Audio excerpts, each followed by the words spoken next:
Is that your stand? Oh. Good morning and welcome to our Filibuster fundraiser. And you're just getting, there we are. My name's Alan Gray. I'm the president of the Rotary Club of Yonkers-East Yonkers. It's just after 9 this morning here on the East Coast, and I'm very thrilled to be with you doing this fundraiser for a cause that means so much to me, which is my Rotary Club. The plan is to go for 25 and a half hours. It's, as I said, 9 a.m. here on the East Coast, Saturday, December 6th. And the plan is to finish tomorrow, Sunday, December 7th at 10:30. The goal here is to raise at least $10,000 for our Rotary Club. As you'll hear, our club here in Yonkers does a lot of wonderful work that I'm very passionate about and that is supported by some really wonderful human beings and excellent models of community service. And we need your help to do all of the good things that we want to do. And that's why we're doing this fundraiser. We hoped to start today with $10,000 in sponsorships. We got just shy of half of that. Right now, with all of our contributions, all of the people that you're going to see their names on screen, some of whom you'll hear from, we've managed to raise $4,750, which is just amazing. And we're so grateful for everyone's generosity in making this happen. But we still have a little ways to go in order to reach our goal. And so we're hoping that you will help us do that. As you can see, there is a link and a QR code on the screen that you can visit in order to contribute.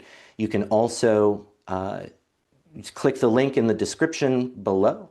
It's go.yonkersrotary.org/donate. You can also visit our website, yonkersrotary.org, and you can either click the link or the button that you'll see there, a couple different ways to get there to donate, and that will get you right to us. And any contribution that you can make is helpful and, again, goes a long way in doing some real good in our community. You will notice a little bit of a delay in the live stream. As right now, it's 9:02 in the morning, but for you, it might be a few minutes after that, but we are as close to live as we can technologically be. And so I hope that you enjoy everything. We've got the live chat open. You can also send me an email during the course of this event. It's info@yonkersrotary.org. I'll be checking my email periodically throughout the event. Like I said, I've got the live chat open. And if you want to stop by, you can reach out to our club secretary, Greg, or again, just send an email, info@yonkersrotary.org. We'll be happy to send you the information on how to get there. I want to take a moment and thank our very first sponsor, Nick Connolly. Nick is actually one of my former interns at my job. I'm an attorney, and he was a law student at the time, and we did some really great work together. And now he's an attorney in his own right. He graduated, passed the bar, got admitted, and now is doing some excellent work on his own. And when I put this fundraiser out there and sent the word around, Nick was actually the very first person who donated to us within less than 12 hours after we put it online. And when I wrote him, thanking him, sending him the information, he said, this seemed like a very Alan thing to do. And I think that's probably true. And to that end, I think many of you might be wondering, why are we doing this as a fundraiser, as opposed to one of the million other things we could possibly be doing as a fundraiser? Well, the idea for this came from a couple different places. As president, every president of a Rotary Club, before they become president-elect, and they go to a training seminar. It's called the President-Elect Learning Seminar, PELS. And different Rotary districts will organize this all over the world. Everyone does one. So I went to mine in March, before I started my term at the beginning of July. And one of the things that they did, they had a fundraiser there for the Rotary Foundation. And again, we'll talk a little bit more later about what exactly the foundation does and the kind of good work that it does. But we managed to raise about $60,000 in just an evening for the foundation. And the way that we did that fundraiser was actually with zorbing. If you've never heard of it, I had never heard of it, but you basically wore like a big plastic bubble kind of around you, around your from the waist up. And it was like sumo wrestling. You kind of charge at the other person and try to knock them out of the ring. And so we kind of it was sports betting basically. We were taking bets on who'd go how far and what district would win. And I was very happy to represent our district in the contest. And I got to the semifinals before I got knocked out of the ring. But it was a fun fundraiser. It was unique and creative. And we raised a significant amount of money to do a lot of really good work. And in trying to think of what we could do here in Yonkers, because I thought zorbing, as fun as it was, might not be the safest way to raise all that money. And I started thinking about, as we all do as Rotarians, it's the entire purpose of being in Rotary. It's to use our backgrounds and knowledge and skills and experience to go out in the world and do good things. And I was trying to think of what my knowledge, background, skill, experience would allow me to do to fundraise. And I remembered as a kid in elementary school, and I'm sure at some point in the next 25 and a half hours, you're going to hear a lot more of my life story. But I remembered as a kid these fundraisers that my elementary school would do, where you would collect pledges based on how many times you could jump rope or how many laps you could run or something like that. And I was never very physically athletic as a kid. That wasn't something that I particularly enjoyed. But nevertheless, that idea stuck with me. Is there something I could do in that vein to try and raise money for our club?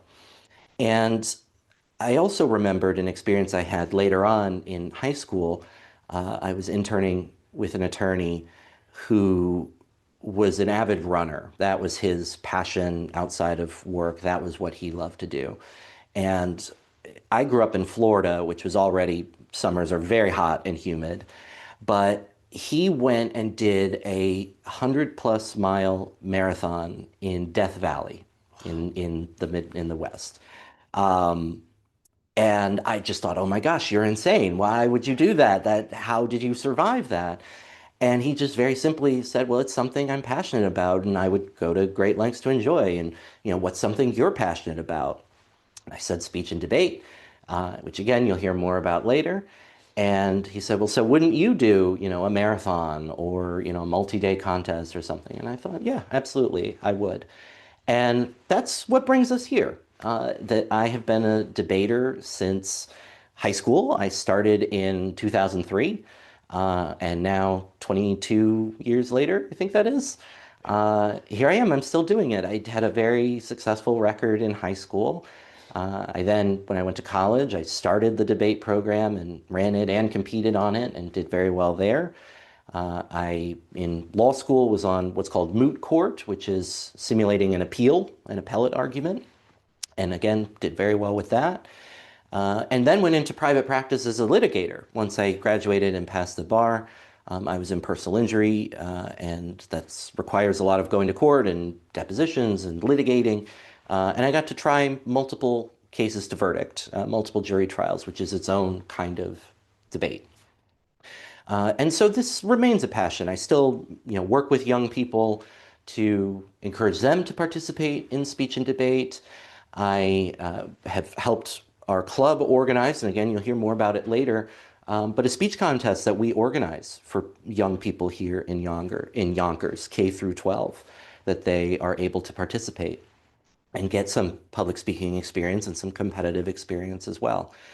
So this remains a topic that is very near and dear to my heart. And as president of the club, I feel, as LBJ said, the buck stops here. And that's it. I've got to put my money where my mouth is, and I've got to walk the walk and talk the talk and do what I can to raise some money for our Rotary Club and for the things that we do. I know a lot of people have a lot of questions about how the next 25 and a half hours are going to work. The most common question I get is, am I going to get to use the bathroom? And the answer is yes, I will. I've got some wonderful Rotarians who will step in for me periodically and allow me to sort of take care of myself over the next 25 and a half hours. We'll have some people join in online by Zoom throughout the course of the day for the same reason, and also to hear a little bit more and a little bit different about some of the things that we're doing and some of the things that bring us all into Rotary. Um, some people ask about eating and drinking over the course of this. You'll see that I will eat and drink over the course of the next 25 and a half hours. I'm trying to be very sparse with it as we go along and try and pace myself. But certainly I'm not going to starve and dehydrate myself over the next 25 and a half hours. Sleeping, obviously, you're not going to see me do. And so it's going to be a long day. I did as best as I could to get as much sleep as I could last night. And I feel like I had a pretty good night's sleep, so I'm feeling pretty ready for this challenge. Um, Thankfully, again, I've got some wonderful Rotarians who brought, Tylenol and all kinds of things to make sure that whatever happens, happens. And I'm also never alone in case something does happen. Obviously, this is for charity. And in that spirit, obviously I'm not going to endanger my health if something really catastrophic were to happen. But I'm looking forward to having a lot of fun with you and all the people that are going to come join me here in Yonkers.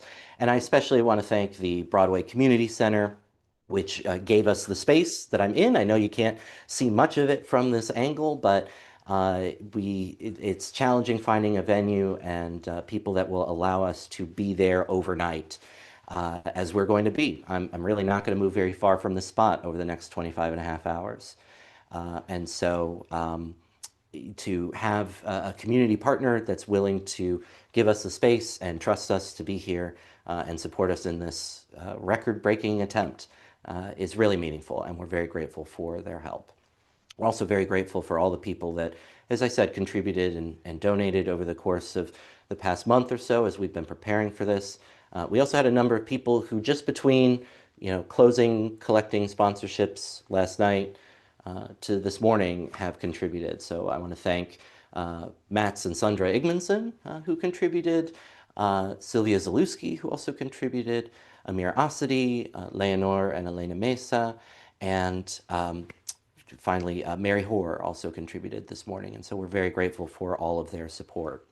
If, again, you still have time to support us, I get a little message when someone does, so as soon as I get it, I'll be happy to give you a shout out on the air and throughout the program. But you can just go to the website that you see on screen, go.yonkersrotary.org/donate. You can scan the QR code. You can also go to our website, yonkersrotary.org, and you'll find information on how to donate there. Another question I've gotten a lot as we've been getting ready for this is why a filibuster? Why am I calling that? What does that mean? And what does that have to do with anything? Well, a filibuster is a unique mechanism to the United States, which is specifically the Senate, the U.S. Senate. In the Senate, there is no time limit on how long an individual is allowed to speak. They can have a special motion, a special instance in special circumstances to say no one gets to speak longer than X amount of time, or no more than X amount total or X amount of people or whatever it may be. But that's not the norm, that's the exception. And usually anyone can speak as long as they want. And so a filibuster specifically is when a senator will speak at length in order to try to stop a vote on a particular measure. The longest filibuster in U.S. history was done by Strom Thurmond, who actually did it to protest the Civil Rights Act, but he lasted a little over 24 hours during it. The fact that he was protesting the Civil Rights Act was a little unpleasant because that is such a big piece of legislation that has done a lot of good for a lot of people. And that record stood, and technically it still stands as the longest filibuster, but it is not the longest speech in Senate history. And that designation is now held by Senator Cory Booker of New Jersey. Earlier this year, from the end of March into April 1st, he delivered a 25-hour, 5-minute speech on the Senate floor. And that is now the record for the longest speech on the Senate floor in American history. And at a personal level, it's also something that I have wanted, a challenge I have wanted to undertake. Because again, I debated a lot in high school, college, into law school, and it's pretty much my profession right now. But there's never been kind of a marathon public speaking event, right? You can do short distance sprint running or swimming or whatever your sport is. You can do long distance swimming or running or whatever it is. But there was never really a marathon sort of public speaking event, and it's always something I wanted to try. But it's not something that I expect to do in a professional capacity. I don't anticipate being elected to the U.S. Senate at any point in the near future. So this is a pretty good effort, and it's going to be memorialized on YouTube. So I'm hoping it goes pretty well. But again, I thank you all for your support, and again, I just now want to thank you to Lauren Michelle Finnegan for your contribution that we just came in. We appreciate you bringing us closer to our $10,000 goal. I should talk about what this money is for as you're bringing us this towards this goal, this $10,000 goal. But in order to do what? And so to that end, I think it's worth sharing with you a little bit about what Rotary is generally and what our club does specifically. And so you're going to see, and by the way, well, a couple things before I get into, I should say, this is not, I don't expect everything I tell you to be gold. This is a contest of longevity and endurance. And obviously, I'm going to do my best to give you high quality content throughout. But I don't expect you to sit around and watch all 25 and a half hours of this. And I don't think anyone will. So do feel free to drop off, come in, tune out, however, whatever accommodates your schedule. But we're very thrilled to have you here and very thrilled to have you support us. But the other thing too, when Cory Booker did this, and also, even going all the way back to Strom Thurmond, and many people, by the way, have attempted this in between. Senator Chris Murphy of Connecticut did I think it was roughly 15 hours.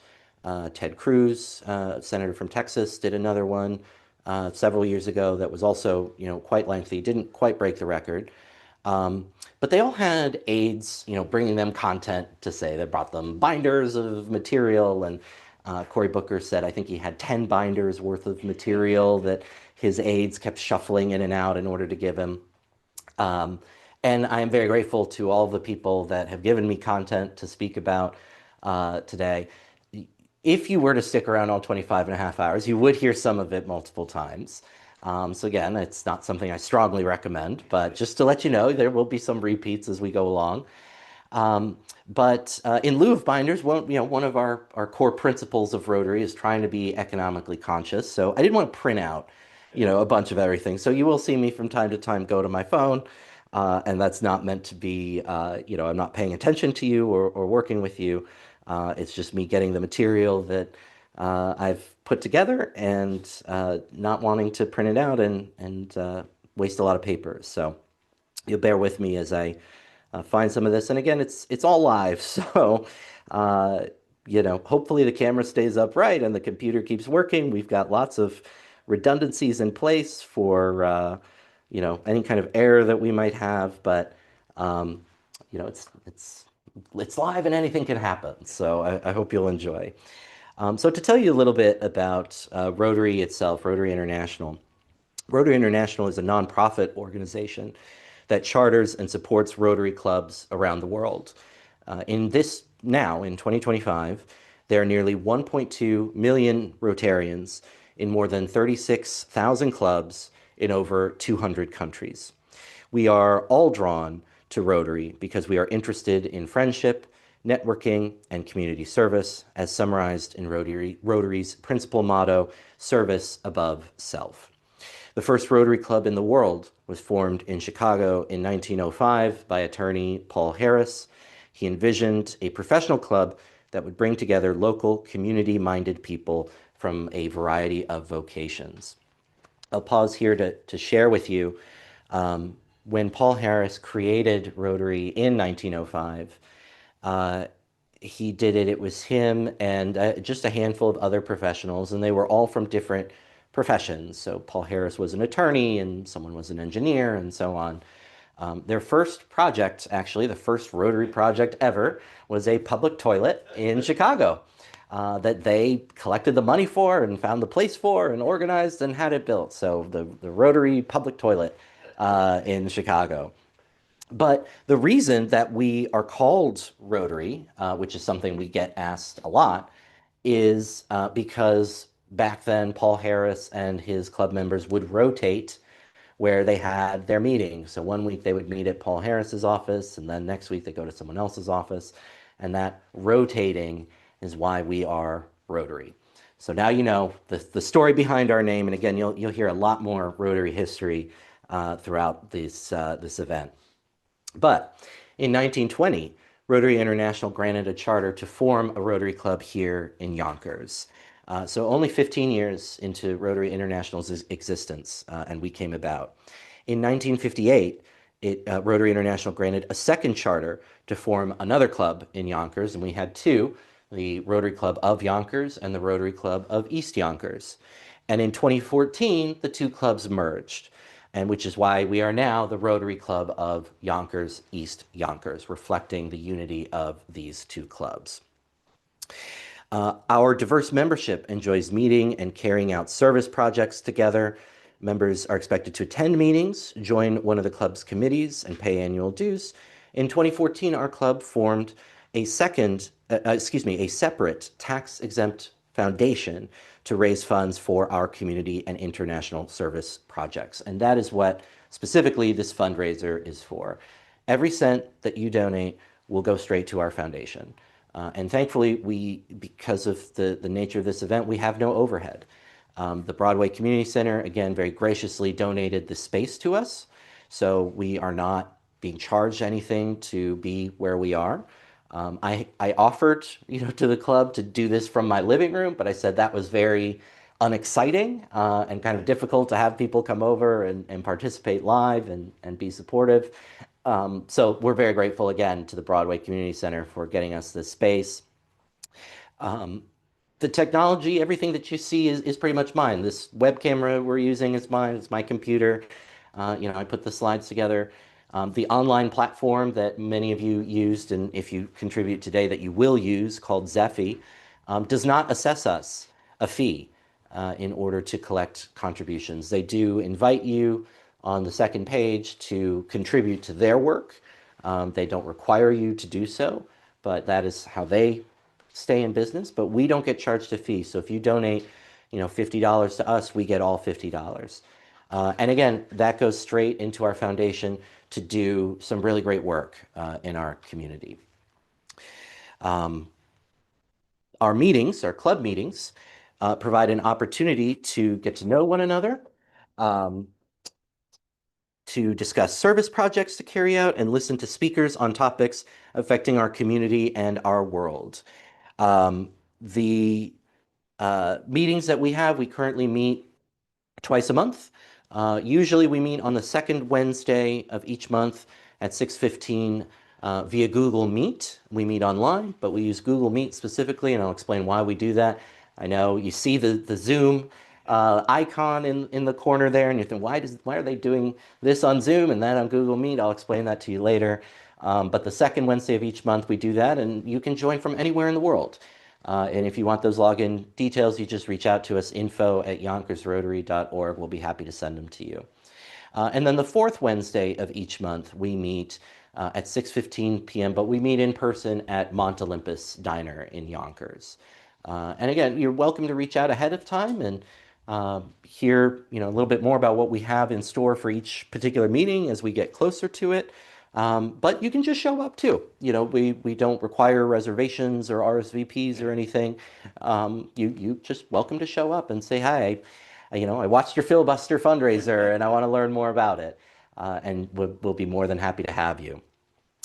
But our meetings do, we generally try to have a speaker at each meeting to share some of what they're working on, some of what's going on in their community. You know, they may be an advocate for a particular group, and we can only address problems we know about. And so sometimes people come to us and identify a problem that excuse me, that we had no idea existed. But now that we do, we can be part of the solution in addressing that problem. So we'd love to have people come in and share with us what's going on and the work that they're doing in the community so that we can be a part of those positive efforts to make good change in our community. But Rotary's international as well. And so some of our efforts are directed not just here in Yonkers, many are, but we also do international service efforts as well. We, for the past several years, have donated supplies to refugees in Haiti. We have done outreach work in Africa and in Korea. And in fact, we actually had international support. We received international support to renovate a playground from a Rotary Club in Korea. We have an international student from Japan with us this year. So Rotary isn't just about helping our individual communities. Sometimes we hear about problems in other communities and we are able to help be part of those solutions. As well, natural disasters are a very common event where we will mobilize and get into action because, again, Rotary clubs are all over the world. And so we can contact a Rotary Club in whatever part of the world may be affected and ask, what do you need? How do you need it? What can we do to get you what you need? How can we get it to you? And those are the people in the community, they know and they can tell us and then we can get it. So, you know, flooding in Texas that recently happened, you know, there were donations and fundraising for those efforts, natural disasters all over the world. Even when on the September 11th attacks here in New York, Rotary clubs from around the world reached out to the New York area clubs and said, what can we do to help? So we're not always on the giving end. We like to be, but when we need help, people are there to help us and vice versa. So that's just a small example. And again, you'll hear a lot more of the different projects that we have done specifically and that Rotarians elsewhere in our area, our region, and around the world have done as well. Our club is guided by Rotary International's vision statement and 5 avenues of service when it selects which service projects to carry out. We've packed grocery bags for seniors at a local food pantry, and we continue to do that project with YCAP, the Yonkers Community Action Pantry program, excuse me. So we continue to do that. We have purchased, packed, and shipped food and clothing to hurricane-devastated Haiti, like I mentioned. We've sponsored scholarships for high school seniors, which we continue to do. We have raised funds for humanitarian aid for Ukraine.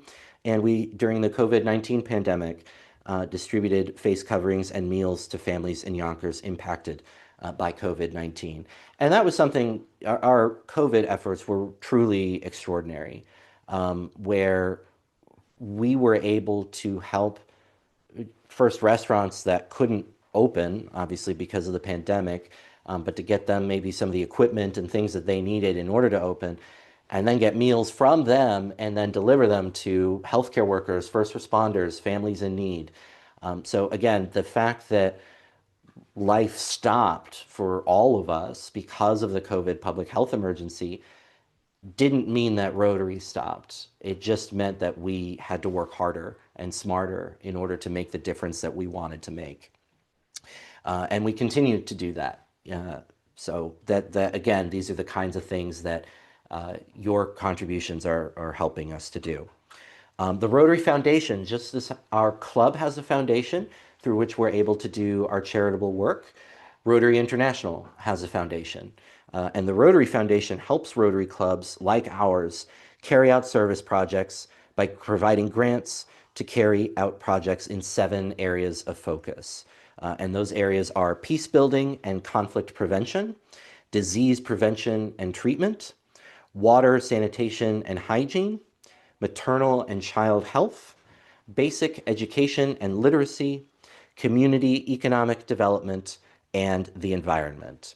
As I often say, I think it would be hard to come up with a community service project that does not fit at least one of Rotary's 7 areas of focus. I think they've pretty much covered everything you could possibly think of when it comes to community service. But it's identified, enumerated 7 areas of focus, and we always make sure our project fits in at least one of them as we do our work. A number of Rotary principles and statements guide us in our work. Rotary's vision statement is together, we see a world where people unite and take action to create lasting change across the globe, in our communities, and in ourselves. The object of Rotary is to encourage and foster the ideal of service as a basis of worthy enterprise, and in particular, to encourage and foster, first, the development of acquaintance as an opportunity for service. Second, high ethical standards in business and professions, the recognition of the worthiness of all useful occupations, and the dignifying of each Rotarian's occupation as an opportunity to serve society. Third, the application of the ideal of service in each Rotarian's personal, business, and community life. And fourth, the advancement of international understanding, goodwill, and peace through a world fellowship of business and professional persons united in the ideal of service.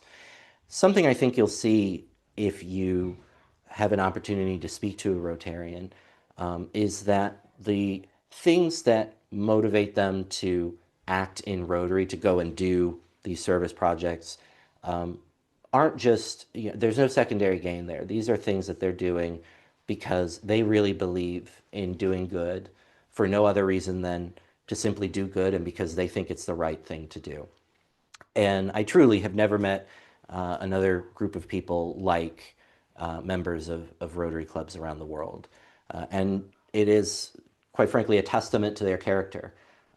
If you go abroad and you find someone in a Rotary club in a completely different country, in a completely different part of the world, you still know something about their character because they are a member of their local Rotary club.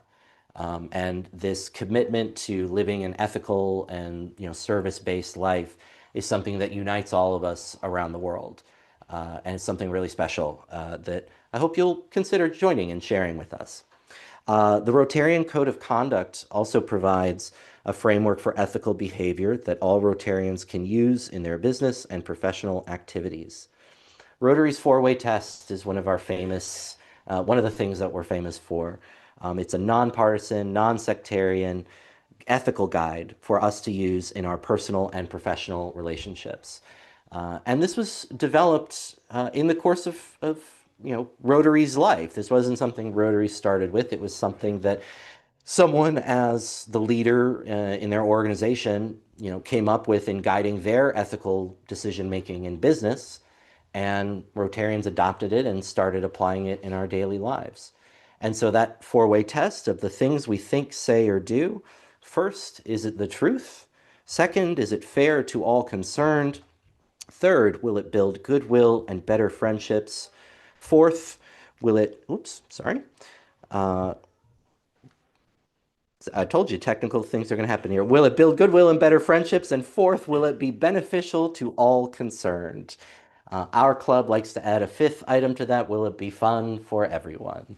But this four-way test is integral, again, to how Rotarians see themselves, how their actions are guided, and just how we put into practice in all our affairs the principles that we believe in. And so the four-way test is a very common one.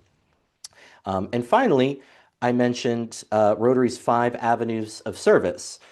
Those are club service, projects that enable clubs to carry out their activities; vocational service, like projects that help club members conduct their business and professional work with integrity and recognize those in the community who do the same; community service, projects that improve the quality of life for people in the local and national community; international service, projects that help those in need throughout the world and promote peace and understanding; and finally, youth service projects, which encourage youth and young professionals through scholarships and leadership development activities.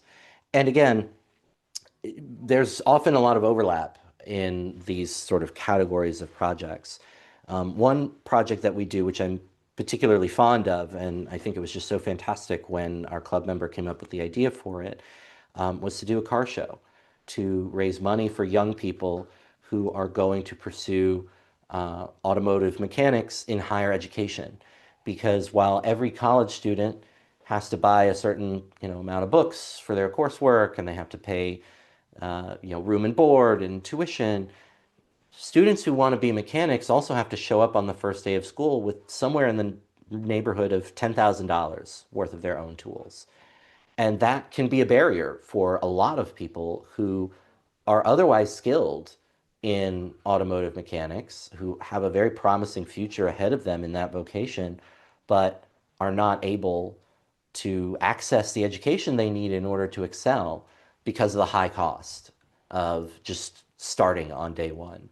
And so one of our club members who himself teaches automotive mechanics recognized the problem, brought it to our attention. He also happens to be a car show enthusiast. And so we organized our own car show.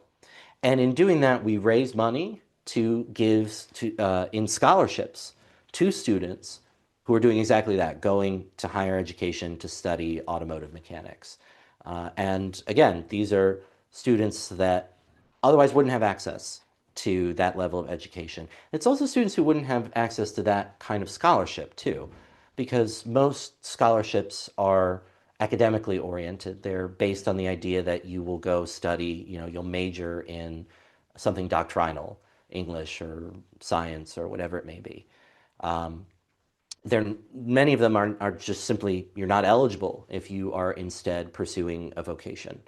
And so this is one of the few scholarship opportunities that we're able to offer to young people pursuing automotive education, automotive mechanics education at the higher level.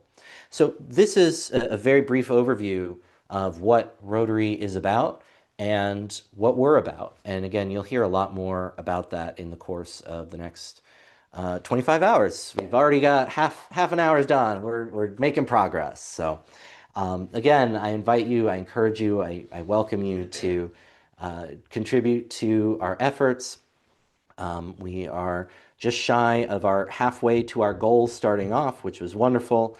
Again, want to thank all the people who have contributed since we closed our sponsorship slots. And again, you'll see some other sponsors, their names and organizations pop up throughout the course of this event.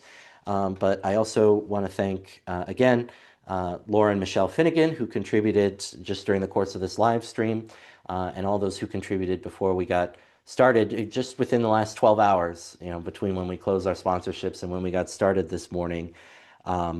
We had Mats and Sandra Igmanson, Sylvia Zalewski, Leonor Mesa, Amir Asadi, and Mary Hoare all contributed to our efforts as well, and we're so very grateful for all of you. Again, we're in space provided by the Broadway Community Center, and we're so grateful to them for their support. I also want to thank our club member, Carol Conklin. She's the chair of the Yonkers Mayor's Disability Advisory Board, and she was the one who actually suggested reaching out to the Broadway Community Center and seeing if they might be able to support us. And she was absolutely right. And again, this is the kind of thing that Rotarians are all about. We are all about using our education, our experience, our knowledge, and our resources to go out and do good things in the world. And this was an example of Carol making this suggestion and really, it being wonderful. So Charlie Khalil with the Broadway Community Center, who just, again, was so enthusiastic in helping us with this. We're so very grateful for his support. I also have to give a shout out within my club to Lauren Finnegan, our club member, who was absolutely fantastic in making this happen. I told her this is kind of the last thing that we needed, and she just ran with it and did a phenomenal job securing us the space, making sure it had everything that we need. And so, Lauren, we're so very grateful to have you in our club. Our newest club member really hit the ground running, and we're so very grateful to you and your support. And also my in-person audience of one right now is our club secretary and our past district governor, Greg Arcaro, who again is just embodies Rotary as far as I'm concerned. And again, just made sure this event was ready to go. So as I was getting all the technology set and getting organized for today, knowing that so many logistical details were taken care of by Greg, just was a huge relief off my shoulders. And so I'm especially grateful to him as well. You'll have some other club members cycling in and out throughout the day too, and I'm sure you'll get to meet them as we go along. Some questions that I have also gotten asked about today's event or anticipation of today's event is, are you wearing a diaper? Right? We think that people think that Cory Booker wore one. They think that Strom Thurmond wore one. Right? All these people that do these really long speeches on the Senate floor. How are they avoiding not going to the bathroom? Well, no, I'm not. I am, in my suit. I know you're just seeing sort of the, from the chest up, but I am fully in my suit, and I'm sure at some point I'll walk around or something and you'll see that. The one concession I allowed myself is I'm not wearing my normal dress shoes. I'm wearing my more comfortable tennis shoes because I expect to actually be on my feet all day. So that is the one allowance I did make myself, but otherwise I'm in just normal business attire as I would normally be for just a regular day at the office. Um, but to answer the more interesting question that people are wondering about, how do these people make it so long? Um, so Strom Thurmond, they actually weren't sure if he was going to be able to make it long, and so his aides had a chamber pot in off the Senate floor in the cloakroom available for him to use, and apparently he did not need to use it. He made it throughout his event. Cory Booker said that he prepared in the days leading up to it. He stopped eating solid foods 3 days before the event, and then stopped drinking the day before the event. Had no liquids the day before he started. He also started, unlike us, we're starting in the morning and we'll end in the morning, which I felt like would be the least soul-crushing way to do this event, to be ending tomorrow with the sunrise. But he started at 7 o'clock at night and he ended at 8:05 the following evening. And he said that from having not had any liquid from the day before, he just felt dehydrated. He didn't particularly feel very tired, but he did feel a little dehydrated, which I think is pretty fair. People also asked, did I reach out to Senator Booker? Because we really advertised this as I'm trying to break his record. Um, Admittedly, it's not on the Senate floor, so I'm not really breaking his record. But I did reach out to him. I sent his office a letter and explained what we were doing. And his office sent a very nice reply. They weren't, he was not able to participate. But it was very kind of them to reach out and a very gracious response and very supportive as well of our efforts. He didn't appear to take any offense that I'm billing this as trying to break his record. Um, but it was very kind of him to reach out and be supportive, especially since we are not his constituents. Again, Senator Cory Booker of New Jersey, we are New Yorkers. We are all united in our service goals. But of course, I understand that the press of business and his obligations to his constituents, comes first. But it was, again, very nice for him to support us. So that is some of what we are aiming to do here this morning. Um, Again, every cent that we raise goes to our community service efforts. It goes to our ability to help support our community where it's needed. And we have a lot of events coming up as a way that you can get involved and help us with. So again, aside from this event going on for the next 25 hours, we also have our upcoming our second meeting of the month, December 10th. It's online by Google Meet. If you're interested in that, send us an email, info@yonkersrotary.org. We'll be happy to send you the information for it. After that, we're having our holiday party. Normally, we, as I mentioned earlier, meet on the fourth Wednesday of each month, but this year that is Christmas Eve. And so we expect that many people will be with their families or traveling, and so that will not be an ideal day for us to meet. So we're going to meet the third Wednesday of December, December 17th. And one of the projects that we're doing is we are collecting gift cards to donate to My Sister's Place, which operates a number of domestic violence and intimate partner violence shelters in Westchester County, where we are located in New York, one of which is in Yonkers. And initially, we were thinking to do a toy drive to collect toys for children in these shelters. But when we spoke with the people running the shelter, they said that they actually preferred gift cards for a number of reasons, that some of these people still live with their abusive partner, and so having a gift card can be a little more discreet way of supporting the person. It also gives the person a sense of agency that they are then able to control. They have some finances that they're able to control and go do good things with. It also, of course, allows them to select what they need based on their needs or based on their interests. And so all of that made complete sense to us. So we're collecting gift cards in $25 or $50 increments, and we're all going to bring them on the 17th, and we'll contribute those to My Sister's Place. So that's one of our December fundraising, or rather one of our service projects for December. We also do the the Salvation Army bell ringing every December, and so that's coming up. Um, and then in the new year, we have a lot of really great projects to look forward to. One that I'm particularly proud of, that I'm happy to share with you and to sort of preview for you, is our partnership with LifeVac. LifeVac is a company that makes choking rescue devices. And the thinking is, think about any restaurant that you go to, or any place where people really gather, and ask how many of them know what to do in the event that someone starts choking. And my estimation usually is close to zero. Yeah. And that's no one's fault, that, it's not a training that's widely offered. But LifeVac is a company that has manufactured these kits. And so it's a choking rescue device when other efforts to help someone who's choking have failed. So the kit comes with, this is the main part of the device, and it comes with three different attachment masks that attach into the bottom. One sized for adults, one sized for children and infants, and then a third is a practice mask that you can use just as practice to understand how it works.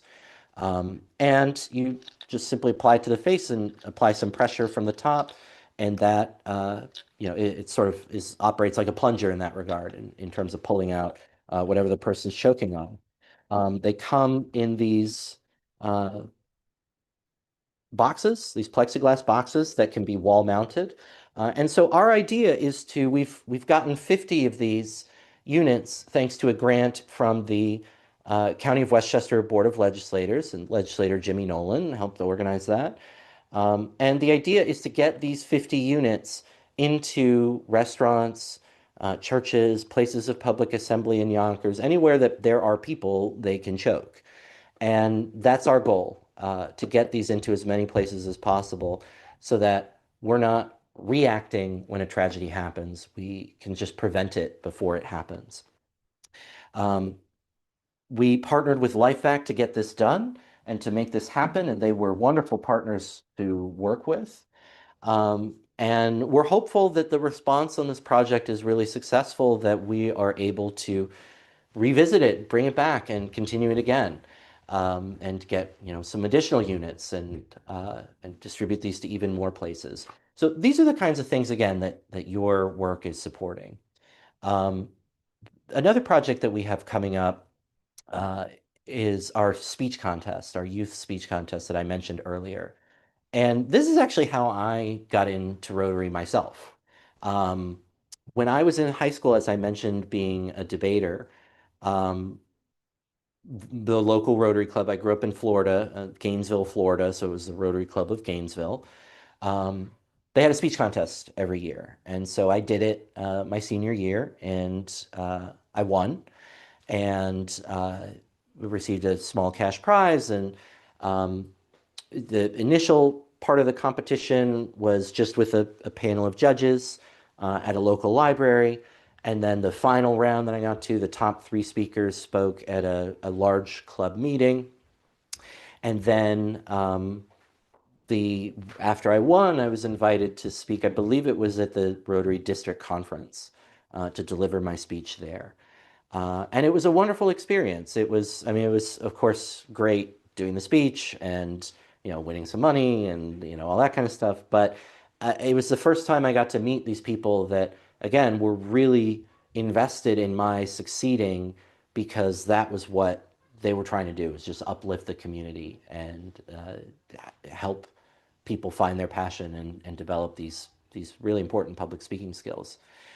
So when I fast forward, moved to New York to start law school in 2011, I had sort of looked around for Rotary, but didn't really find much, and I wasn't really looking in the right places, and little did I know. Um, but I happened to, many years later, after the pandemic, I ran into, he was at the time the president of our club, Steve Simpson, at an event, and he mentioned Rotary. I told him my experience with the speech contest, and he said, why don't you put one on for us? Why don't you help us do a speech contest?" And so I joined the club in December of 2021. And in January of 2022, I had a committee and a pile of money and said, go make this happen. And we did. And it was a great success, and largely because the community was so invested in it. Um, Despite Yonkers being the third largest city in the state of New York, our schools have no speech or debate programs for their students, no clubs, no teams, no classes. This is not a resource that's available to them, despite the fact that there is a nationally ranked program just a short distance away in the Bronx, and there are other extremely successful programs in Westchester County. And so this is an opportunity for them to build those skills, to develop them, to get the sense of self-confidence that's essential to be a strong public speaker, to learn how to write a speech and how to organize it. All the different skills that are so very important in any kind of public speaking. And the students loved it. Our first year, we just did it for high school. We had elementary and middle school students, really wanting to participate. And so we expanded it our next year to include K through 12 and got another enthusiastic response. And so we're really looking forward to doing that project again this year, to giving the students some well-earned cash prizes and a beautiful prize, and but most importantly, to again bring up their confidence and give them an opportunity to develop these skills that they would not otherwise have an opportunity to develop. And that, again, is where your support becomes essential. We have other projects that we are just wrapping up that we do every year, but we're just happening to wrap them up now. Before Thanksgiving, we always partner with some local groups to distribute turkeys to those who may not be able to afford their own. The last few years, we've partnered with Mi Rancho Farmers Market in Yonkers. And this year, it was incredible. And we also partnered this year with the Mexican American Yonkers Association. And the turnout of volunteers was incredible. We had, well, I think it was 200 turkeys and pernils and chicharron and fruits and vegetables. And it just truly incredible support. People lined up around the block to take advantage of this opportunity. And again, the support that we were able to receive from our community partners and the impact that we were able to make in a lot of people's lives was really extraordinary. We're also wrapping up our annual literacy project every year for, it's been a very long time, Greg. How long? Uh, yeah, at least 10 years or so. We have donated pencils to every first grader in Yonkers, public school, private school. Every first grader gets some writing implements. Because it's something as simple as that we really take for granted, that is not something we think about. There are students that struggle to have those basic needs met in order to just go to school, just to get an education. And so, again, we're able to help make that difference. So that's a project that we do every year. We're very grateful, as always, with that project for sponsorship for a district grant, rather, a grant from our Rotary district. Um, and that, again, that support just goes a very long way in making a really big difference for a lot of people. Talking about our district, as I mentioned, Rotary International is a worldwide organization, but the clubs, Rotary clubs, are sort of the smallest unit in Rotary. But then above that, you have a district, which unites all the clubs within a particular geographic area. Our district is number 7230, and it encompasses not just Westchester County, where we are, it encompasses the Bronx, Manhattan, and Staten Island to our south. And it also encompasses the island of Bermuda. And a lot of people will ask us, how is Bermuda in your district? And the answer is that Rotary used to be very strict about attendance, that you could not remain a member of a club if you did not attend a certain amount of meetings. You only had so many unexcused absences you could have in a particular year. And so someone who was a Rotarian in our district um, went to, I guess, had a second home or a vacation home in Bermuda. Um, and he got tired of missing all these meetings. And so he started a club in Bermuda and chartered it into our Rotary district. And so that is how Bermuda became part of our district. And we have some lovely Bermudian Rotarians in our district who, again, do some really amazing work. And we're thrilled to have our club here in Yonkers is thrilled to have excellent partners, not just elsewhere in Westchester, but also in New York City and then in Bermuda as well. And again, we partner with Rotarians all over the country and all over the world to do some really amazing things. Um, Another question about the fundraiser itself that I've been asked is if I am literally going to speak all 25 minutes, excuse me, all 25 hours, and is it cheating for me to take a break, use the restroom, things like that?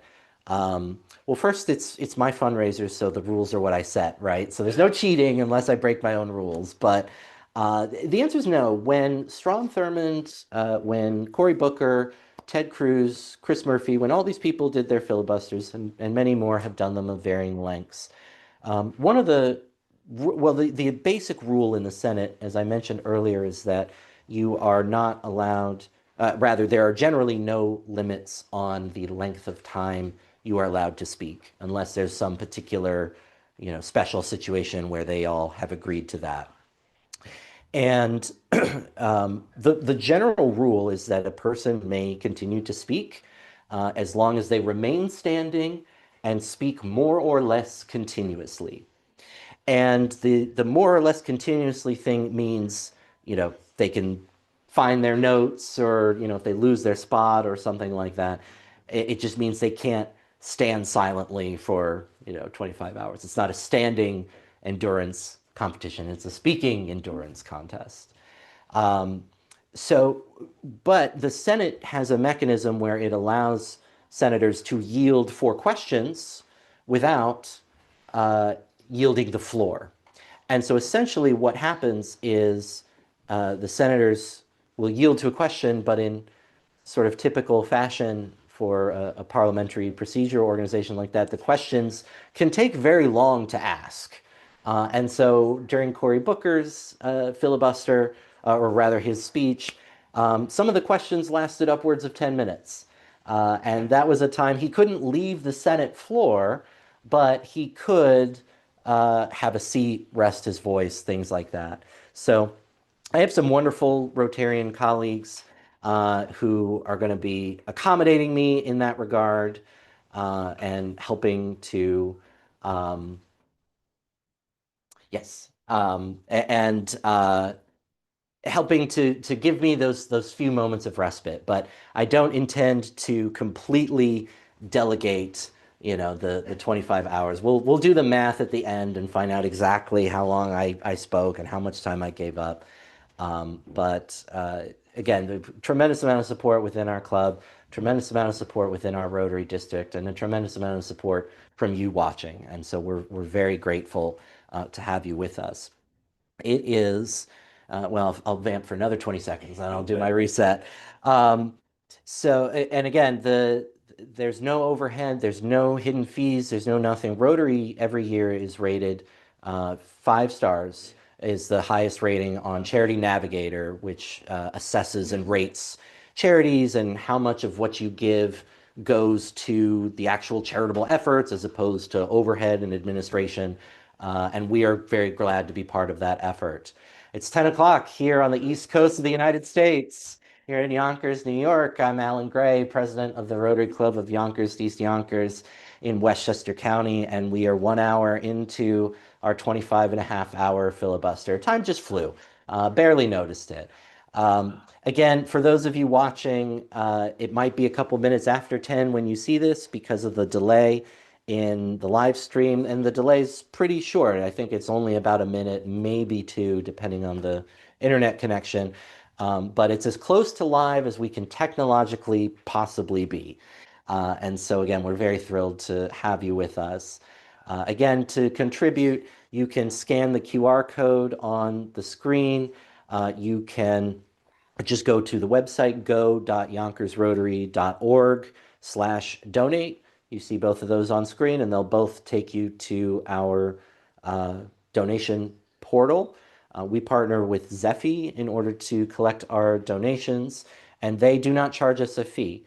On the second page, they will ask you to consider giving a portion of your contribution to them, an additional percentage. They don't require you to do that, but that is how they stay in business.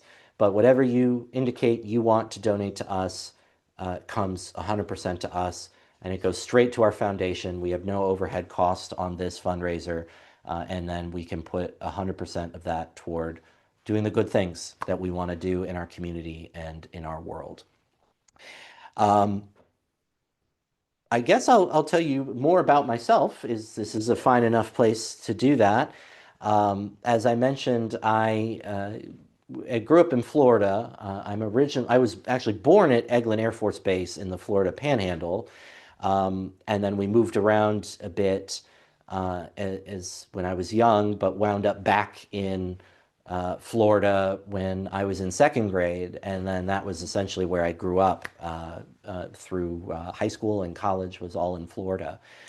My parents were both in the military, and that was actually how they met. My mom was a Navy sailor, and she worked on computers in a compartmentalized facility. My father was a U.S. Marine, and his assignment was to guard that facility.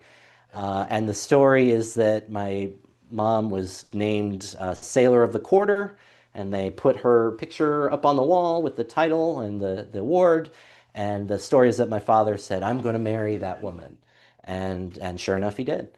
And they're still together all those years later. But they instilled in me a very strong value of service because they not only served in the military, and my father served in Desert Storm in a combat role, um, but they continued into civilian life. My father was a police officer in Florida for most of his career, and my mom worked in a number of administrative roles in the school board. It was the Alachua County Public Schools District, and her last position before retiring was assistant to the superintendent of the school district. So she was in a number of different administrative support roles throughout her time there. Um, I was in an international baccalaureate program in high school. I went to Eastside High School in Gainesville, Florida. And international baccalaureate, I think, in many ways aligns with a lot of the values and beliefs and organization that Rotary itself has. Um, if you are familiar with something like advanced placement exams, which are run by the College Board, and College Board is an organization that standardizes these tests for the United States and Canada. I believe they also operate the SAT test. But in any event, international baccalaureate similar to that concept, but for the entire world. And so you can go to an IB school in Florida or in Yonkers or in France and anywhere in the world where these schools are international, they are all over the planet, and they will be run very similarly, and they have the same organization around the curriculum and things like that. So IB divides knowledge into 6 areas, and those are your primary language, a secondary language, uh, the social sciences like history, the natural sciences like biology and chemistry, physics, things like that, mathematics, and then the arts is the sixth. And so you are expected to participate in, or rather to study in each of those areas. And at the end of your time in high school, secondary school, you're examined on each of those subjects. Some of the examinations you do in your second to last year, in your junior year of high school, but the majority are done in your senior year. And you're able to acquire college credit through those exams, just like on an advanced placement test or Cambridge program is another example where you are getting credit for this college credit for this work that you have done in high school. Um, and so I did that. I graduated with my International Baccalaureate diploma, which is just very relieved and grateful to have passed all those exams. And I went to college it was the Honors College, the Harriet L. Wilkes Honors College at Florida Atlantic University. FAU is based in Boca Raton, but the Honors College is on a different campus in Jupiter, Florida. Jupiter, its recognition, I suppose, is that it is where Burt Reynolds was born and lived. They actually used to have a Burt Reynolds museum. I understand that attendance was low and it has since closed, but it was famously the home of the Burt Reynolds Museum. But it's a lovely city on the eastern coast of Florida along the Atlantic Ocean. And it was a very nice place to go to school. While I was in high school, though, as I mentioned before, is where I started pursuing speech and debate. I had I had 2 fantastic coaches, my head coach, Alice Iwinski, and my assistant coach, Heather Christian, were both phenomenal. And I had known that I wanted to do debate going into high school. It was, I had done a debate. Well, I had always enjoyed public speaking. I always felt very comfortable with the exercise and with the activity. Um, but I had done a debate exercise in my 8th grade English class that I really, really enjoyed. And my English teacher in that class knew Miss Iwinski, who'd become my coach, and said, this is the person, go talk to her. She does this. She's had a lot of really great success. And so that was it. So, day one, I went and found her and introduced myself and said, I want to be on this team and I want to be a part of this. Um, the first event that I did that I competed in was called extemporaneous speaking. And I should say that speech and debate is more than just arguing. And in fact, when I would canvass or try to recruit people for debate, and a parent would say, "Oh, my child would be great in debate because they love to argue," or the child would say that themselves. Automatically, I know this is not someone who's going to succeed in this field because there's a lot more to it than just arguing. You have to make room for the possibility that you can be wrong, that you can lose, that there are ideal ways to structure an argument than just sort of yelling at each other. Um, and in fact, there's a number of academic resources out there where people advocate for making debate and rhetoric a required element of secondary education in order to promote positive public discourse. But that's a topic for another time, maybe later in the program. But um, I started in an event. So there's many different events. Some are the actual debate events where it is one or teams of one or two students debating against one another. There are public speaking events, and some are platform speaking events where a speech has been written and memorized, or the limited preparation speaking events, and these are events where the topic is given to you and you have a short amount of time to come up with the speech and then go deliver it.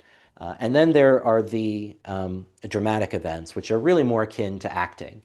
And you will see me do a little bit of that later in this program, but we'll talk about that when we get there.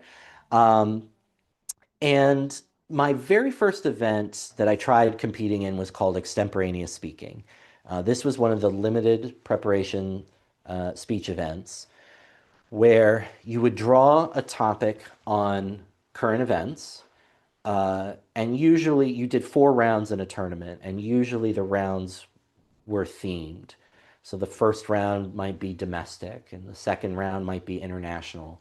The third round might be economic policy, whatever it was. You would draw 3 questions from you draw little slips from an envelope, and of those 3, you would pick one, and that was your topic. That was what you were to speak about. And you had 30 minutes from the time that you drew your topic to write a 7-minute speech. Um, and I was not very good at it my first few times. The very first time I went, I think my longest speech was about a minute 10 seconds or something out of 7 that it was supposed to be.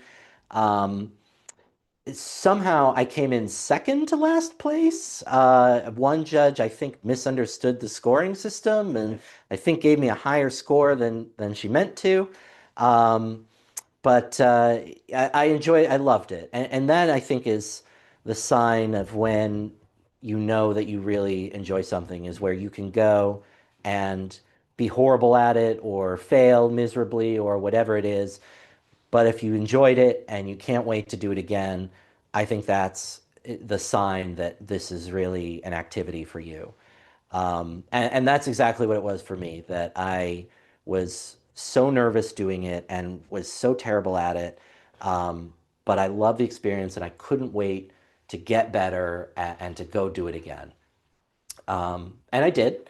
Now there was a rule. So remember, this is 2003. So we have the internet at this point in time, but we don't really have laptops. We don't have iPhones. The internet's not at our fingertips like it is today. And so in order to compete in extemporaneous speaking, you would prepare a research file. And because you didn't know what the topics possibly could be, you kind of just had to research everything. So you would cut newspaper articles, you'd print them offline, magazine articles, whatever you could get your hands on, and you would try to organize it into topics so that if you drew a question on a particular topic, you'd say, "Oh, I have a file on that. Here we go," and then you'd have material to write your speech. There were, however, a number of rules on what you were not allowed to have in your file. And there were many, many examples of it. You couldn't have pre-written speeches because that defeats the point of a limited preparation event if it's already written. So there were some things you weren't allowed to have. Um, what I had done as a novice, just trying to acquire as much information as I possibly could, was in addition to cutting the newspaper and magazines and things like that, um, I sat in front of the TV and just took notes on the broadcast. I'd make note, I'm watching this channel, this is the name of the program, this is the anchor, this is the story they're covering, this is who they interviewed, here's what they had to talk about. And just documented as much of that information as I could. And that was my thing that I would put in. And so at my second tournament, they had, and at every tournament they at least could do this, and at many they did. Um, they would check your file and see, do you have any of these things you're not supposed to have in there? And apparently they took issue with my having sat in front of the TV and taken notes. They considered that some written material that I shouldn't have had. And so I was disqualified actually from that tournament. I didn't feel badly though, because out of I think 18 students, 14 were disqualified, and the person who was responsible for those file checks was kind of not asked to come back after that incident, that they might have been a little overly strict. So I didn't take much offense to it. It was annoying, but my scores and my performance were roughly the same as they had been before. But after that, and while this was going on, I was also taking a speech class with my coach, Miss Iwinski.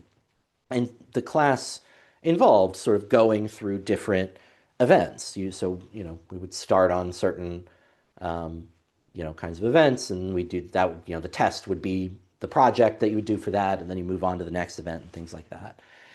And so at this point in the course, we were doing some of the dramatic events. And so one that I enjoyed doing, it was called Oral Interpretation of Literature. And what you would do is you would have a binder, and it was a small binder, not a regular size 3-ring binder, but a small binder. Um, you probably have never seen one before unless you've done this event, but they are at your office supply store of choice, Staples, Office Depot, whatever it is. They do all have these. You just have to know what you're looking for. But it is a small binder, and you would put the literature into the binder, and you would perform it.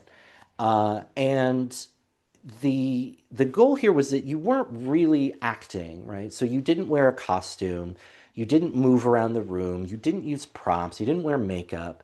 You just interpreted the literature. We called it the imaginary placemat that you had to stand in, just a slight little box. You could maybe take a little step in one direction or the other, but that was really about as much movement as you could do. And you really just sort of had to use your body and your voice and your facial expressions and all of those resources at your disposal to bring whatever this piece was to life. And so I did, and you had to have two pieces of literature. You had to have a selection of prose and a selection of poetry, and you would alternate between the two. So they would do a coin flip at the start of the tournament, and that would tell you round one was going to be prose or poetry, and then you'd go back and forth. Round two would be the other one, round three would be the first one, round four would be the other one. Um, and so my first time doing it, I did a cutting from Harry Potter and the Chamber of Secrets, was my prose, and I did The Raven by Edgar Allan Poe, which was my poetry. And these were 10-minute performances each. Um, and at my first tournament, I actually won first place in using those two pieces. With the benefit of hindsight and looking back, I kind of feel like, again, maybe a judge misunderstood the scoring system. Um, I feel like and this, admittedly, the scoring system was not entirely intuitive. What you would do is you would rank students. Usually there were no more than 6 students in a room. So you would rank them 1 to 6, or if there were fewer, 1 to however many, there were in the room.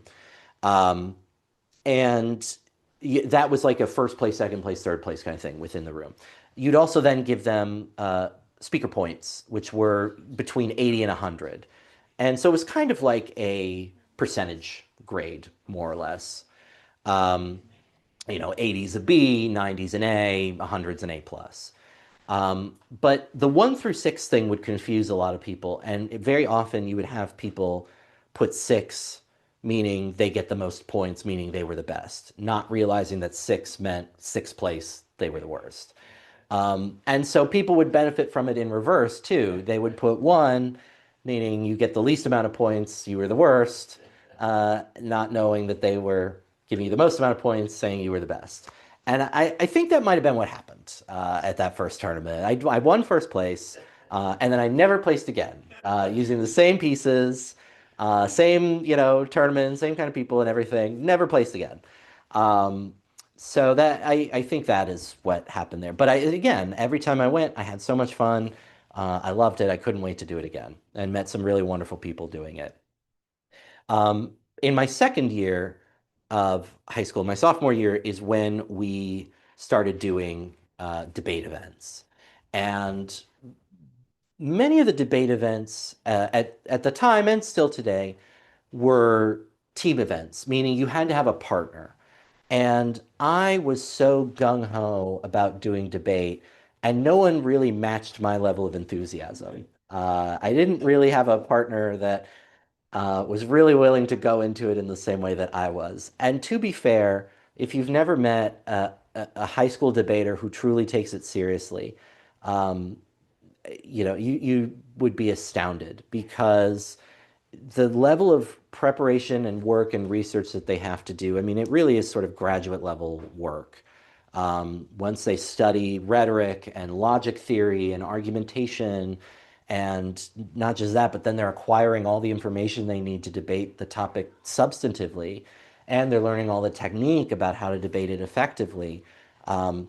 It's truly awe-inspiring. And just starting off and knowing that that was the work ahead of me and wanting to do that, I didn't really have a partner that wanted to be that involved with it either. But the first debate event that we studied was called Student Congress. And the idea was that you were a senator in the Senate, and you would write, before the tournament, you would write pieces of legislation that you thought might do some good. And then everyone would bring their legislation to the competition, and you would pick which ones you wanted to debate, and then you'd debate it. Unlike the US Senate, we had a 3-minute time limit. But it also got us practice in parliamentary procedure because you had to make motions, you had to ask questions, you had to seek recognition to speak, and things like that. So it really was an excellent learning experience, just that in and of itself. Knowing how to manage a room full of people that wanted to debate. Because unlike the other events where you maybe had, the individual events, you had 6 people or so in a room. The debate events, it was either one-on-one or two-on-two. Here, you would have a room of, depending on the size of the competition, between 15 and 30 students who all want to debate and all want to give their speeches. And so you use parliamentary procedure to manage and navigate that, to inquire and cross-examine. And then you've also got to adapt on the fly to how other people are speaking. You don't want to make the same point twice, that kind of thing. So it was a really lovely event. And it was the first thing that we did. And I thought, okay, just going to jump in and do this. It's the first thing we learned. I'll do it at the first tournament. And I really fell in love with it. I really loved the exercise. Um, and again, my very first tournament, I did not understand the mechanics of the event or, sort of the norms and mores of how it worked. Um, but I loved it. I absolutely loved it. And one of the way the scoring worked in Student Congress was you would have 4 judges across the day, and at the end of and you'd have like 2 sessions. You'd have a morning session and an afternoon session. So you'd have 2 judges in each session, and at the end of the session they would rank however many, the top 3, 4, 6, whatever it was, based on the size of the tournament. Um, and they would rank who they thought were the best. And so the 2 would do that in the morning, and then 2 would do that for the afternoon session. And in addition to that, you would get individual scores on each of your speeches. And my first tournament, again, was kind of a train wreck. I had a lot of fun, and I learned a lot, and it was fun, and I enjoyed it. But in the grand scheme of things, it was a train wreck. But one of the judges put me on his list for, oh, he should get a prize. And in my 3 years of competing that event, I never went to tournament without at least one judge suggesting that putting me on their list, they're suggesting that I should get an award, which is one of the accomplishments I'm really proud of. That was really exciting. Even some of the best debaters I know, didn't even have that. Couldn't even say that about themselves. I also had every tournament that had a final round. I made it to that final round. I didn't always place, but if the tournament had a final round, I always made it there, which again was a really impressive feat. I have a couple friends who eventually won the national championship, and not even they could say that. So that I was very excited with that accomplishment. Um, but I did very well with it. I did go to the national championship my senior year and made it to that final round. So I was a finalist there. I also competed at several different invitational tournaments. And so the way high school speech and debate has worked is you have two sort of large U.S. organizations. It's now called the National Speech and Debate Association, NSDA. It used to be called the National Forensic League, NFL, forensic referring to the speaking, not the sciences. Um, so it's now the NSDA. And then the other one is actually the National Catholic Forensic League. It was started by some uh, private religious schools in the Midwest that wanted their own debate league, and it just expanded nationally. And there was no religious, litmus to be a part of it. Your school didn't need to be religious. You didn't need to be religious. It just happened to have Catholic in the name of it. Um, and the nice thing about them was that they offered a number of different tournaments each year. The NSDA really just has one qualifying tournament a year, so you just have that one shot to move on. But the National Catholic Forensic League would break it down into local groups uh, by diocese. So you'd group by diocese, and then they would offer a number of qualifying practice tournaments throughout the year. So you'd go there, you'd get your experience, you'd practice everything, and then they'd have the big qualifier in the spring. Um, so, so that was sort of the normal tournament schedule. But then they would have the individual places would have invitational tournaments. So the University of Florida in Gainesville had a tournament. Their Blue Key Society is what it was called. Would have a tournament called the Blue Key Invitational. Um, and I competed there and did well with that. And then the other was the Christian Classic. It was hosted by the Christian School, a private school I believe it was the Fort Lauderdale area or Pinecrest area. And I actually won second place there at that tournament, which was really exciting. And one of the best speeches I ever gave in my life on non-intervention in Latin America was the topic. We should not get involved there. That was my thesis.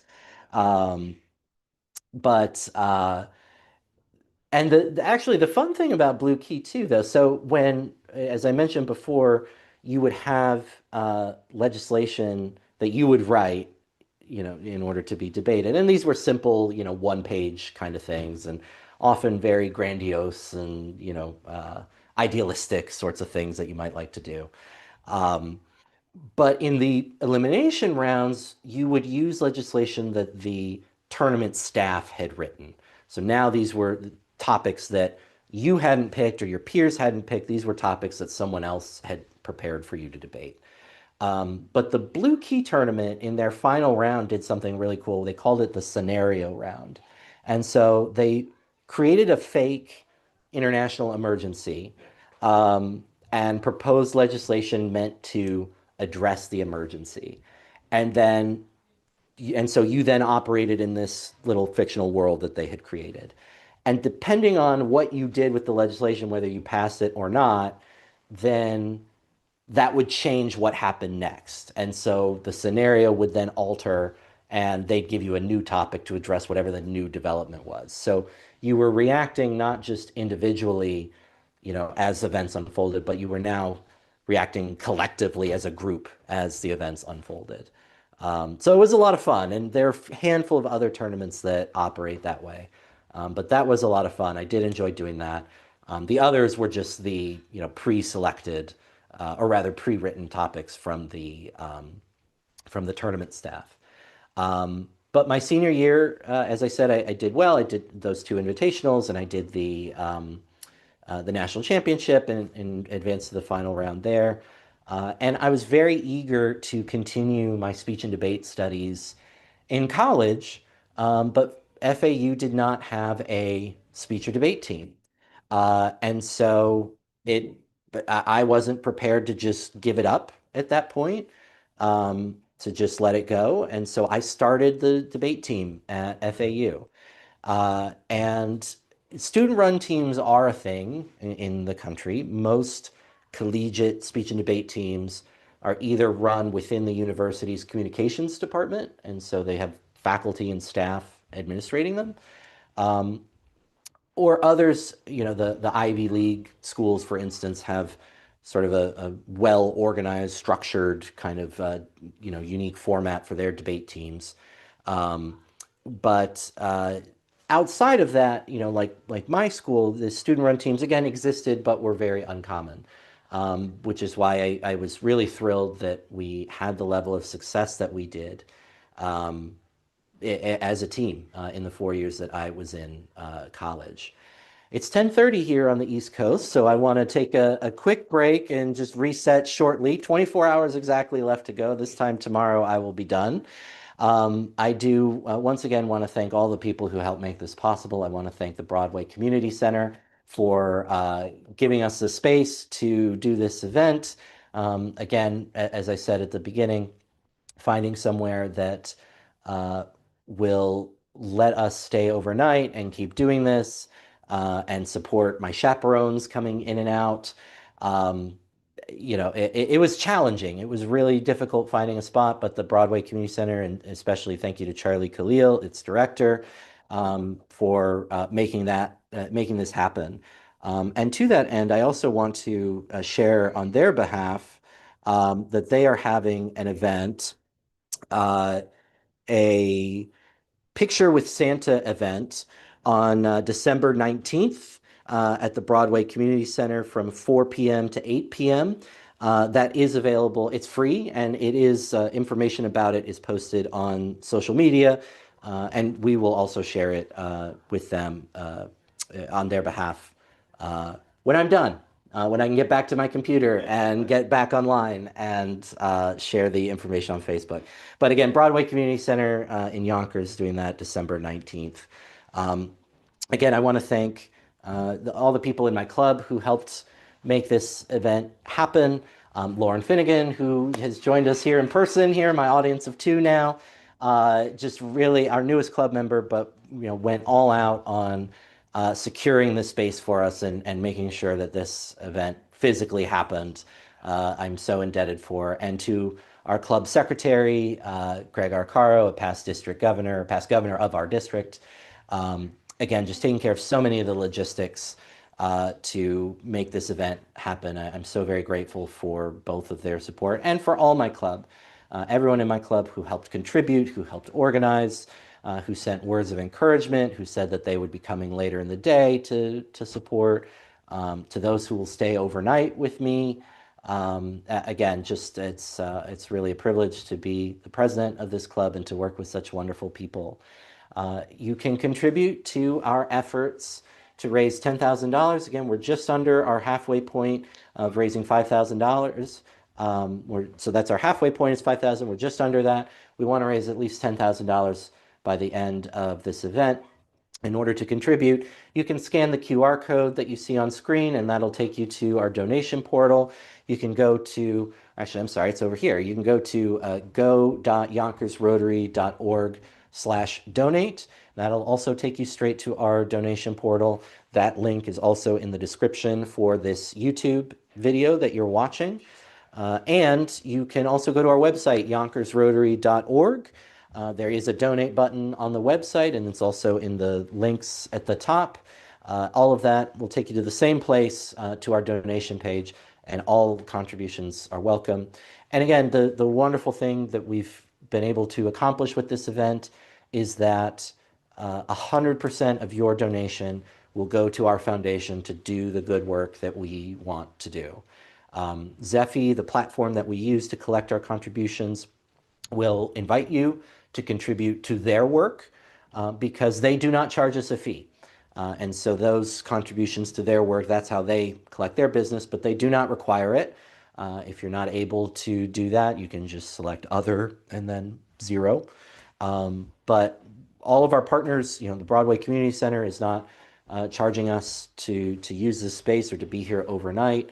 or to come in and out overnight. Um, so 100% of what you contribute will go to our efforts. And if you do contribute, I've still got my phone, my emails here. So I'd be happy to give you a shout out online as we continue through, and you'll see the people who sponsored this event beforehand as we go along. And everyone more or less kind of sponsored in clusters, so you'll see some more names later on. Um, but to tell you a little bit about, well, and before I go into college, talking about the International Baccalaureate program, um, so many of those experiences, so much of the information I learned really stuck with me and has stayed with me in life, which is not something that I think a lot of people are able to say about their high school experience. Um, I was very grateful. Again, one of the 6 areas of knowledge in IB was a second language, and you did get to choose your second language. I chose Spanish. I thought, at the time, living in Florida would be very useful and helpful. And even though I now live in New York, it's still very useful and helpful. But at the end of those 4 years, I needed to, in order to pass the exam, read, write, and speak the Spanish language at a near native level. And in addition, I also participated we called it Conferencia. It was the Florida State Spanish Conference, I think was the full name of it. I described it as like a debate in Spanish. So there was a limited preparation speaking event, and then there was so everyone did that, the impromptu speaking, uh, and then you either recited poetry or you performed a play. And that was unlike my speech and debate experience because it was, you had props and scenery and costumes and things like that. Um, so I did the impromptu speaking and I did the play. We won our division my senior year in 2007. Um, but between that and then just the preparation for uh, the exam, and I really did acquire a pretty good mastery of the Spanish language just by the end of high school. When I went to undergrad, and I knew at that point that I did want to be an attorney, um, but and there was a pre-law track at the honors college. They called it Law and Society, so it was supposed to be law sort of contextualized within society. Um, but if I just took the courses in that major alone, I would not be taking enough courses to be a full-time student. So I had to take courses in something else, and I could have uh, just jumped around and taken whatever, but I decided to further my Spanish education and just double major basically in Spanish. And I did, and I continued, studying the Spanish language. The classes were taught in Spanish. The work was done in Spanish. I read all kinds of Spanish literature from the medieval era to, modern day. One of the more fascinating areas of literature that I studied it was called Alchemiadic literature. And this was literature written by the Moors in Spain during the course of the Inquisition. And so in Arabic, just the act of writing, or I'm sorry, in Islam, the act of writing in Arabic characters is considered holy. And so the Moors would write Spanish literature using Arabic characters. So if you transliterated the Arabic characters into Roman Latin characters that we use, it was Spanish. And it was really fascinating literature to study. And I was very grateful to have that opportunity with a professor who that was his area of expertise. So it was really fascinating to get to take a look at that. Um, I also had the opportunity to study abroad in Guatemala in between my, uh, what was that? In between my freshman and sophomore year. There we go. Um, and I studied mostly in La Antigua, Guatemala, which is the old capital of Guatemala. For about a month, I was there. And then I uh, when I returned to the US, I worked for a local nonprofit. It was called Corn Maya, and it was an acronym, but I forget what it stood for. But it was a community resource center in Jupiter, largely for the Hispanic population. So the idea was, and you hear about this in other communities too, that undocumented laborers might gather outside a Home Depot or something, or some common place, a street corner or whatever, where it is known, you drive by and tell them how many people you need, and they hop in your truck or whatever, which is a very unsafe practice for everybody.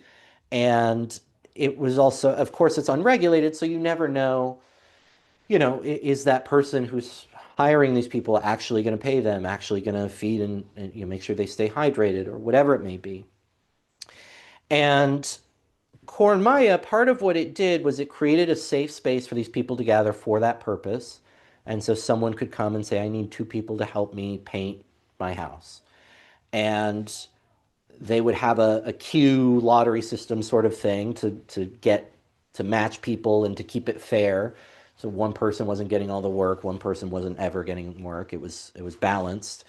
It ensured that they got paid, a livable amount. Again, it provided this safe space that was heated and had food and water for them. And then it also provided education. So they had classes on how to use computers, how to speak English, and I taught some English classes there. All different, kinds of resources available for this community in need. And in fact, the founder, Jocelyn Skolnick, I forget how to pronounce her last name. I'm sorry if you're watching. She actually was presented, I believe, with a Medal of Freedom from President Obama, if I remember right. I know she was recognized at the White House. I think that was the exact award that it was, a Presidential Medal of Freedom. But I will double check on one of my breaks. I'll fact check myself. I'm not trying to contribute to the misinformation problem. But it was truly wonderful work, and I was able to, after I returned from Guatemala, work with them a little bit on some grant writing projects and getting some funding that they need. The consular from Guatemala, they had their office in Miami. They came up to visit. So it was a really wonderful experience. And then in the summer before my senior year of college, I also studied abroad in Spain. I was in Barcelona. I had always wanted to go to Barcelona, and I got to go. And this was the summer of 2010, which for any of you soccer fans, football fans, will know that that was the year that Spain won the World Cup for the first time. And so it was really something to get to be in the victorious country, celebrating with them. It was really extraordinary. But I worked for an attorney in Barcelona, and it was really fascinating to get to study the practice of law and the system of law in a different country. And I'll talk a little bit more about some of the differences, why it is that those two countries are different, and why the United States has a very uniquely or a very unique legal system. Um, but the other interesting thing about Barcelona as well is that that region of Spain, Catalonia, has its own language. It's not even just a dialect, it is its own language, Catalan, separate from Spanish. And so everyone in Barcelona spoke Spanish perfectly fine and fluently, and I had no trouble getting around. But you would hear people speaking privately in a different language, or you would see signs written in this different language. I think it was very close. It wasn't radically different. You could more or less understand. You see the sign, and okay, they're closed from this time to that time, or whatever it was.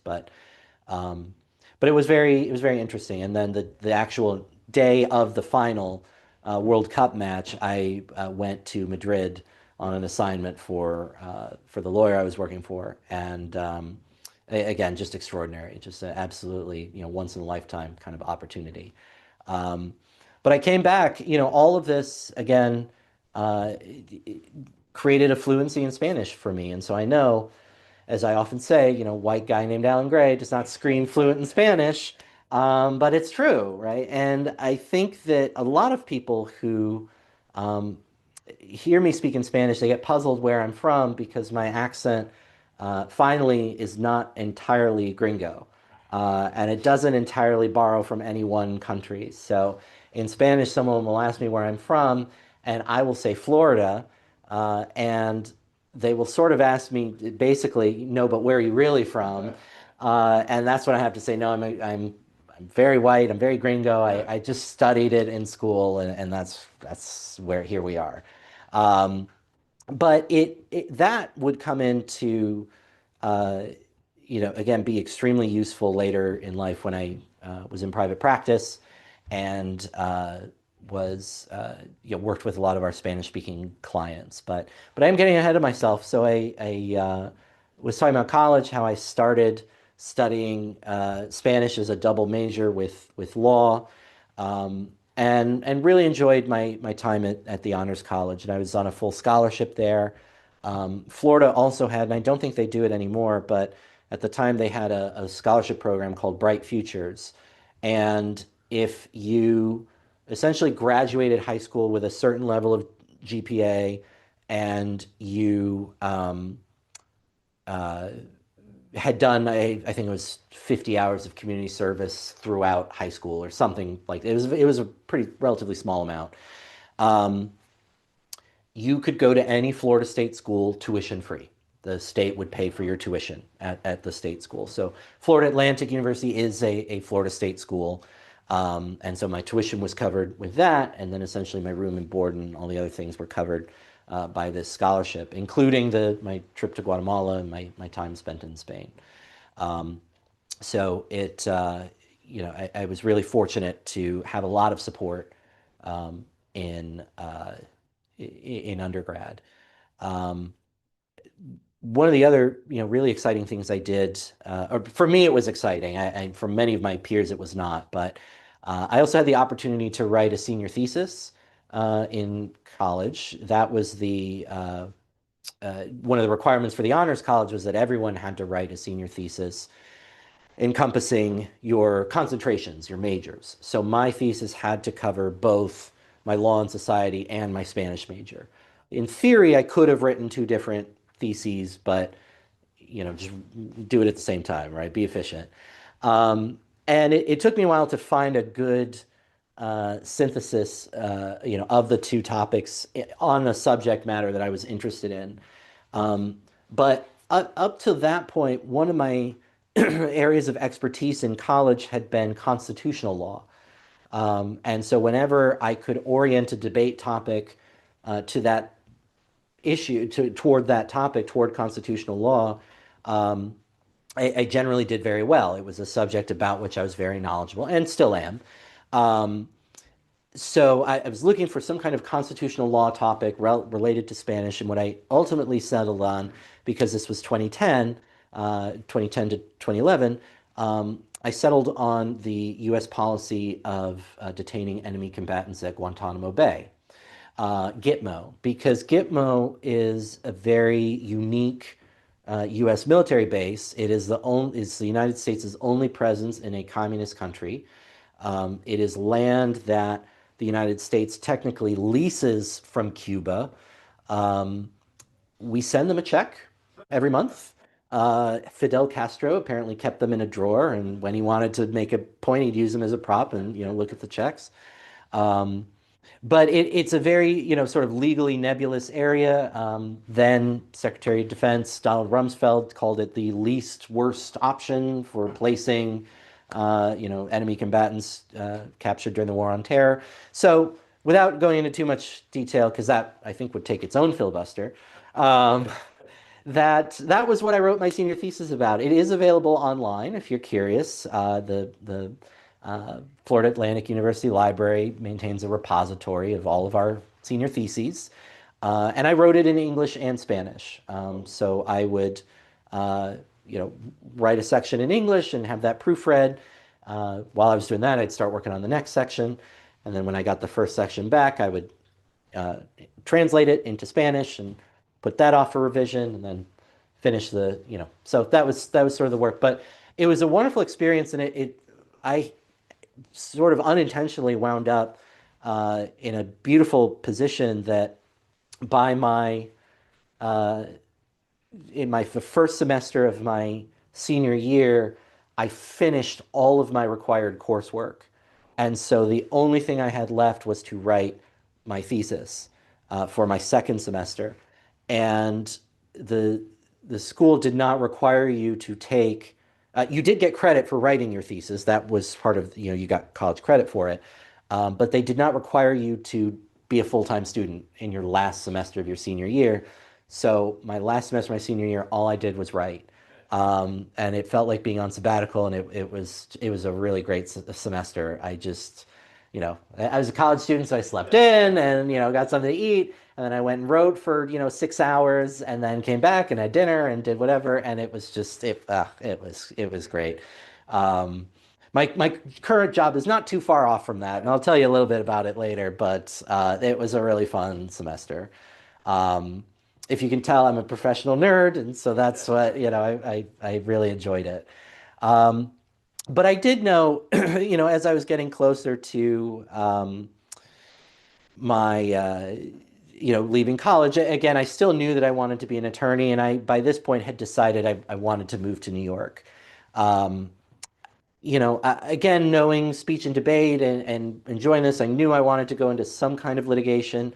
We had a moot court opportunity at the Honors College, that there actually is a college level um, moot court program, the American Collegiate Moot Court Association, ACMCA, um, which I believe they still operate. They're still running these tournaments, and it was a great experience. And again, I being as versed as I was in constitutional law, and I said, this is it. These are the people that argue in the Supreme Court and everywhere in between, and I think this is the kind of thing I'd like to do.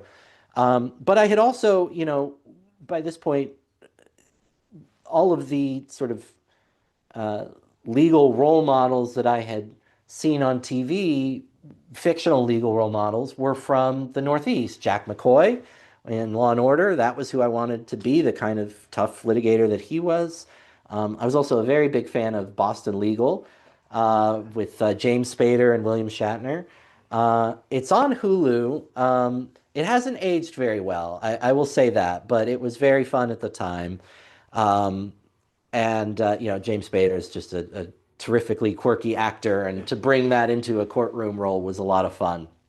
Um, so I knew I wanted to be in the Northeast, and I ended up getting an offer from the Benjamin N. Cardozo School of Law, which is attached to Yeshiva University, but Cardozo is its own entity, and 55 Fifth Avenue in Manhattan. It's Fifth Avenue between 12th and 13th Street. And they actually offered me a unique opportunity to actually start studying in the summer. So the first year of law school is traditionally very difficult because you are learning this whole new way of thinking, and you're learning massive amounts of information that you have to retain, and it is very challenging. And so the idea with this program was you start early, but you go slower. So you take sort of part-time course loads over 3 semesters instead of 2 full-time course loads. Um, and I was eager to get started, so that sounded great to me. So I did that, and then second and third year were regular full-time, um, course loads. And in my second and third year, that's when I had the opportunity to be on Cardozo's moot court team. And so to go back to my college experience with speech and debate, I said, we did really well. Um, over the course of my time in college, I won 8 state championship titles, one of which was in extemporaneous speaking. That event that I had done so horribly, at the beginning of my career, I won it. I won the state championship in that event, my sophomore year of college. And I actually went to the national championship and was a quarterfinalist in that event in my senior year. So that was really a great capstone on my academic speech and debate career. Was I stopped where I started, and I had marked improvement. So, um, but I also had the opportunity as well to advance to the Interstate Oratory Contest, which is the oldest speech and debate tournament in the United States. It goes back to Civil War times. And the top two students from each state, as determined by that state, college students are invited to participate. And so I was one of the two that got offered my junior year to go to the interstate oratory contest representing the state of Florida. And again, it was an incredible experience, incredible opportunity. Saw some really, truly amazing speakers. Um, so that again, just had some really remarkable opportunities and met some amazing people through my time in collegiate speech and debate. I did also find finally, well, I had two people. So one of the um, state championship awards that I won was in an event called Parliamentary Debate, which was a lot of fun. It was a two-on-two format, but it was based off British Parliament. And so you were encouraged to sort of interject and heckle and cheer and boo and interrupt with questions. And so it was a very dynamic, fast-paced event, and the topic would change every round. So it was a very fast-paced, limited preparation event. Um, but I had a great partner for the first few years, and he and I won the state championship together. And then my senior year, I had a new partner, and we perfectly synced. We won every tournament that we went to, except the state championship. We got knocked out in the semifinals. Everyone else was really upset for us because they felt like it had been sort of taken out from under us. And admittedly, when we got the three judges' uh, score sheets back, they didn't really elucidate why we had lost. One just said the other team did better, which doesn't give me much information. One was blank, and then the other was written in a beautiful script that was indecipherable. So we still don't know what that person thought or what their process was, but. Um, at the end of the day, and people ask me if I get upset with if I'm doing a debate and I lose when I think I should have won. And at the end of the day, debate is meant to be persuasive. I'm supposed to persuade you of whatever my viewpoint is or position or whatever. Um, and even in academic debate, if I should have won under the normal rules of logic and rhetoric, but I didn't persuade you, then I didn't win. I didn't do my job. And so I think even then, that's a valuable learning experience. Losing a debate you should have won. I generally don't believe in should have won, but uh, nonetheless, you didn't succeed in your purpose. So you have to, why was that, and what can I do better next time? But it still was a lot of fun, and I again just so thoroughly enjoyed the whole experience. Um, and then in law school, doing moot court, I I went to a tournament. I competed in a tournament in Illinois and Chicago twice, and came in second place both times. Um, the We made it to the final round, and the way the tournament was structured was that even in the final, so with moot court, there's always a written component you do before you get to the tournament. You write a brief, and then you have the oral argument there that you do at the location. And so your written score is your score on the brief is part of your competition score, and then your speaking score is sort of the other part. What most tournaments would do is once you got into the elimination rounds, your brief score fell off, and so your speaking score was all now that you were being judged on. But this tournament apparently didn't do that, and so the brief score kept hurting us both years, even though we won the final round. So the three judges, all said we indicated you all scored higher, but apparently even that didn't outweigh whatever our written score was. So um, again, it is what it is. We did our best, but it was a lot of fun. Uh, I enjoyed Chicago. I know some New Yorkers said that's like offensive to say, but I did like it. I'm here for a reason. I still enjoy New York, but Chicago was fun, and it was again a great experience. And again, continued to meet people that I'm still in touch with that were excellent attorneys or have become excellent attorneys, and just a really wonderful opportunity. Um, and I, Law school is also a challenging educational environment as well.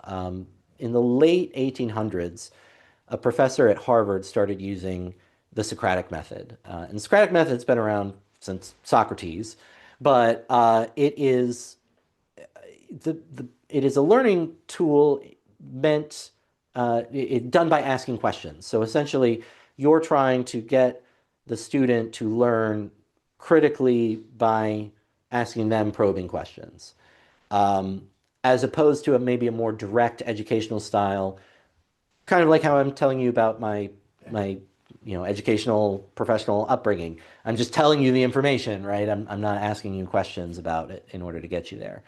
Um, so this professor started doing it in the late 1800s at Harvard, and it caught traction. And now every law school has been doing it for the 20th century and 21st century. And I have a lot of thoughts on that as the value of an educational tool. But we'll save that for a moment. It's 11 a.m. here on the East Coast in New York. I'm coming to you live from Yonkers. I'm Alan Gray. I'm the president of the Rotary Club of Yonkers-East Yonkers. We've hit 2 hours on our 25 and a half hour filibuster, 23 and a half more to go. And again, I thank you all for being with us and for supporting this effort. Again, your contributions now help us do good work soon, now, as we are trying to make our community and our world a better place. So thank you to all the people who contributed previously, and you will see their names pop up over the course of the next 25 and a half hours.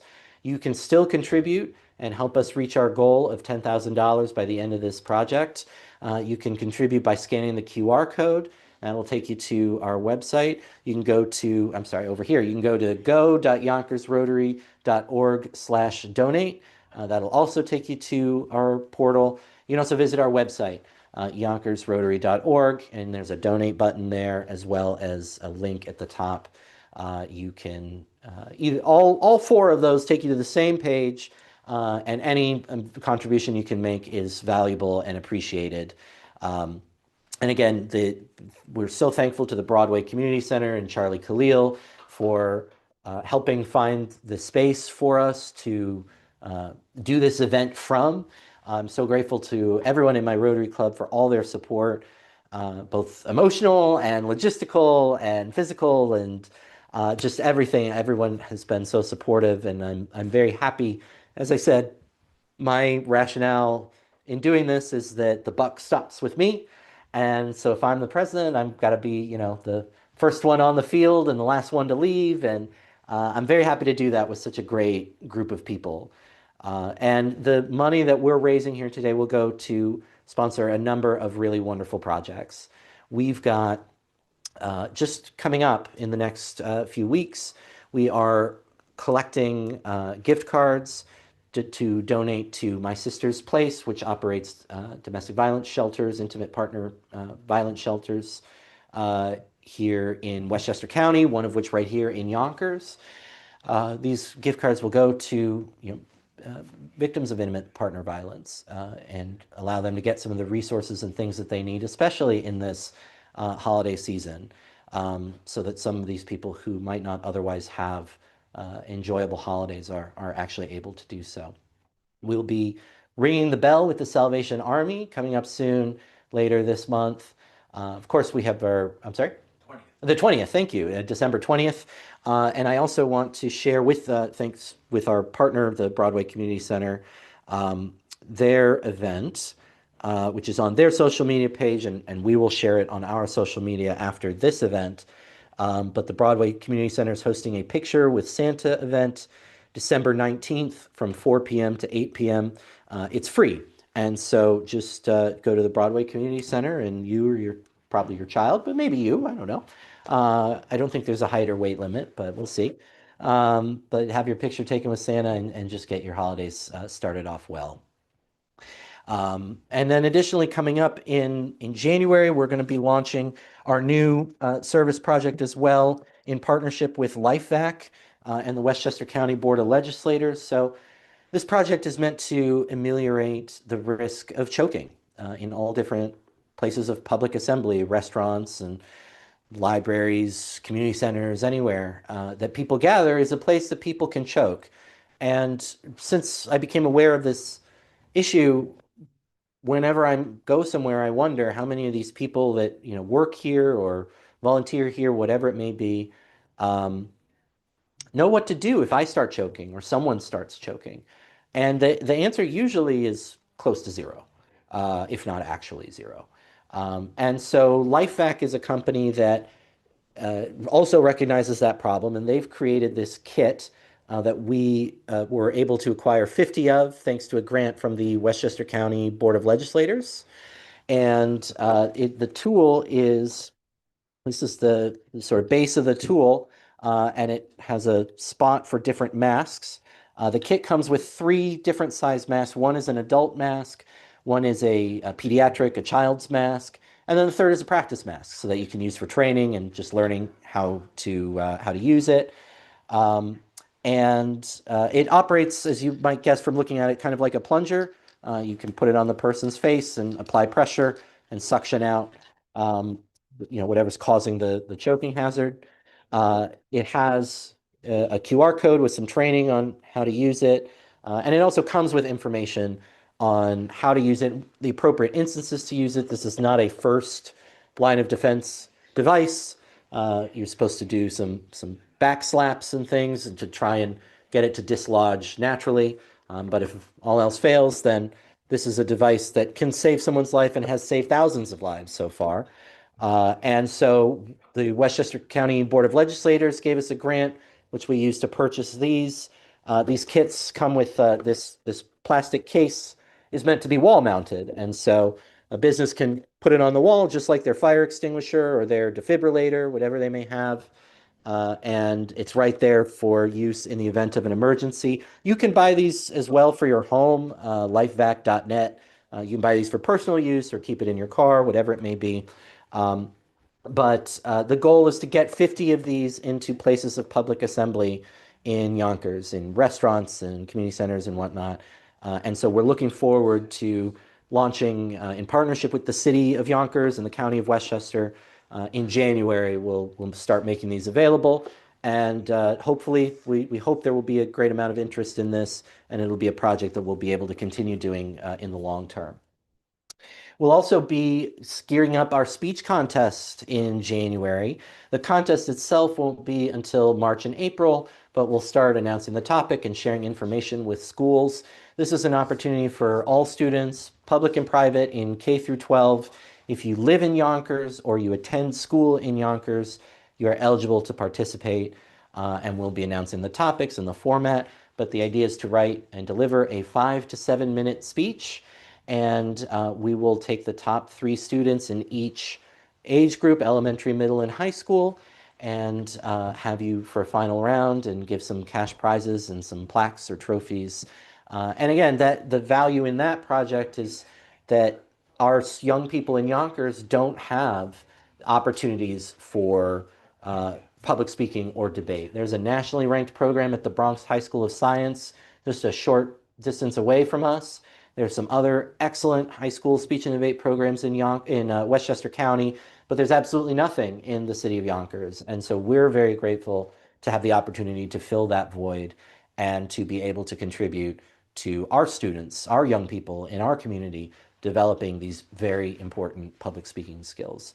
We're also looking forward to our car show event that'll be in the summertime, and that again raises money and gives money to high school students pursuing higher education in automotive mechanics so that they can attend, they can overcome the cost of entry, because not only do they have to pay tuition, room and board, and buy their books and all those kinds of things, they have to show up with about $10,000 worth of their own tools just on the first day of school.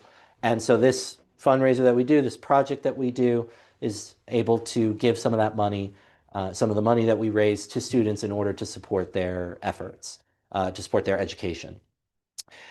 We also are just wrapping up, but projects that we do every year. Before Thanksgiving, we do a turkey distribution. We've done that the past several years in partnership with Mi Rancho Farmers Market. in Yonkers. We also teamed up this year with the Mexican American Association of Yonkers, and we're able to distribute 200 turkeys and about as much pernil and chicharrón and fruits and vegetables and baby formula to all different communities in need here in Yonkers. So that's another project we do every year. We're also just wrapping up our literacy project. We've been doing this for 10 years or so now, where we make sure that every first grader in Yonkers, we get them pencils. And again, something so basic, something very simple that probably everyone watching, probably all of us take for granted. It's just not something we would think, how hard is it to get a writing implement in order to uh, do your education, to go to school, to do your work. But for many people, it is. Those basic necessities that we take for granted often are in very short supply. And so the money that you raise, that you contribute, that you help us raise today, goes to those efforts. Um, we also partner regularly with YCAP, the Yonkers Community Action Program, which operates a food pantry for needy people in Yonkers. We've also started this year a project volunteering with the Midland Avenue Green Association. This is a group of just concerned, interested citizens who live along Midland Avenue in Yonkers who said, uh, we want to do a cleanup of our roadway. There's litter and garbage along the side of the road, and we want to pick it up. And they did. And so once a month, they go out and do an amazing job beautifying this roadway. And we're very grateful to be a part of that. And we're hoping to be able to learn from their example and organize other roadway cleanups elsewhere in Yonkers.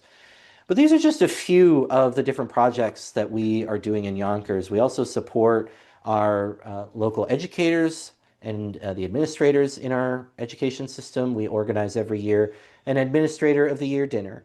And I'm very grateful to my in-person audience now, Alex Schnee, a past president of our club. And she always, every year, organizes an excellent gathering to recognize the administrators in our Yonkers public school system who often go unrecognized but play an essential role in ensuring that students have what they need, teachers have what they need, parents have what they need in order to support their students' education. So we have been very grateful to have the opportunity to support our administrators in the public education system for many years now, and we're looking forward to doing that again this year. We also just finished about a month ago another fundraiser that we do in honor of a longtime member of our club who's passed, the Peggy Murphy Memorial Dart Tournament fundraiser. This is organized by Peggy's daughter, Anne, and Anne Murphy is our president-elect this year. She'll be president July 1st, 2026. But Anne every year organizes this dart tournament and raises money that we use to give to high school seniors as scholarships as well. Some amazing, bright people in Yonkers that we're very thrilled to be able to support as they go on to their higher education pursuits. So again, these are just some examples of the projects that we are able to undertake thanks to generous contributions from people like you. So again, if you're able to contribute, we're so grateful for anything that you can help us raise. You can scan the QR code in order to go to our donation portal. You can visit go.yonkersrotary.org/donate. It takes you to the same place. You can also visit our website, yonkersrotary.org. You'll find a donate button if you scroll down just a bit, or up at the top as well in the menu bar. You'll also see a link, an option for donate. And in the description to this YouTube video that you're watching right now, you'll also see the link. All of them take you to the exact same place. And I've got my phone here. I'm keeping an eye on my email as those contributions come in. And I'll be sure to give you a shout out as you do. So thank you once again for being with us today. We've got just 23 hours and 16 minutes left. It's just flying by, flying by. But I left off talking about law school, and it's a very how different the education system is. And it's not something that I entirely warmed up to right away. It was something that, again, I have my thoughts about its utility as a teaching tool, but the American Bar Association didn't ask me, so here we are. But I did graduate. I did take the bar. I passed the bar on the first attempt, and I found a job in private practice with practicing personal injury law, which is not a field that I thought I would pursue.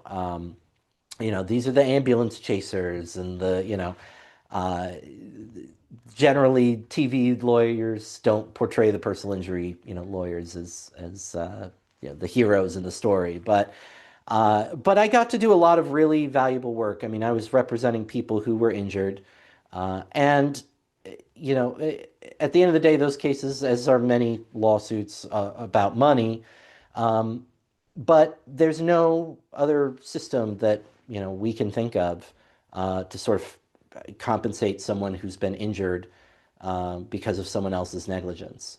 In an ideal world, we would undo the damage, right? Whatever physical injury you suffered, we would just undo, not just heal it or fix it, but make it so it never happened. But we don't have time machines. We don't have that ability. And so money is the only way that the American legal system has come up with to help people who are injured. And so to that end, I am very grateful to have been able to help a lot of hurt people. And I mentioned earlier my fluency in Spanish, and that was really essential in my line of work because I was able to represent our Spanish-speaking clientele. It does not matter whether you are an American citizen or a tourist or undocumented. If you are in the United States and you are hurt, you are entitled to the equal protection of the laws, and that includes the ability to be compensated for your injuries. And so I was very lucky to be able to help some people who otherwise might not have been able to access the help that they needed. And that many of those people were Spanish-speaking people, whether they were citizens or immigrants or not. Um, but again, I had a lot of fun in private practice. I got to try cases to verdict. I got to argue appeals. I got to do all of these sort of real world argumentation things that my entire speech and debate career starting in 2003 had led up to, and really enjoyed it. And I ended up leaving that job not because I was dissatisfied with the work or with the firm or my bosses. To the contrary, I still am in touch with them and absolutely, adore them and always every day very grateful for the lessons that they taught me and the information that they gave me. Um, but one of my bosses used to work in the court system, and she would talk about her job very fondly. And I thought, wow, that just sounds so nice. That sounds like a really great job. And it involves a lot of writing and researching. And sure enough, that I just happened to be looking, window shopping the New York Courts careers page, and happened to find an opening for the exact same job that my boss had had. And I thought, I'm just gonna throw my hat in the ring, just so that I can say to myself that I did it. I had not been practicing law for terribly long at that point, only a few years. Um, and I thought, I'm good, but I'm not that good, is what I thought. But, I'll put my hat in the ring, I'll do it. I can rest easy at night knowing that I did it. And if I don't get it, that's fine because I already like what I'm doing. And I put my hat in the ring, and lo and behold, I ended up getting the job, which was a complete, surprise to me. But I love what I do, and as I said, it is very reminiscent of when I was, in college in that last semester where I got to just write my senior thesis and coach debate, and that was about it. That kind of is my job now. I just get to write and then do good service work and just and help all kinds of people. I also work with our interns and law students, and I do some lecturing for different groups, and we'll talk more about all that. But um, again, I'm very happy with my career, and that's the one thing I guess I could wish for you and for everyone is just find a job that you're happy with. It doesn't matter what it is, as long as you enjoy it, then you never work a day in your life, right? And that's the goal. So. Um, that's all of what leads me here. That's my professional career, and Rotary is simply all about pooling our talents, our tools, our knowledge, experience, resources, connections, everything that we have and everything that we are, bringing that together for the common good. Just to do good things, not because it's going to help me down the line with anything, not because it's going to make me look good to somebody I want to impress, just because, as far as I'm concerned, it's the right thing to do. And that belief is what unifies every Rotarian I've ever met. And Rotarians are just some of the nicest, most generous, caring people. Um, there are I mean, just incredible stories that you will hear of what Rotarians have accomplished. Um, one story that has always stuck with me was of, and I forget the country where the person was from, but um, somewhere in South America that they needed a surgery, a particular kind of heart surgery that could only be done at a specialized facility in New York. But in order to get from that person from that country to New York and get the surgery done, uh, required visas, and it's just a Herculean effort to make that happen. And Rotarians made it happen in a day. Things that would have taken months to organize, just made it happen and got the person the life-saving surgery that they need. And that is not a one-off story. There are lots of stories like that all over the world from Rotary clubs in all different walks of life. So that is the work that you are able to help us do by contributing. Um, One of the things that again, as I went through earlier in the program and talking about, um, what to expect out of these 25 and a half hours, it's not going to be 25 and a half hours of original content.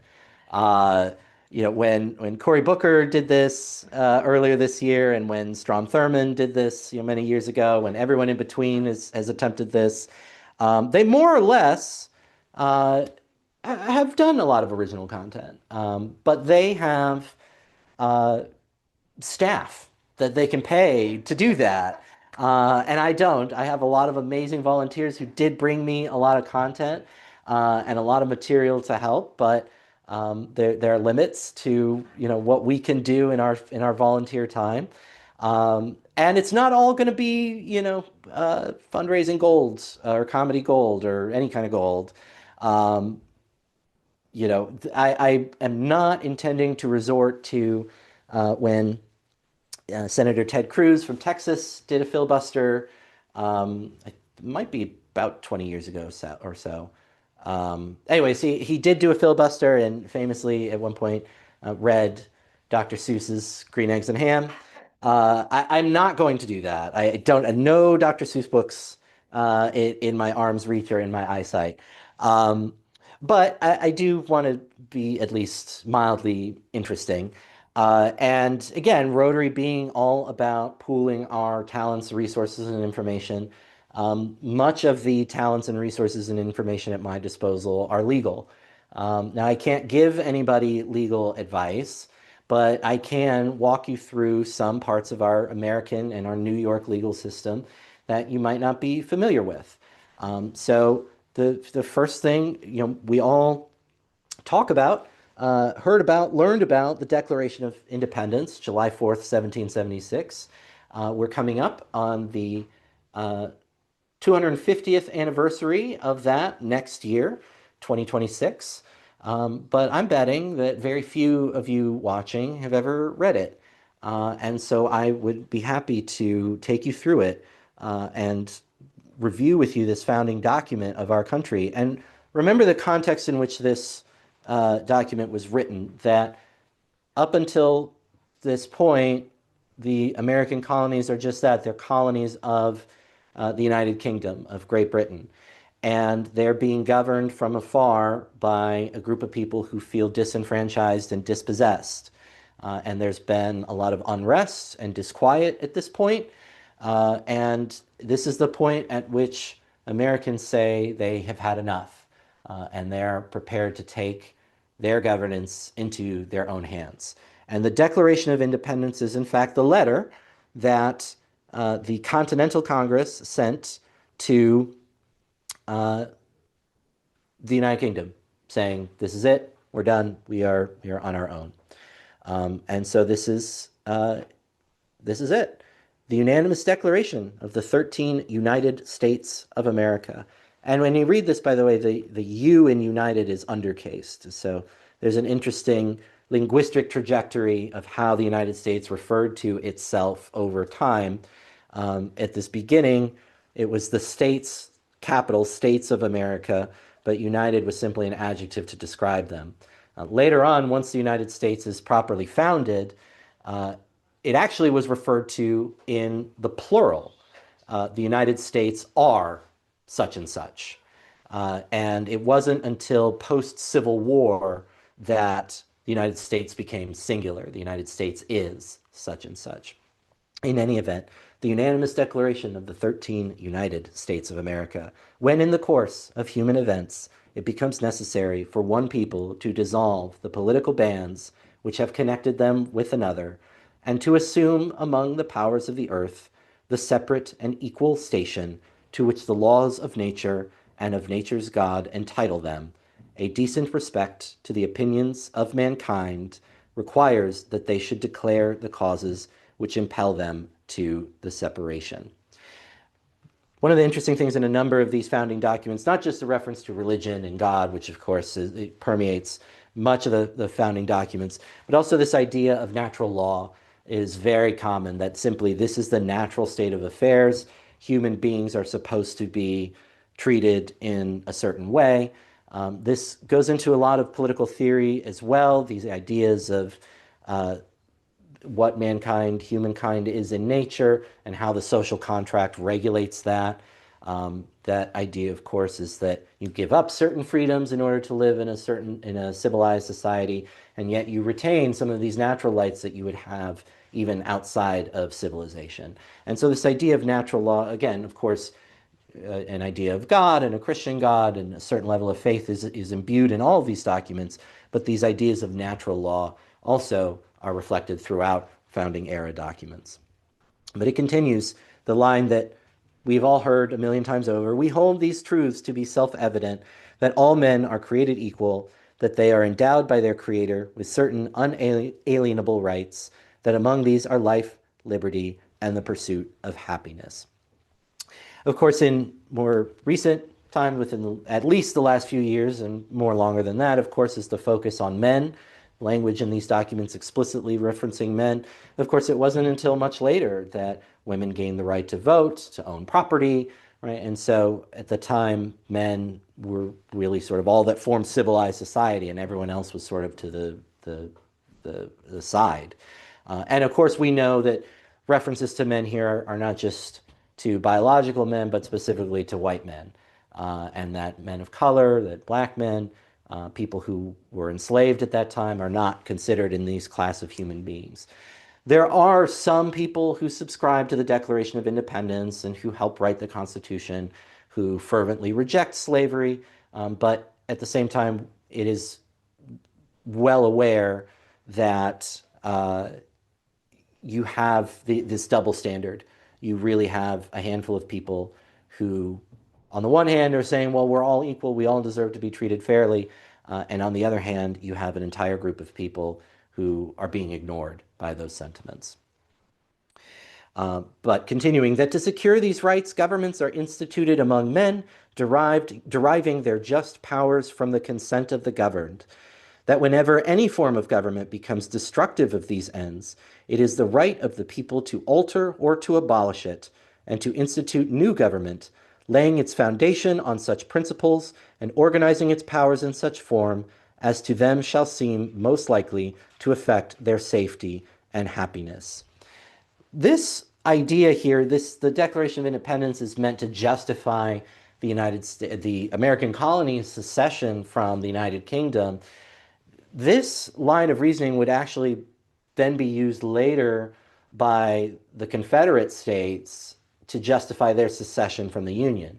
And at the time, there was an argument that it was very hypocritical for the Union government to insist that states could not secede from the Union, from the United States, while the Declaration of Independence explicitly references a natural right, a human right, in order to explicitly do so.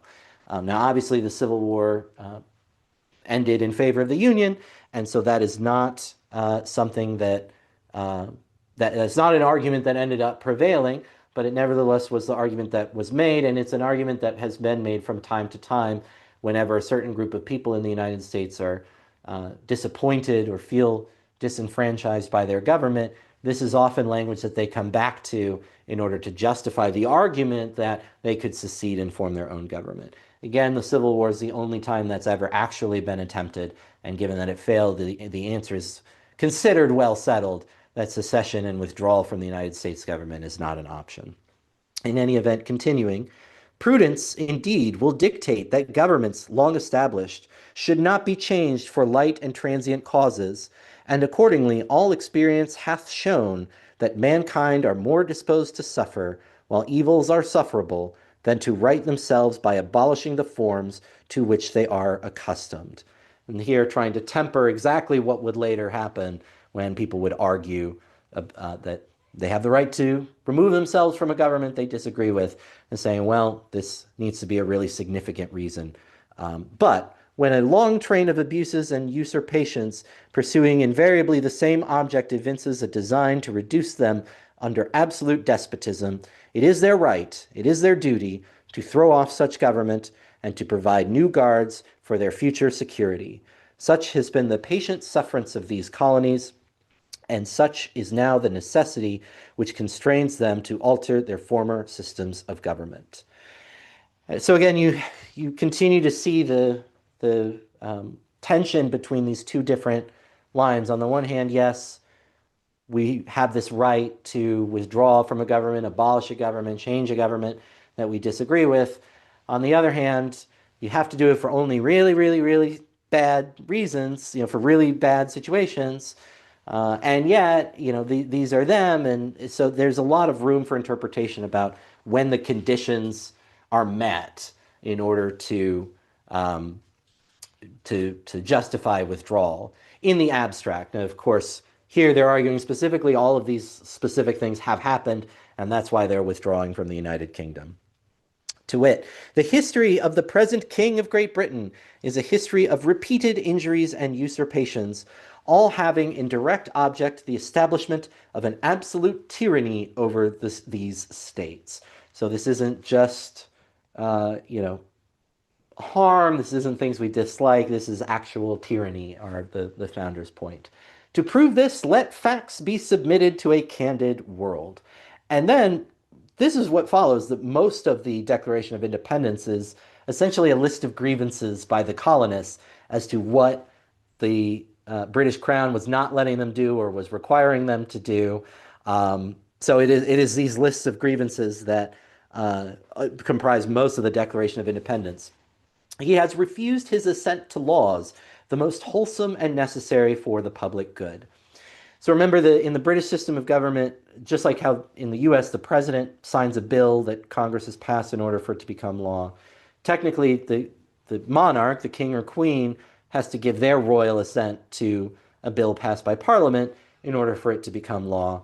Nowadays, that is generally done by custom. That just happens. The king or queen doesn't really, weigh in or dissent from a particular law.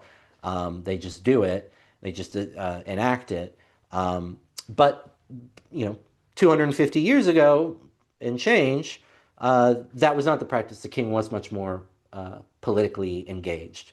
And so his refusal to assent to laws was stymieing colonists' ability to self-govern. He has forbidden his governors to pass laws of immediate and pressing importance, unless suspended in their operation till his assent should be obtained, and when so suspended, he has utterly neglected to attend to them. He has refused to pass other laws for the accommodation of large districts of people, unless those people would relinquish the right of representation in the legislature, a right inestimable to them and formidable to tyrants only. He has called together legislative bodies at places unusual, uncomfortable, and distant from the depository of their public records for the sole purpose of fatiguing them into compliance with his measures. This is actually kind of funny because what he would do is say, to me, it's funny. It was not funny to them back then. But he would say, okay, you want to, because the legislature in the United Kingdom, again, operates according to the monarch. So the monarch has the power to call a legislative session to order, and also the power to prorogue parliament or to dismiss parliament, to send them home, to stop legislative business. And in doing so, the monarch also has the power to designate where the session is to be held. And of course, in the UK, as it is now for many centuries has been, that's in Westminster Abbey and or Westminster Hall, and you have the House of Commons and the House of Lords, right? These buildings that have been there for longer than the United States has been there. But what he would do is when back then, when people would complain that, you haven't let us legislate in so long, he would say, okay, fine, you can legislate, but you have to go way, way, way over there. And he would pick some place extremely inconvenient for them to go. And again, this is 1770s, so this is horse and buggy era. This is, dirt roads, and it just extremely difficult and onerous to travel. So it very petty, but I'm amused in its pettiness. But um, he has dissolved representative houses repeatedly for opposing with manly firmness his invasions on the rights of the people. And so again, just as I said, the monarch can dissolve parliament. Just as they were about to do something he didn't like, he would dissolve them. That's it, you're done. He has refused for a long time after such dissolutions to cause others to be elected, whereby the legislative powers, incapable of annihilation, have returned to the people at large for their exercise, the state remaining in the meantime exposed to all the dangers of invasion from without and convulsions within. Something interesting here, the use of without, and this is a use that has really fallen out of favor nowadays, but without is simply the opposite of within. So if I'm within the state of New York doing this right now, and someone in New Jersey is without the state of New York.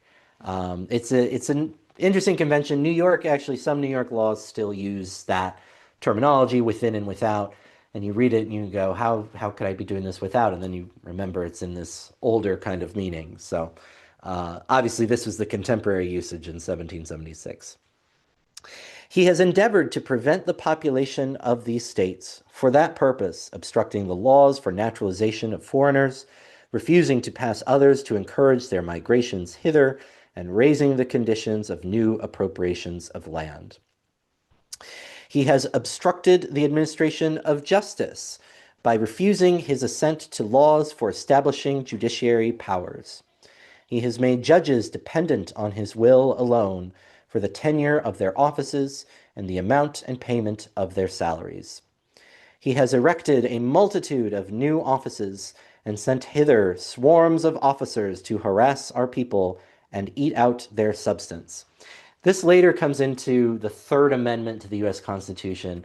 The British military at the time routinely would quarter soldiers in civilians' homes, meaning that the military would show up in a town and essentially occupy your home, your house, your church, your storefront, whatever it was, and help themselves to your things. This is what much later on in World War II, the Nazis would do as throughout their campaign in Europe, and is also how they would come into possession of a number of rare and very valuable art pieces, which are still being litigated today. The retrieval and return of art that was stolen by the Nazis during World War II. All stolen originally because the Nazis would occupy people's homes and help themselves to their things. So going all the way back, this is something that the British military was regularly doing, and the American colonists were just absolutely having none of it. He has kept among us in times of peace standing armies without the consent of our legislators. Something else that would work its way into the Constitution, that the United States is not supposed to have a standing army in the sense that you just have a group of people ready to go to war. Now we do, in the strictest sense, have that. If we were to go to war tomorrow, we would have a military to do that, but it's not standing in the same sense that that armies would stand, 250 years ago. He has effected to render the military independent of and superior to the civil power. Again, something that was really important to the United States, that civilians control the military. And this is a difference in a number of countries where the military, especially Latin American democracies, are often set up this way that the military is its highest authority is whatever general, admiral, the highest military officer. That is the person in charge of the military. Uh, Whereas in the United States, the military, of course, reports to the commander in chief, the president of the United States, who is a civilian. So that was something that was very important to the founders, that uh, in the United States, that the military would belong to the people and not to the government or to itself, that it would be entrusted to itself. Uh, Oops, there we go, sorry. He has combined with others to subject us to a jurisdiction foreign to our Constitution and unacknowledged by our laws, giving his assent to their acts of pretended legislation, for quartering large bodies of armed troops among us, similar to the point above, for protecting them by a mock trial from punishment for any murders which they should commit on the inhabitants of these states. So it would, when a soldier or someone would, um, you know, uh, kill a civilian, right? They would have a mock trial in which they would be acquitted. Um, for cutting off our trade with all parts of the world, for imposing taxes on us without our consent. Of course, this is the famous no taxation without representation. For depriving us in many cases of the benefits of trial by jury, for transporting us beyond seas to be tried for pretended offenses. So not only would there be mock trials to acquit um, guilty British soldiers, there would also be sham trials in Great Britain for colonists on trumped up charges. So it worked both ways. For abolishing the free system of English laws in a neighboring province, establishing therein an arbitrary government, and enlarging its boundaries so as to render it at once an example and fit instrument for introducing the same absolute rule into these colonies. For taking away our charters, abolishing our most valuable laws, and altering fundamentally the forms of our governments. For suspending our own legislatures and declaring themselves invested with power to legislate for us in all cases whatsoever. He has abdicated government here by declaring us out of his protection and waging war against us. He has plundered our seas, ravaged our coasts, burnt our towns, and destroyed the lives of our people. He is at this time transporting large armies of foreign mercenaries to complete the works of death, desolation, and tyranny already begun with circumstances of cruelty and perfidy scarcely paralleled in the most barbarous ages and totally unworthy the head of a civilized nation. On the part about mercenaries, remember too that it wasn't just the British against the Americans, that the British also hired foreign mercenaries, the Hessians and other groups, to come, the Germans, to come and fight on their behalf as well. So not only were the American colonists and the Continental Army outmanned and outgunned by the British Army alone, but it was the British Army plus all the different mercenary groups that the government had hired. He has constrained our fellow citizens, taken captive on the high seas, to bear arms against their country, to become the executioners of their friends and brethren, or to fall themselves by their hands. He has excited domestic insurrections amongst us, and has endeavored to bring on the inhabitants of our frontiers, the merciless Indian savages, whose known rule of warfare is an undistinguished destruction of all ages, sexes, and conditions. So this is the first mention in the Declaration of Independence of Indians, right, Native Americans, and it certainly won't be the last in the founding documents. And in fact, most federal law and New York state law continues to refer to Native Americans as Indians, going back to the language that's used in our founding documents. That said, relations generally have improved between the United States federal government, the New York state governments generally, and Native American tribes. That is not true for most of American history. Even once the United States government was founded, and you had all these constitutional protections, and you would have treaties in terms of how the United States would treat Native Americans and their tribes and respect their forms of government and allow them self-governance and land, that would very often be reneged upon. And relations generally are better. And working in the court system, we actually have a group that coordinates with Native American tribes or that have land in New York State, um, in order to improve relations. So when certain crimes may be committed across different, crimes might be committed in a tribe and then in tribal land, and then it's brought over to the person comes to New York State, or vice versa. Crime might be committed in state jurisdiction, and then it's brought over. The person, then flees into tribal land. You now have an incident with multiple jurisdictions, and so there are, these committees and these groups that work on improving those relationships so that when something like that happens, we can deal with it in an appropriate way. That said, the language used across again continues to use language like Indian instead of Native American, or something more accurate to reflect their identity.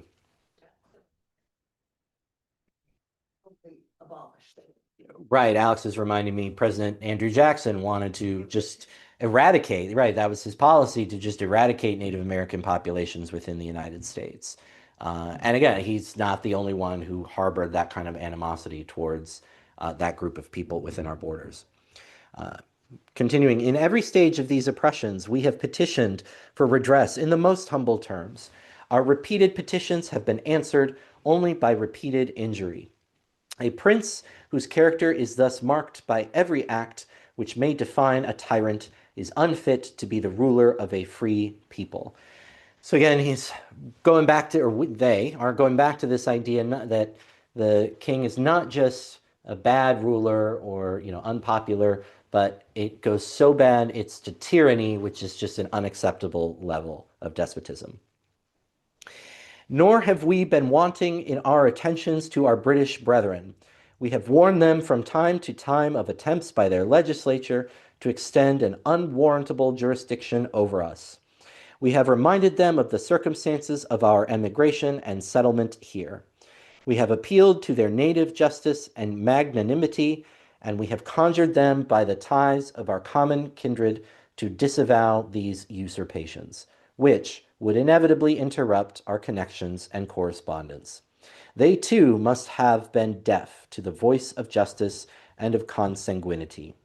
We must therefore acquiesce in the necessity which denounces our separation and hold them, as we hold the rest of mankind, enemies in war, in peace friends.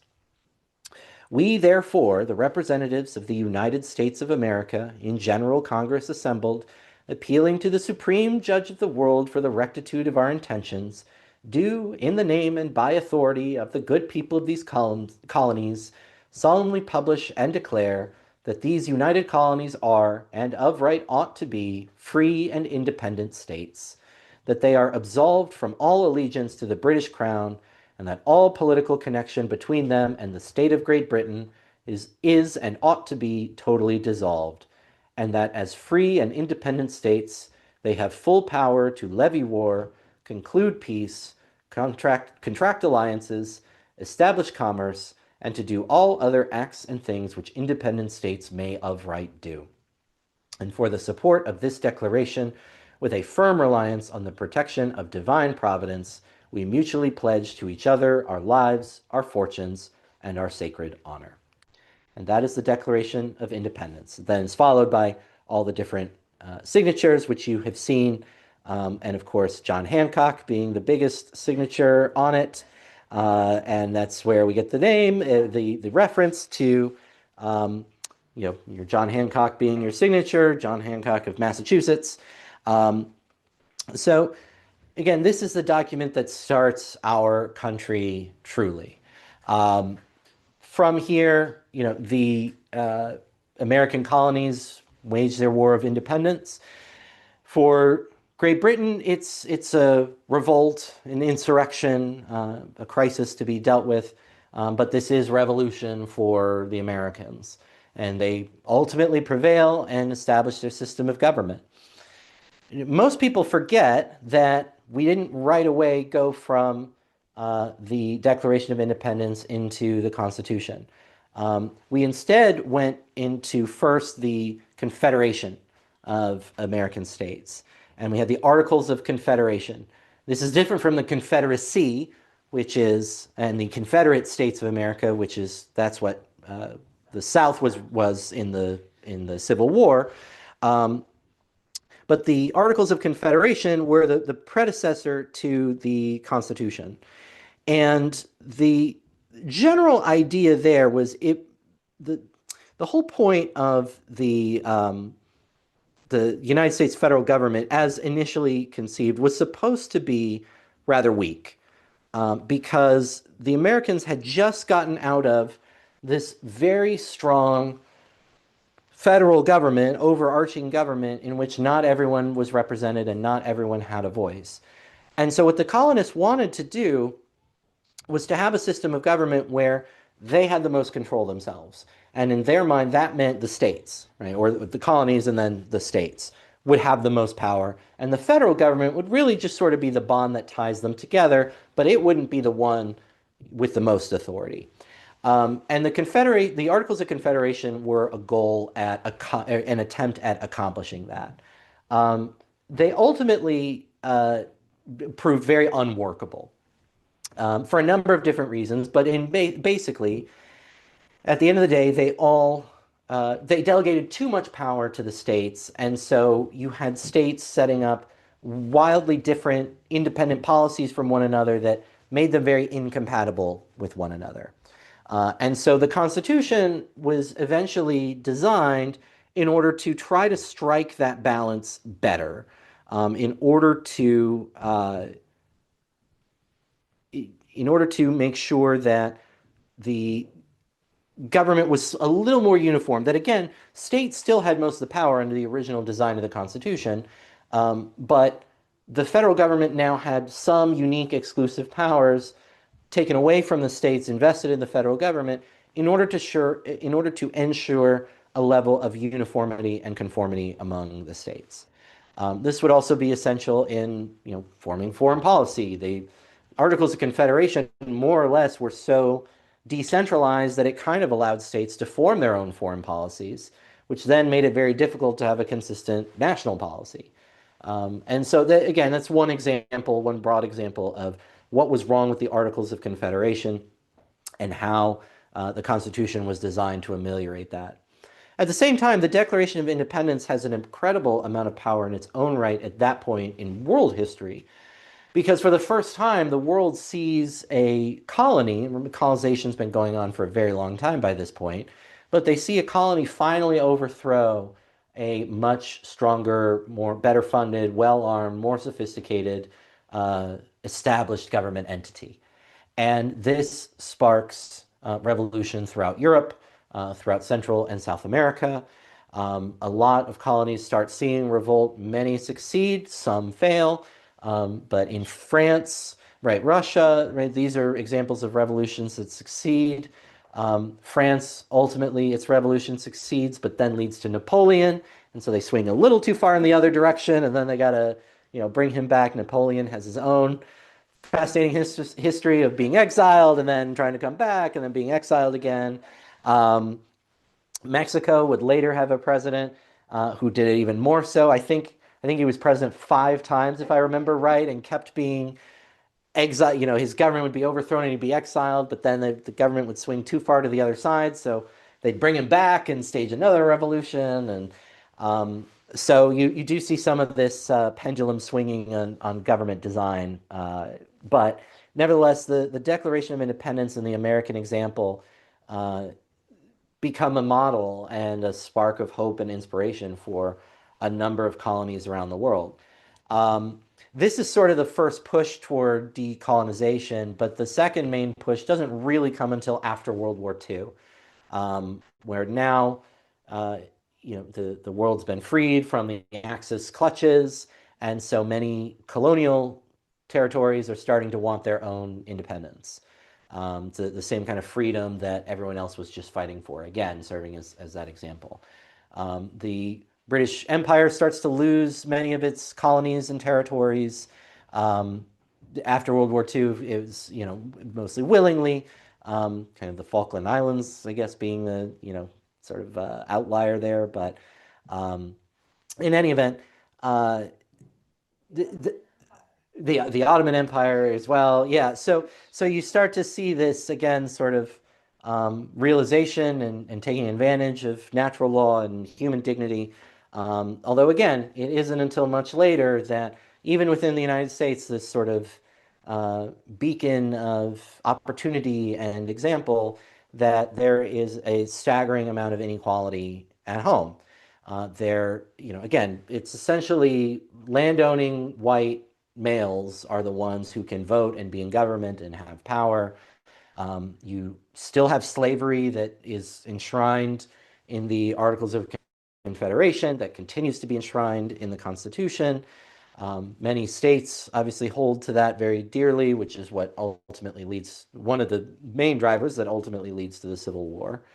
Um, you have the treatment of Native Americans and other immigrant populations, and then this is all to say nothing of women, right? That even white women are still considered second-class citizens to white men, and many of these prejudices, even once they're deinstitutionalized and they're not legal, still continue to uh, the Civil Rights Act in the 1960s, and then even further into modern times, that even where it's not specifically codified in the law, that many customs, practices, and norms continue to perpetuate, whether it's discrimination or uh, inequitable treatment or whatever it may be.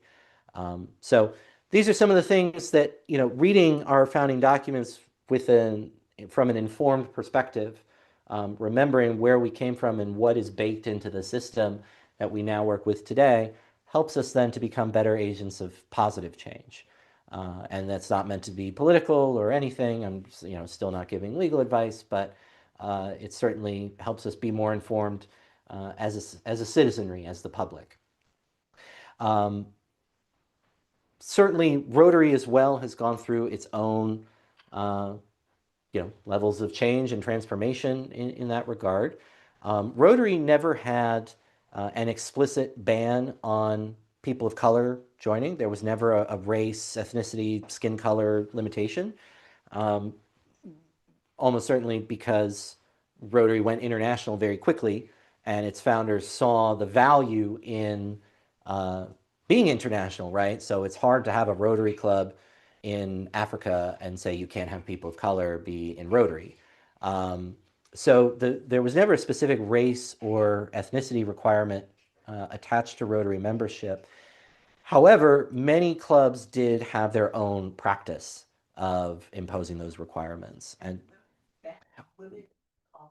right, and Alex is reminding me of women, which has a separate history I'll share in a moment.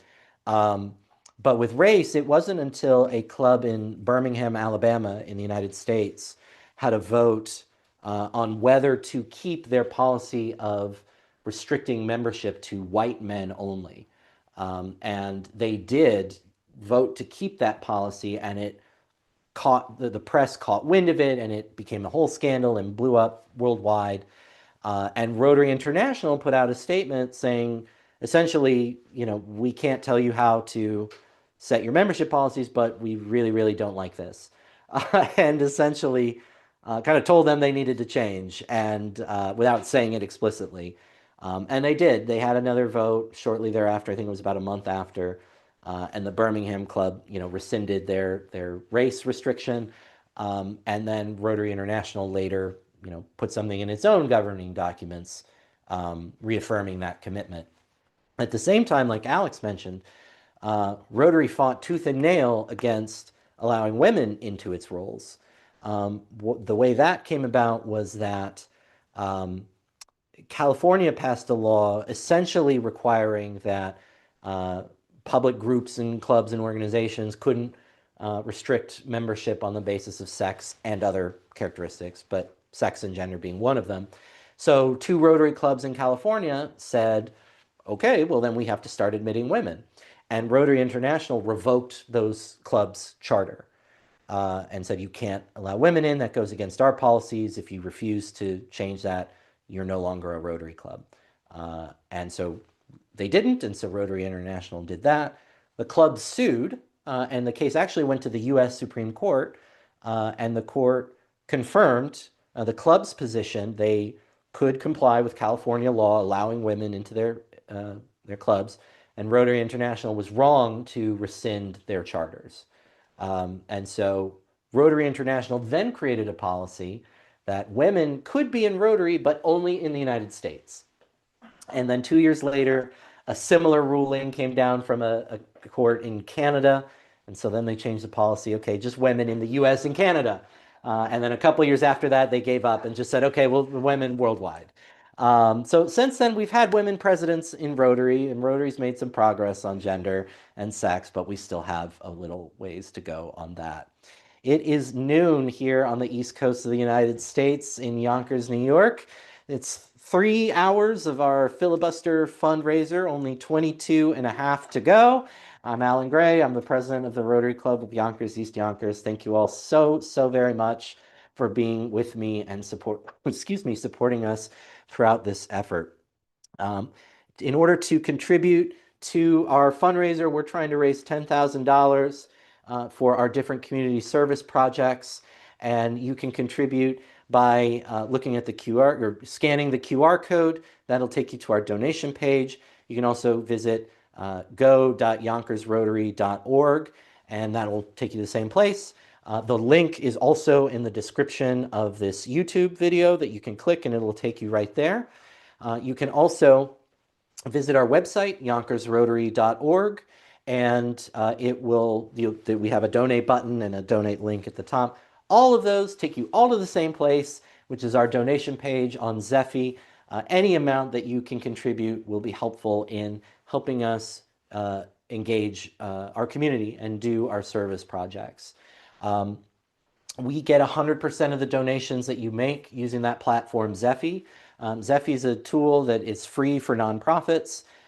They make money by, on the second page when you donate, you'll see there's an option to give them a additional contribution.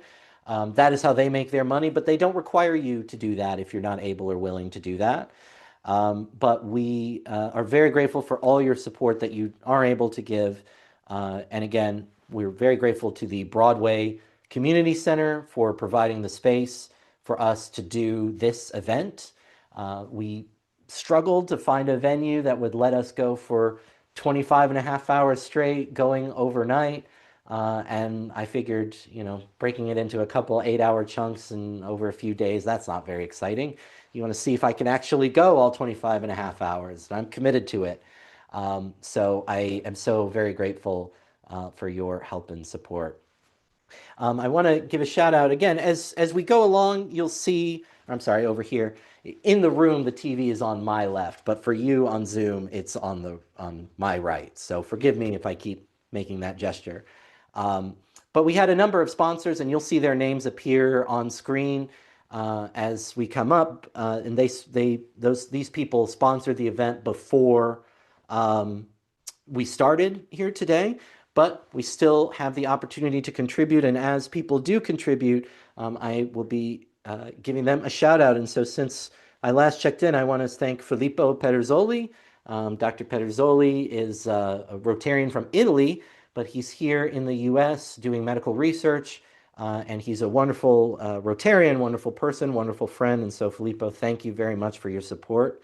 And also Akiko Kobayashi, thank you for your contribution and your support of our efforts. At some point, I will do the math and tell you exactly where we're at in terms of our fundraising, but we are a little beneath halfway point, a little below our $5,000 mark. We want to get to 10,000 by the end of the day. So the best thing you can do if you've already contributed or if you're not able to contribute, just share this event with the people in your network. Show them what we're up to. Show them the causes that we are fighting for, the things that we want to do with the funds that we raise here over the next 22 and a half hours. I hope that you'll encourage them to support us as well. The live chat's open too, and I'm trying to keep an eye on that as best I can. Shanae and Alex, thank you so much for your support.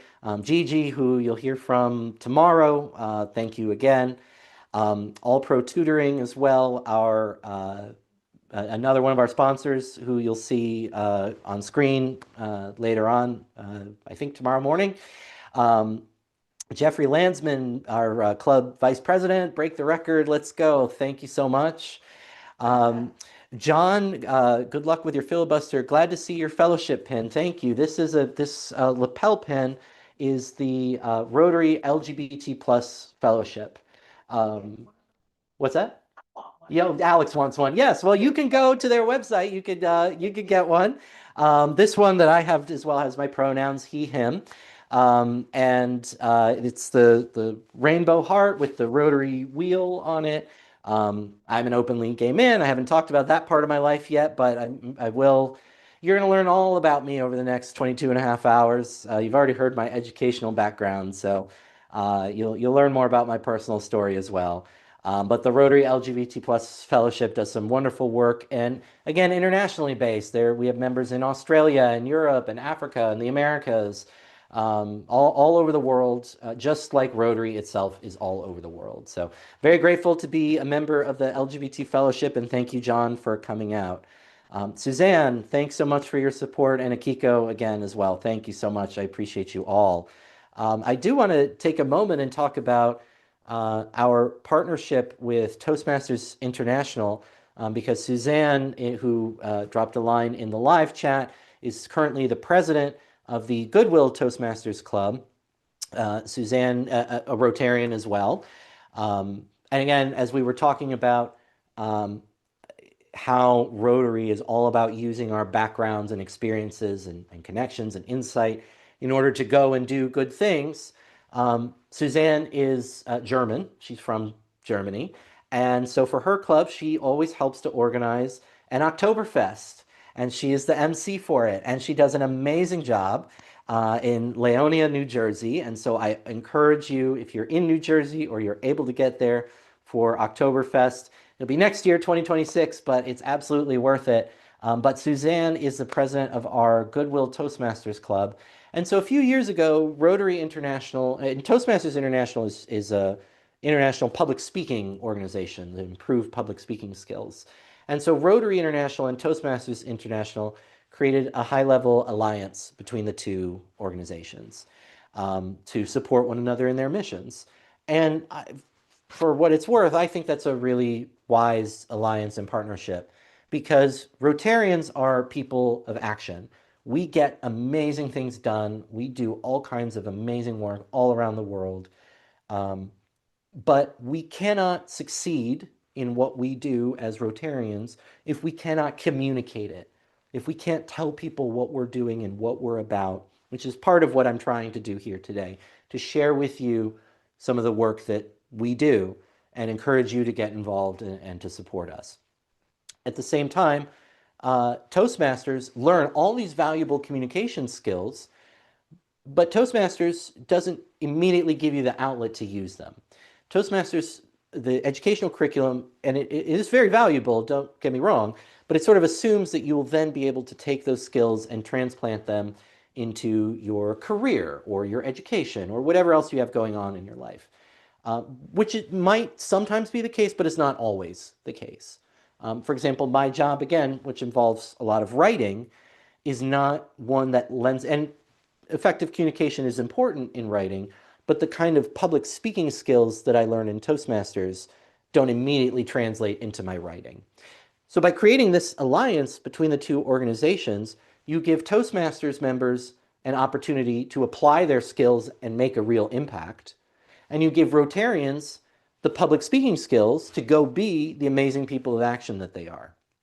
So it's a perfect match from my perspective. And yet, our Toastmasters Club, Goodwill Toastmasters, which meets online, is only the third Rotary Toastmasters Club in the world that we've been able to find. There's one in Washington State. There's one in, oh my gosh, I'm blanking on it. In Ghana, thank you. There we go. In Ghana, we are the third, a virtual club, but based in the New York metro area. And there's now a fourth in California. Rotostados is the name of that club, and they're also wonderful, amazing people. So if you're on the West Coast and you don't want to do our New York time zone meetings, Rotostados, amazing group of people, love them. But again, by creating this Toastmasters Club full of Rotarians, we all then are able to build the skills that we need to go out and do good things in the world. I generally see three kinds of people in Toastmasters clubs. There are people who seem to me to be like the sort of normal audience for Toastmasters. There are people who are scared of speaking in public, get nervous, don't know what to say, don't know how to handle themselves. So they're looking to build these skills from scratch. There are people like me who have been doing speech and debate or public speaking in some form or another for a very long time, but we have developed a lot of bad habits. And in the past 3 hours and change, I know, because I've been aware of them, that I've done a lot of them. I have a lot of ums and ahs as I'm speaking because I don't have a complete script for this. So is my biggest one. If you want a little insider's thing to keep an eye out for the next 22 and a half hours, I use so too much. I use it as a transition word when I should just stop a sentence and start a new sentence. So then becomes the bridge between the two sentences. I had been trying when we started. It's like, okay, mind my ums and ahs and mind my so's, and the longer I've gone on, it's gone out the window. But you can see, and there's my ums and ahs. We actually have a role in Toastmasters meetings. We call them the ah counter. And this is their job, to listen for like, so, and is another one. I'm trying not to say. But right, so it's a skill. It's something we all have to work on. And again, as I said in the beginning, I'm sure I'll say it many more times throughout our time together. Um, this is not going to be a model for perfect public speaking. I don't expect any quotable, memorable lines to really come out of this. Nothing that is going to go in the history books or make me famous. It's the endurance. Can I keep going for 25 and a half hours? 22, a little under 22 and a half now. And I'm confident that I can, but we got to get there together, right, to find out. But so we're the third Toastmasters club in Rotary Toastmasters club in the world. We are situated in District 46 within Toastmasters, which right now covers Manhattan north of 34th Street, the Bronx, and Westchester County. Toastmasters International is doing a realignment with its districts next year, and so next year our district will encompass, I believe it's all of New York City and then about half of Westchester County. But in any event, our club is virtual. Goodwill Toastmasters meets the second and fourth Saturdays of each month on Zoom, 9:30 a.m. Eastern Time. And I know some of you just died a little inside hearing that, 9:30 in the morning on a Saturday. First off, I started at 9 on the Saturday, so just take that for what it's worth. But second of all, I will say I'm also not usually the peppiest morning person, and it takes a little bit of effort for me to roll out of bed and get camera ready and get on a Toastmasters meeting. But by the end of the hour and a half that our meeting takes, it is the absolute best way to start my weekend. I feel energized, I feel confident, I feel positive, and that's a testament to this amazing group of Rotary Toastmasters. So Suzanne is the current president. Filippo, who I mentioned earlier, who contributed to our effort, he is the immediate past president. I am a past president and I'm the current treasurer. Um, a role which I took with great reluctance, by the way, because I've never been a strong math student. But we have a very small budget that I'm Suzanne is happy with how I'm handling it, I'm told. Suzanne can put in the chat if she feels otherwise. But and again, the goal is just to create this judgment-free, safe, supporting environment for people to come and build their public speaking skills. You don't have to be a Rotarian in order to join. We have plenty of non-Rotarians in our Goodwill Toastmasters Club, but we are still focused on that service-oriented mindset, that we take our skills in that club and then go do good things with them. And we have so many wonderful examples of people who do that. Mary Shackleton, who is the charter president of Goodwill Toastmasters Club. She's a past district governor of our Rotary district, and she's a distinguished toast. She's the first Rotary distinguished Toastmaster. Distinguished Toastmaster is the DTM's, the highest recognition that Toastmasters International gives to individual members. This DTM award, and Mary's the first member of our club, the first Rotary Toastmaster DTM. And she does a lot of wonderful Rotary work on the international level as well. And she, came in and has really built up her public speaking skills to be able to give confident presentations to large groups of all different kinds of people, whereas that was something she might have felt uncomfortable with or struggled with before. I think one of the biggest success stories, and I think he would agree with me in saying this, is our current district governor, Garrett Capobianco. When I came into Goodwill Toastmasters, which was around March of 2021, and the club was still sort of figuring everything out and how it worked and whatnot, Garrett was scared as a public speaker. He said, and Garrett's a former firefighter. He's a retired firefighter. And he said, I fight fires my whole career, and now I'm fighting butterflies in my stomach. And I was very grateful to have the chance to work with him. And the advice I give anyone who's just starting out public speaking, whether it's in Toastmasters or speech and debate, whatever it is, I think there's a conception that you have to sort of go out and find this profound topic to write a speech about.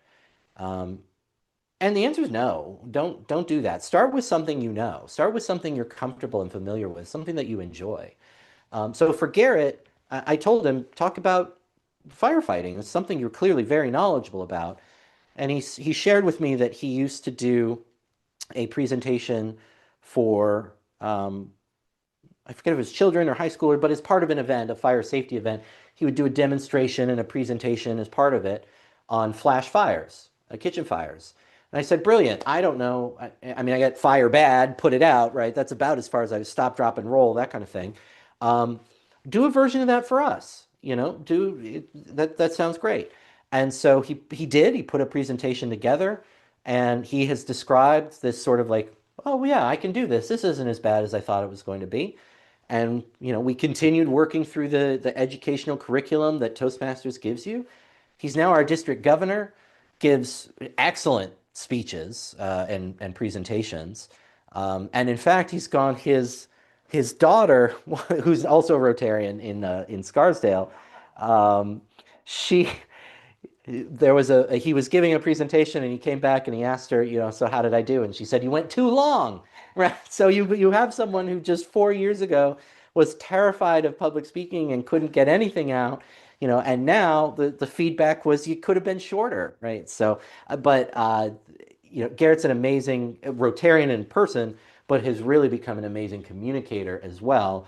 And that's largely thanks to this Goodwill Toastmasters Club. So yes, Alex. Spoke at our dinner, the year dinner. She represented him. Yes. So Vic Capobianco, shout out to her because she stood in Garrett's shoes for our transition dinner in June, this past June, when that was the Rotary International Convention. So Garrett was away attending that, and Garrett's daughter Vic stood in his place.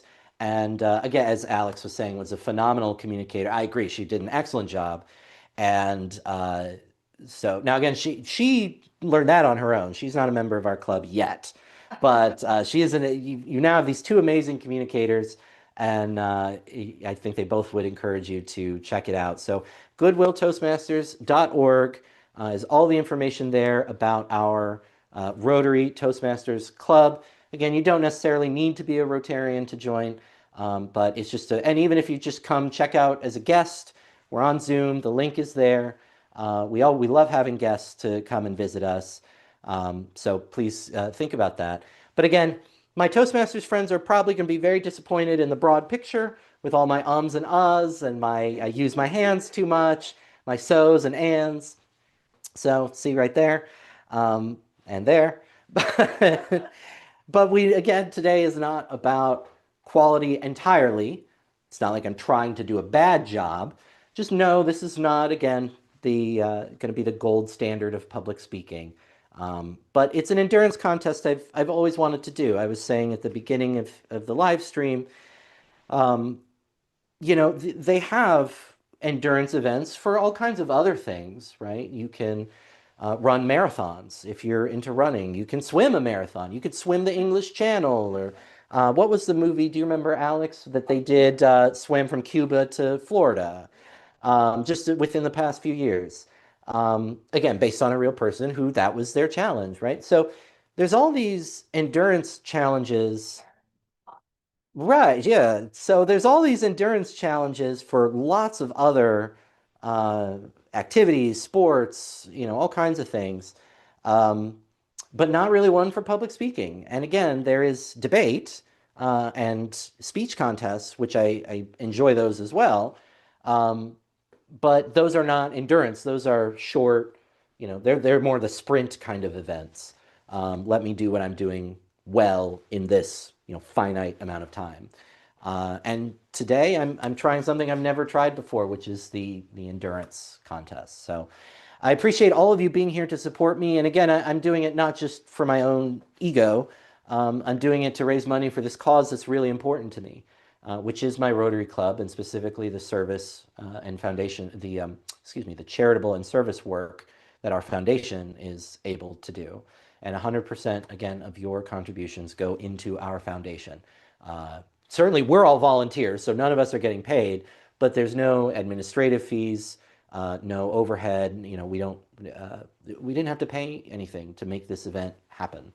And so again, we're so grateful to our partner, Broadway Community Center, and its director, Charlie Khalil. And again, just to all the amazing Rotarians and wonderful people who helped make this event possible. Um, I had something else I was going to say, and I just completely lost it, Alex. So I guess I'll go. If it's important, it'll come back to me. That's what I always say. If it's important, I'll remember it, and if it wasn't, then I'll just move on, and you didn't need to know about it. But I'll pick up roughly where I left off with the. Oh, I remember what I was going to say. There we go. It was important. I'm talking about how I prepared for this, right? How am I feeling doing it's close to 3.5 hours. How's it going? So I looked into how do you get ready for something like this? Because marathon running, right? You can work up to it. You run mile one day, 2 miles the next day, whatever, right? You could work up to that. Swimming similarly. Um, and I did read something that someone suggested in getting ready for something like this, talk for 8 hours one day and 9 hours the next day and 10 the day after that. And I just thought I can't do that. I have a job, right? And I can't talk and think and write at the same time. At best, I can do two of those, right? I can't do all three at the same time. Um, so, there's not really anything I could do to sort of prepare my voice for this. I'm more prepared to sort of remedy it.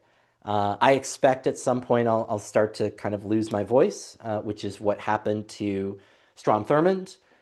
Cory Booker didn't totally lose his voice, but you could kind of hear, which again, not surprising. 25 hours, 5 minutes, it's a long time. So again, I expect at some point it'll start to be a little noticeable.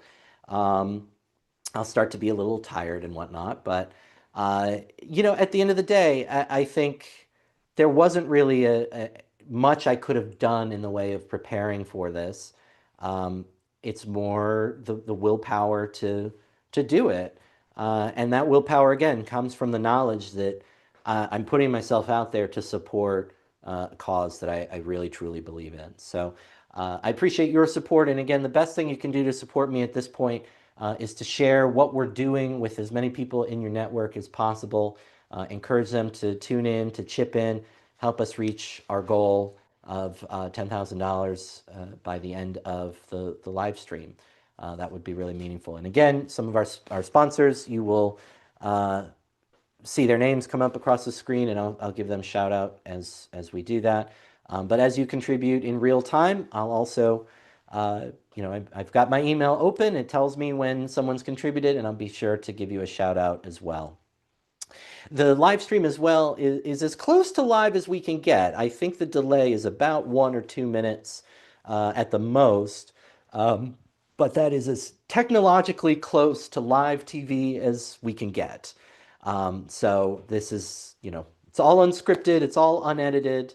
And it's one of the reasons why I didn't want to do this just in my living room, which I could have done, or sitting at my desk or something. Although sitting at my desk, my partner probably would have gotten really annoyed after a certain amount of time.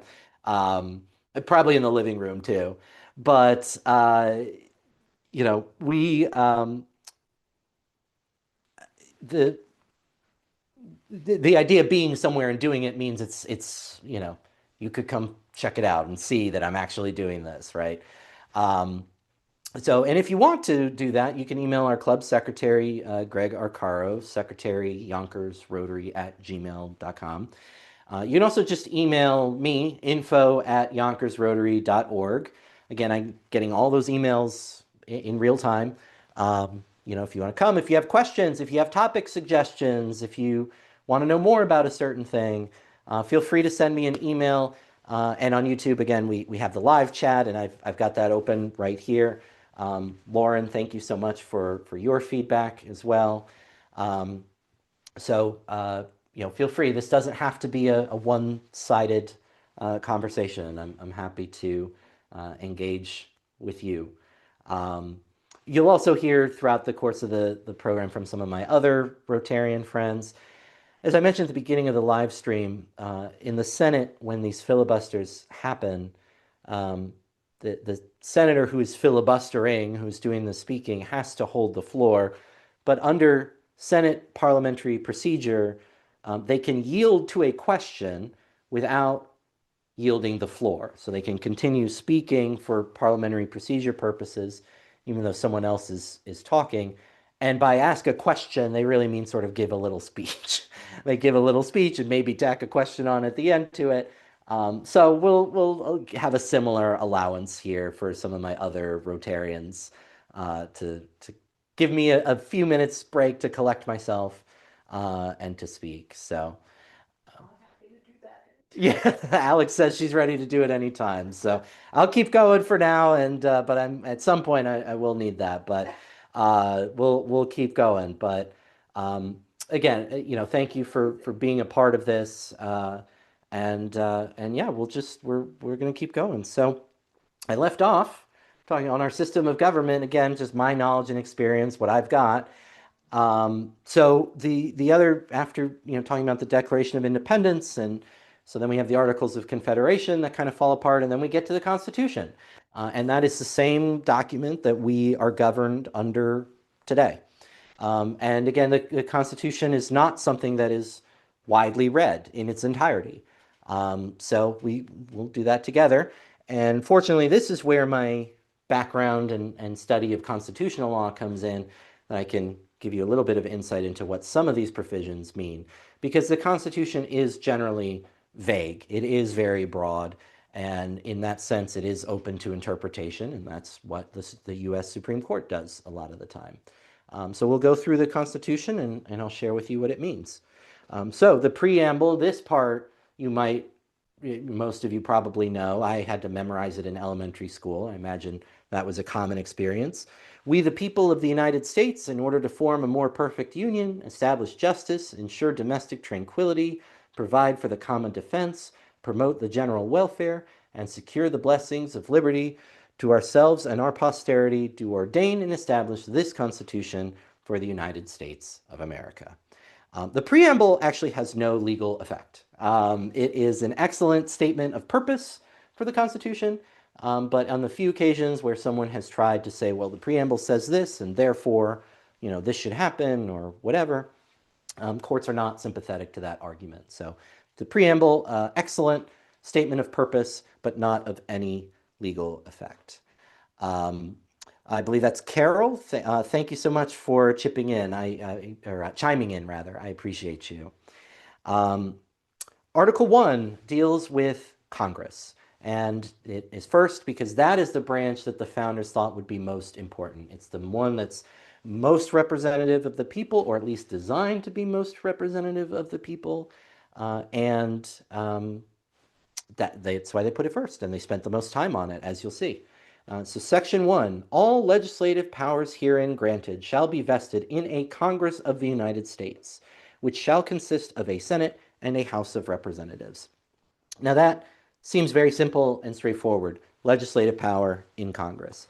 What could you possibly fight about with that? Well, there is something you can fight about with it.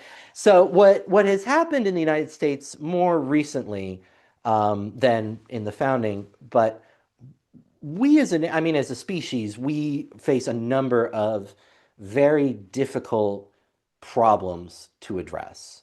Uh, you know, Not just the domestic, climate change and medical policy. I mean, look at the COVID-19 public health emergency, right? This was an international crisis of, never before seen in our, I shouldn't say human history, but in our history as a nation, not something we've ever seen.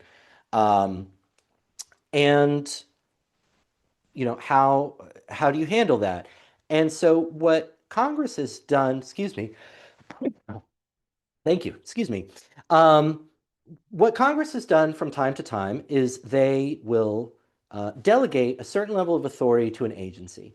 So, with COVID, for example, they might, and this isn't an actual law, but just an example, they might say, uh, okay, FDA, you need to make a COVID vaccine. We trust you to figure out how to do that and what standards to set. So we authorize you to do that, right? That's as opposed to Congress passing a law saying the vaccine must have A, B, C, D, and E, right? Essentially, Congress delegates the authority to make those determinations to the agency. What happens, sometimes Congress delegates too much authority to that agency, and that's called the non-delegation doctrine. And that comes out of Article 1, Section 1. The legislative power is vested in Congress, and Congress cannot delegate that power away to an agency. And that is the litigation you get out of Article 1, Section 1. On occasions where Congress has told an agency to go do something, rather than Congress spell it out on it for itself, did it delegate away too much power? And there are times where it has, and there are times when it hasn't. But that is how we fight over Article 1, Section 1, the very first thing. That's how we get a fight before we even get anywhere. Section 2, the House of Representatives shall be composed of members chosen every second year by the people of the several states, and the electors in each state shall have the qualifications requisite for electors of the most numerous branch of the state legislature. So what that means, first of all, members of the House elected every 2 years, 2-year term, and you cannot require qualifications of a member of the House that are not required of a member of whatever the version of the House is in that state. So in New York, we have an assembly. We don't have the New York House of Representatives. We have the New York State Assembly. So whatever and that is the most numerous branch of the New York State legislature. We have an assembly and we have a Senate. And so the Senate is less populous than the assembly. So the qualifications to be a member of the assembly, the qualifications to vote to be an elector for the state legislature, so for the assembly, are the same qualifications for the House. What this really means in practice, it's a little more complicated sounding than it actually is. You're registered to vote, right? Whatever you registered to vote, I'm registered to vote in New York. I'm eligible to vote for New York State office. Therefore, I'm eligible to vote for federal office. That's what it really means. Um, the difference then, too, as well, is, for example, if New York has a provision that allows, felons in certain circumstances to vote, whereas, maybe Florida doesn't, right? Well, then New York, again, if you qualify under New York law, you're eligible to vote for federal office. If you don't qualify under Florida law, you're not eligible to vote for federal office. So that's what this part really means. It's a little convoluted in its wording, but remember, this is also common language for the time being. The next part, section 2, that was clause 1. This is clause 2. No person shall be a representative who shall not have attained to the age of 25 years and have been 7 years a citizen of the United States, and who shall not, when elected, be an inhabitant of that state in which he shall be chosen.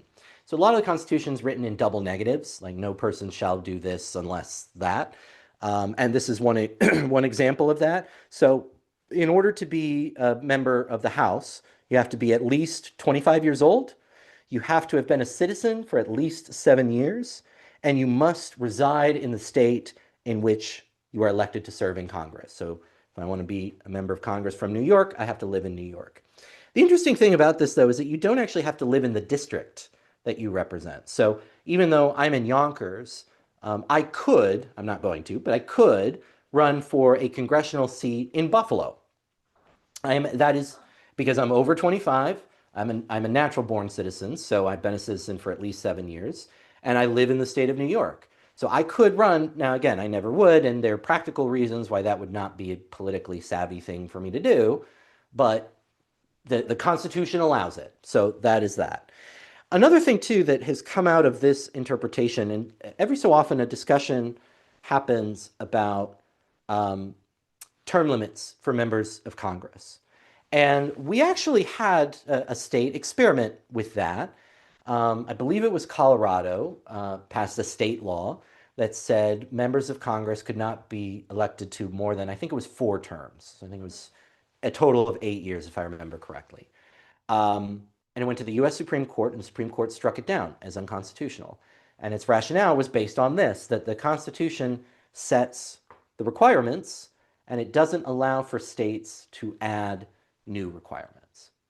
So in order to have term limits on members of Congress, at this point, we would need a constitutional amendment to do that. And we will talk about how you get to constitutional amendments later in the Constitution. Now, this next part, I will read it to you as originally written, but know that it has been amended. Representatives and direct taxes shall be apportioned among the several states, which may be included within this union, according to their respective numbers, which shall be determined by adding to the whole number of free persons, including those bound to service for a term of years, and excluding Indians not taxed, 3/5 of all other persons.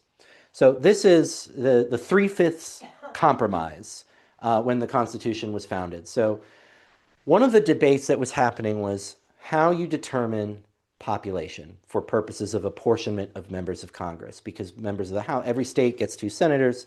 The House is based on population. So how do you determine the population?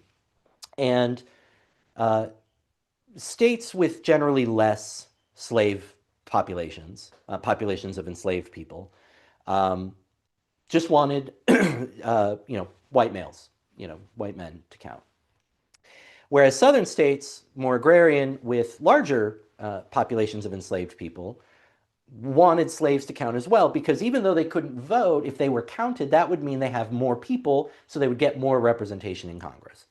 And the compromise was the 3/5 compromise, that an enslaved person was 3/5 of a person for purposes of determining population.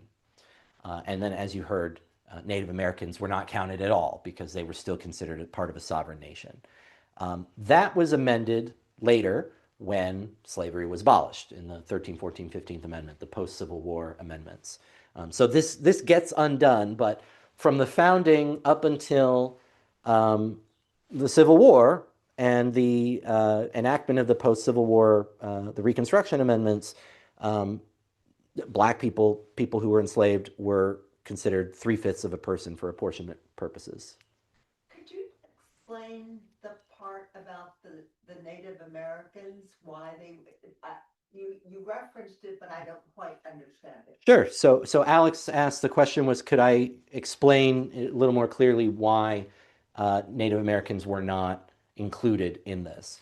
So the answer is that the Constitution developed a system where Native Americans were not considered to be a population within the United States, but an entirely separate country.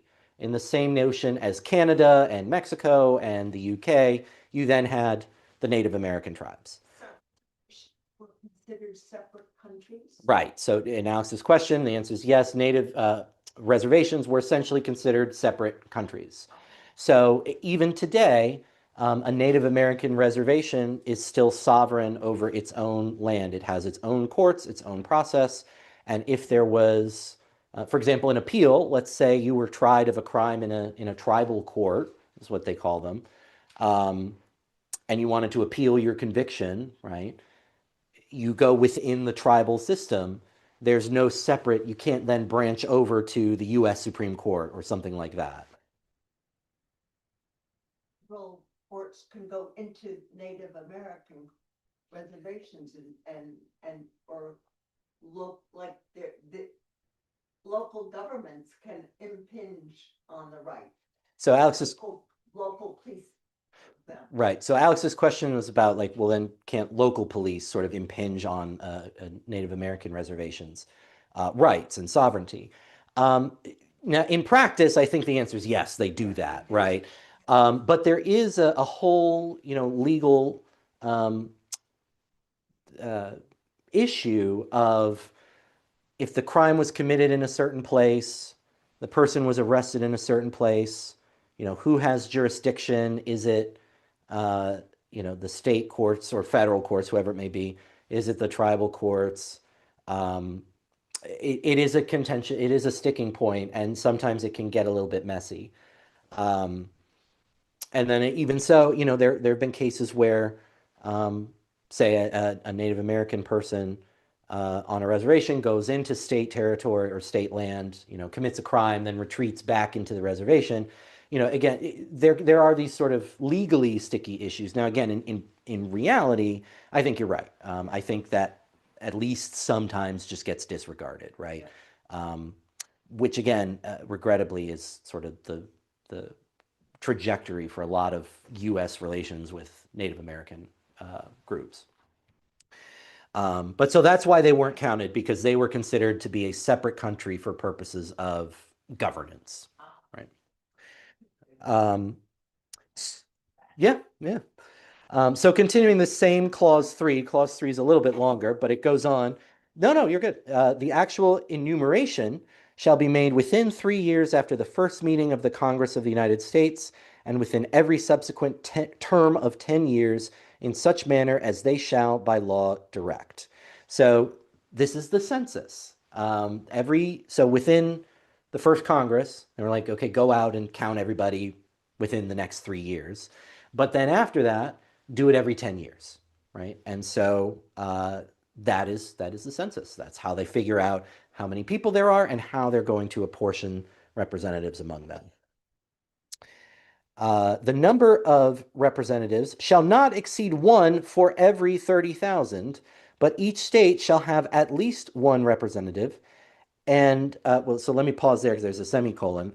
Um, we obviously don't do that anymore. If we had one representative for every 30,000 people, I forget the math on it, but the House of Representatives would be ginormous. What the House has done now is they have capped the number of representatives at 435. And based on the census, they apportion those 435 accordingly. So in the last census, New York's population was recorded as going down a little bit, and so we lost, I think, 2 seats.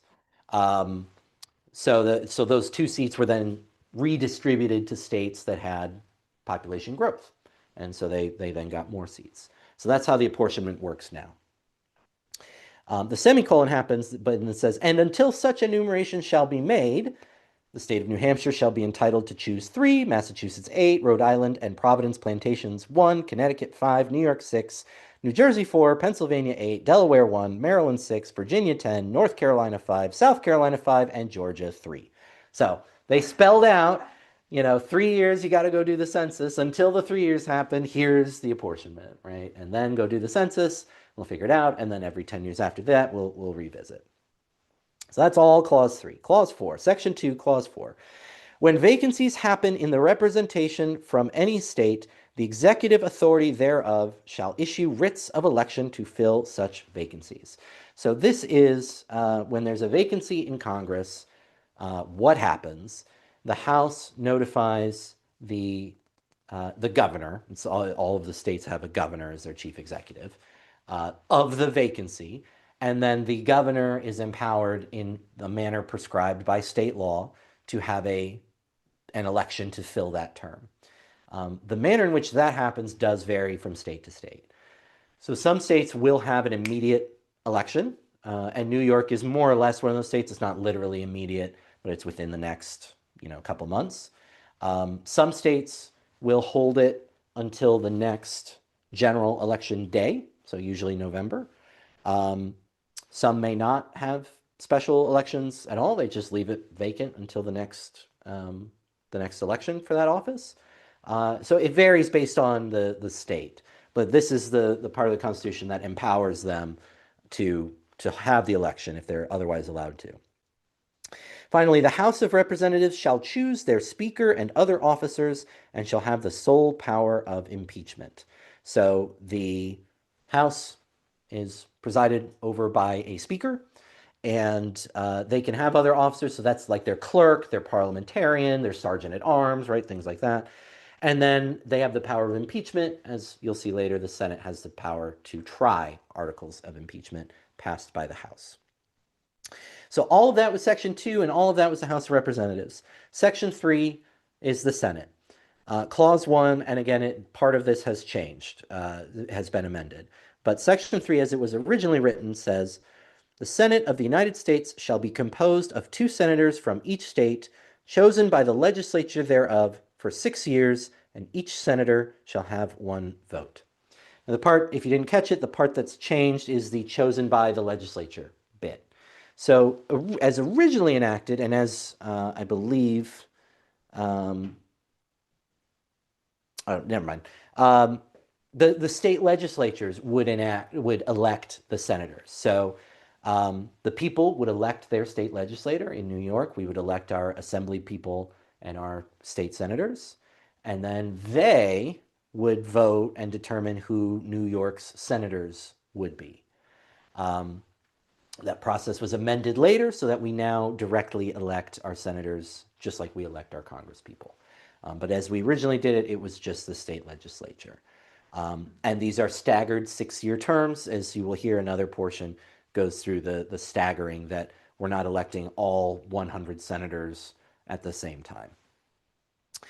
Clause 2, immediately after they shall be assembled in consequence of the first election, they shall be divided as equally as may be into 3 classes.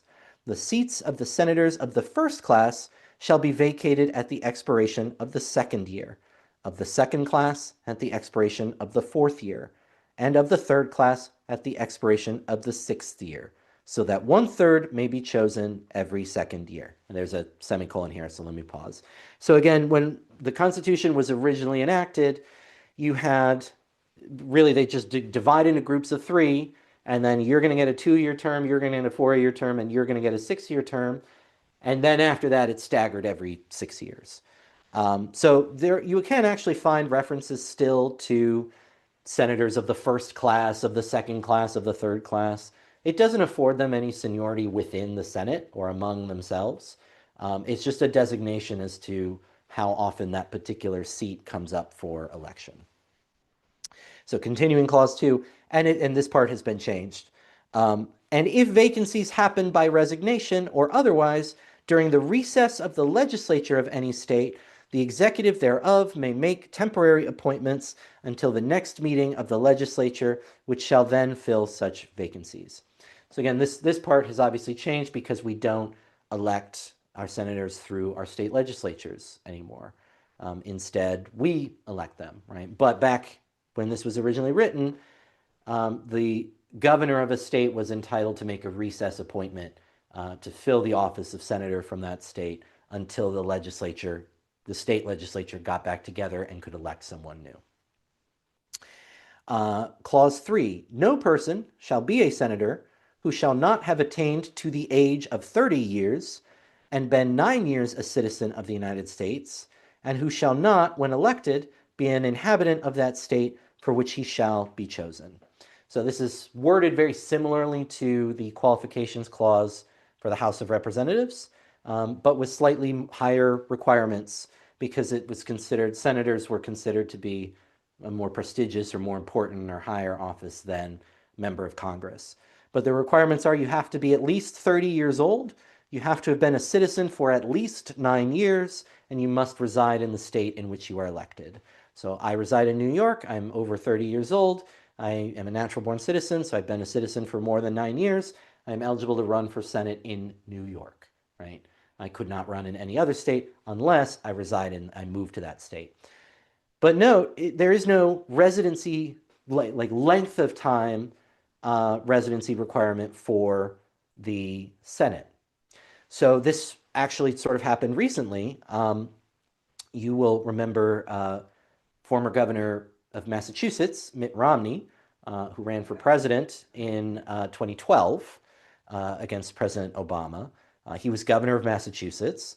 Sometime after that election, he and his family moved to Utah, where he was elected to the Senate, not long after moving there. So it is not a requirement that you have lived in the state for years or decades or any amount of time. Yeah, you can just have been there for a day. As long as you are legally a resident there for that day, then you are and you meet all the other requirements, you're eligible to run. Yeah, Alex said, I always wondered about that. Yeah, there is no residency requirement, and other people have tried that too. I'm blanking on his name, but he was temporarily a senator from Massachusetts, and he recently just ran, unsuccessfully, but he ran in, I think, New Hampshire, and again had just moved from one to the other, and that's it. That's all it takes. The Vice President of the United States shall be President of the Senate, but shall have no vote unless they be equally divided. So this is, again, the Vice President of the United States is the presiding officer of the Senate, and they only get to vote in the event of a tie. Now, early in the founding, the Vice President actually, this was their whole job. They would go to the Senate every day and preside and do the job. And that was it. That was what they would do. That was their job, to preside over the Senate. Nowadays, that doesn't happen, right? Nowadays, the vice president is actually an integral part of the executive branch. But it was said early in the founding that the least dangerous place to put a politician you didn't like was to elect them vice president, because then they would sit in the Senate and have nothing to do unless there was a tie. So in any event, that is the original conception of the office of vice president, just as presiding officer of the Senate. The next clause, the Senate shall choose their other officers and also a president pro tempore in the absence of the vice president or when he shall exercise the office of president of the United States. So later on, the Constitution will say that the vice president assumes the presidency if the president dies or is otherwise removed from office. So the senators get to choose a temporary president also if the vice president wasn't there. For example, they were sick or out of the state or out of the district, right? District of Columbia, whatever it was. And then other officers as well. So the Senate has a parliamentarian and a sergeant at arms and a clerk and things like that. So the senators get to elect and choose who those people are.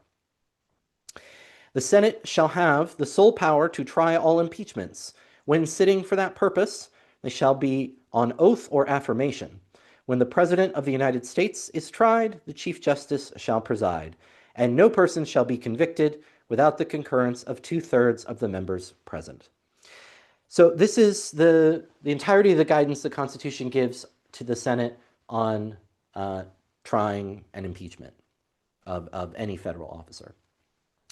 They have to be, sworn to an oath or affirmation, and the Chief Justice of the United States only presides when the president is the person who's been impeached. Anyone else, it is business as usual, which means theoretically, if the House impeached the vice president, then the vice president could preside over his own impeachment as president of the Senate. Any other, lower federal officer, federal judges, things like that, they also are just, it's sort of business as usual within the chamber. And again, the 2/3 requirement for conviction, so a simple majority is insufficient.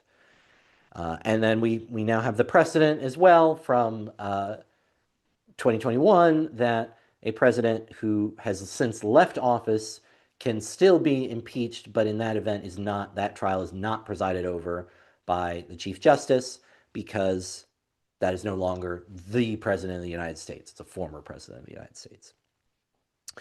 Judgment in cases of impeachment shall not extend further than to removal from office and disqualification to hold and enjoy any office of honor, trust, or profit under the United States. But the party convicted shall nevertheless be liable and subject to indictment, trial, judgment, and punishment according to law. So here, the Senate's only, if they convict on an impeachment, the only powers that they have are to remove the person from office or bar them from ever holding elective office in the future, or elective office or appointed office, right? The words office of honor, trust, or profit under the United States, right? And there's arguably some debate about what offices qualify under that, but generally it's like elective or appointed office. So the Senate, and that's it. Those are the only two things that the Senate can do. And whatever they do, that does not immunize the person for trial and liability under criminal law. So that's what that means there.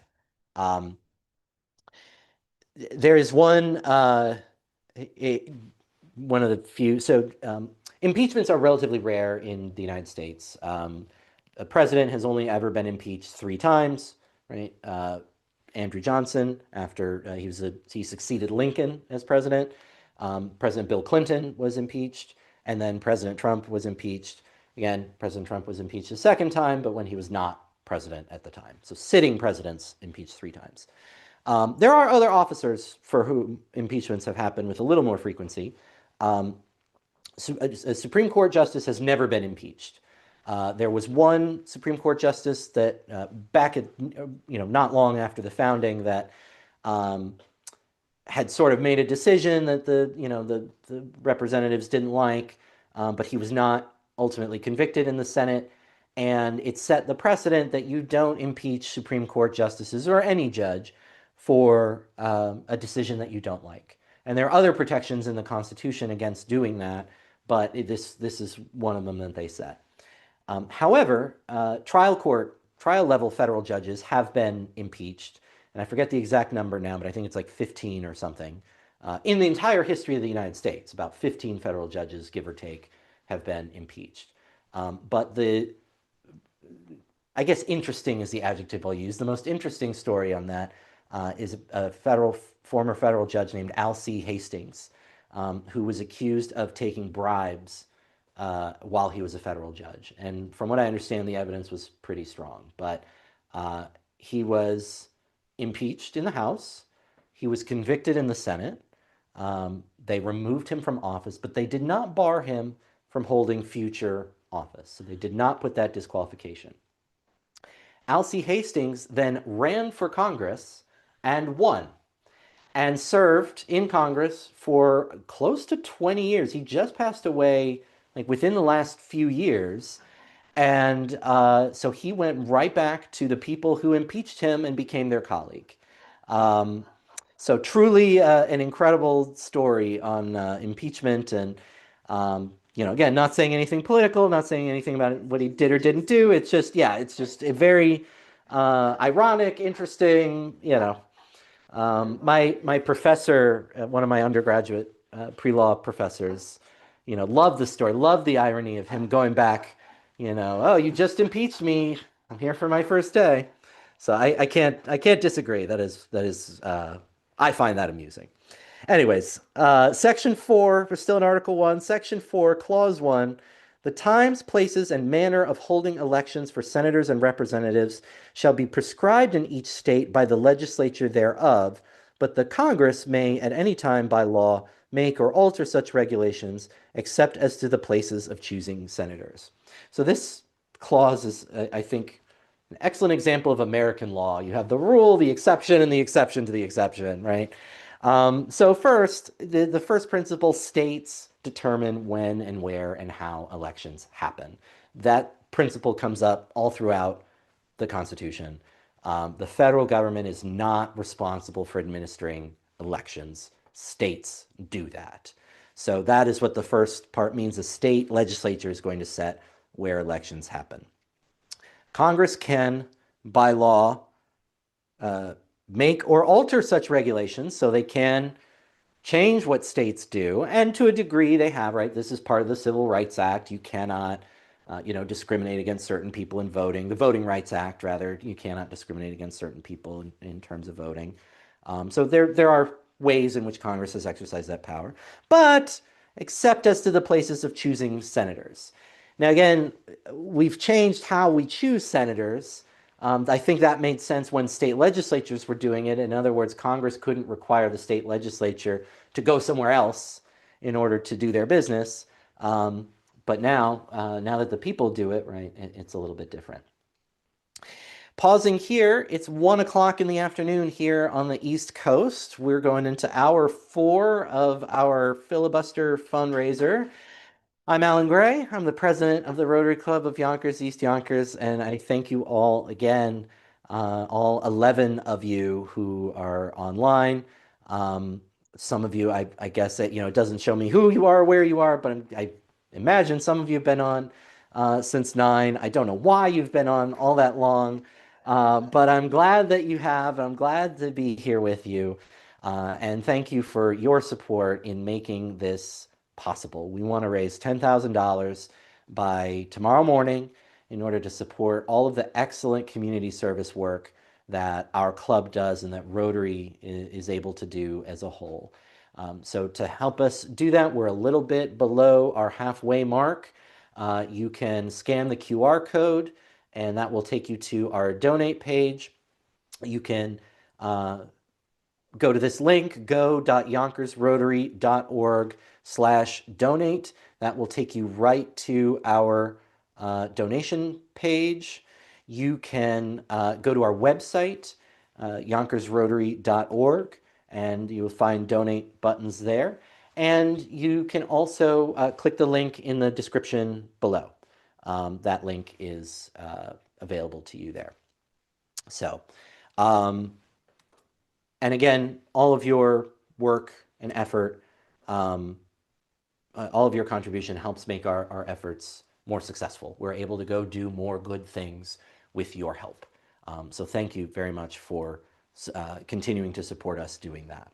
And again, we had so many people who got us here to be able to do this in the first place. So we wouldn't be here without the Broadway Community Center and Charlie Khalil, its director, for finding us this space and letting us use it at no cost. And because of their generosity and our partnership, we're so very grateful for your support and their support. And to that end, I want to remind you of their event, the Broadway Community Center's event, which is December 19th from 4 p.m. to 8 p.m. at the Broadway Community Center. Get your picture taken with Santa. It's free to go, and it's sure to be a really lovely time. So you can find more about that on the Broadway Community Center social media, Facebook page.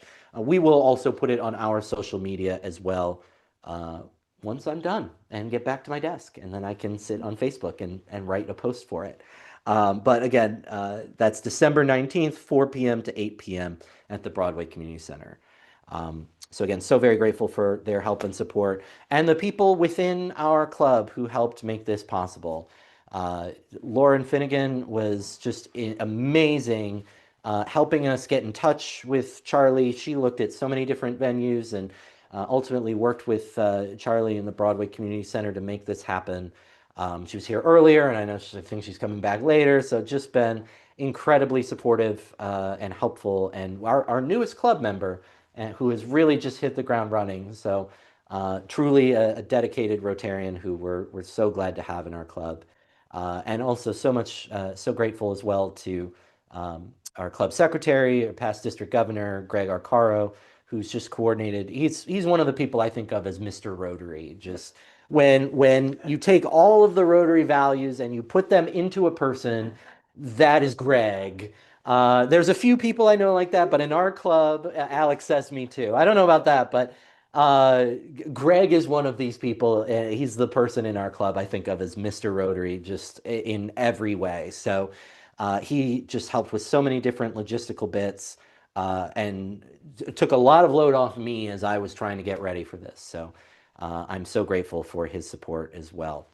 Feeling okay. Throat's a little scratchy, but I also had a bit of a chest cold coming into this, so I'm doing okay. Haven't had to drink anything, just anything yet. So little parched, but I'm doing okay for hour four. It's pretty good, and haven't really stopped as much. Again, public speaking, I know Miss Iwinski, if you're watching, I'm not doing great public speaking form. I'm shifting around. I'm talking too much with my hands, but it's not a quality contest. It's an endurance. It's a quantity contest. So, but very glad to be with all of you doing this, and very grateful for all the support that you can provide. So I'll pick up our constitutional analysis here. This is the second clause of section Article 1, Section 4. The Congress shall assemble at least once in every year, and such meeting shall be on the first Monday in December, unless they shall by law appoint a different day. Now, that first Monday in December bit has since been amended. The Constitution, as it originally was written, accounted for sort of government operating in different ways based on the fact that travel took a long time, right? That you couldn't hop on a plane and be in DC for us in just a couple hours, in us here in New York.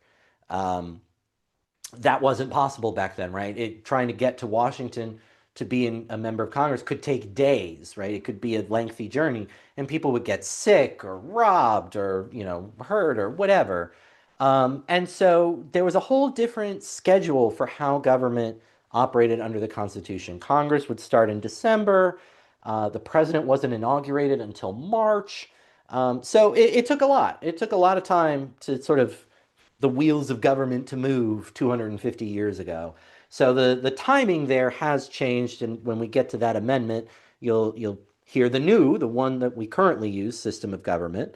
Um, and additionally, this is the requirement that Congress meet once a year, once in every year, is a reflection of uh, the fear from colonial days of the president dissolving parliament, right? And it was theoretically, at least theoretically possible, and in fact, it happened, throughout history, where the king just didn't assemble parliament, just dissolved it and left it dissolved. And then eventually, something would lead them to change their mind, and then they would assemble parliament to do whatever, right? But here, the Constitution is requiring, doesn't matter whatever else happens, you got to at least meet once a year. That cannot change in order to do business. Um, so that is that. Section 5, Article 1, Section 5, Clause 1. Each house shall be the judge of the elections, returns, and qualifications of its own members, and a majority of each shall constitute a quorum to do business.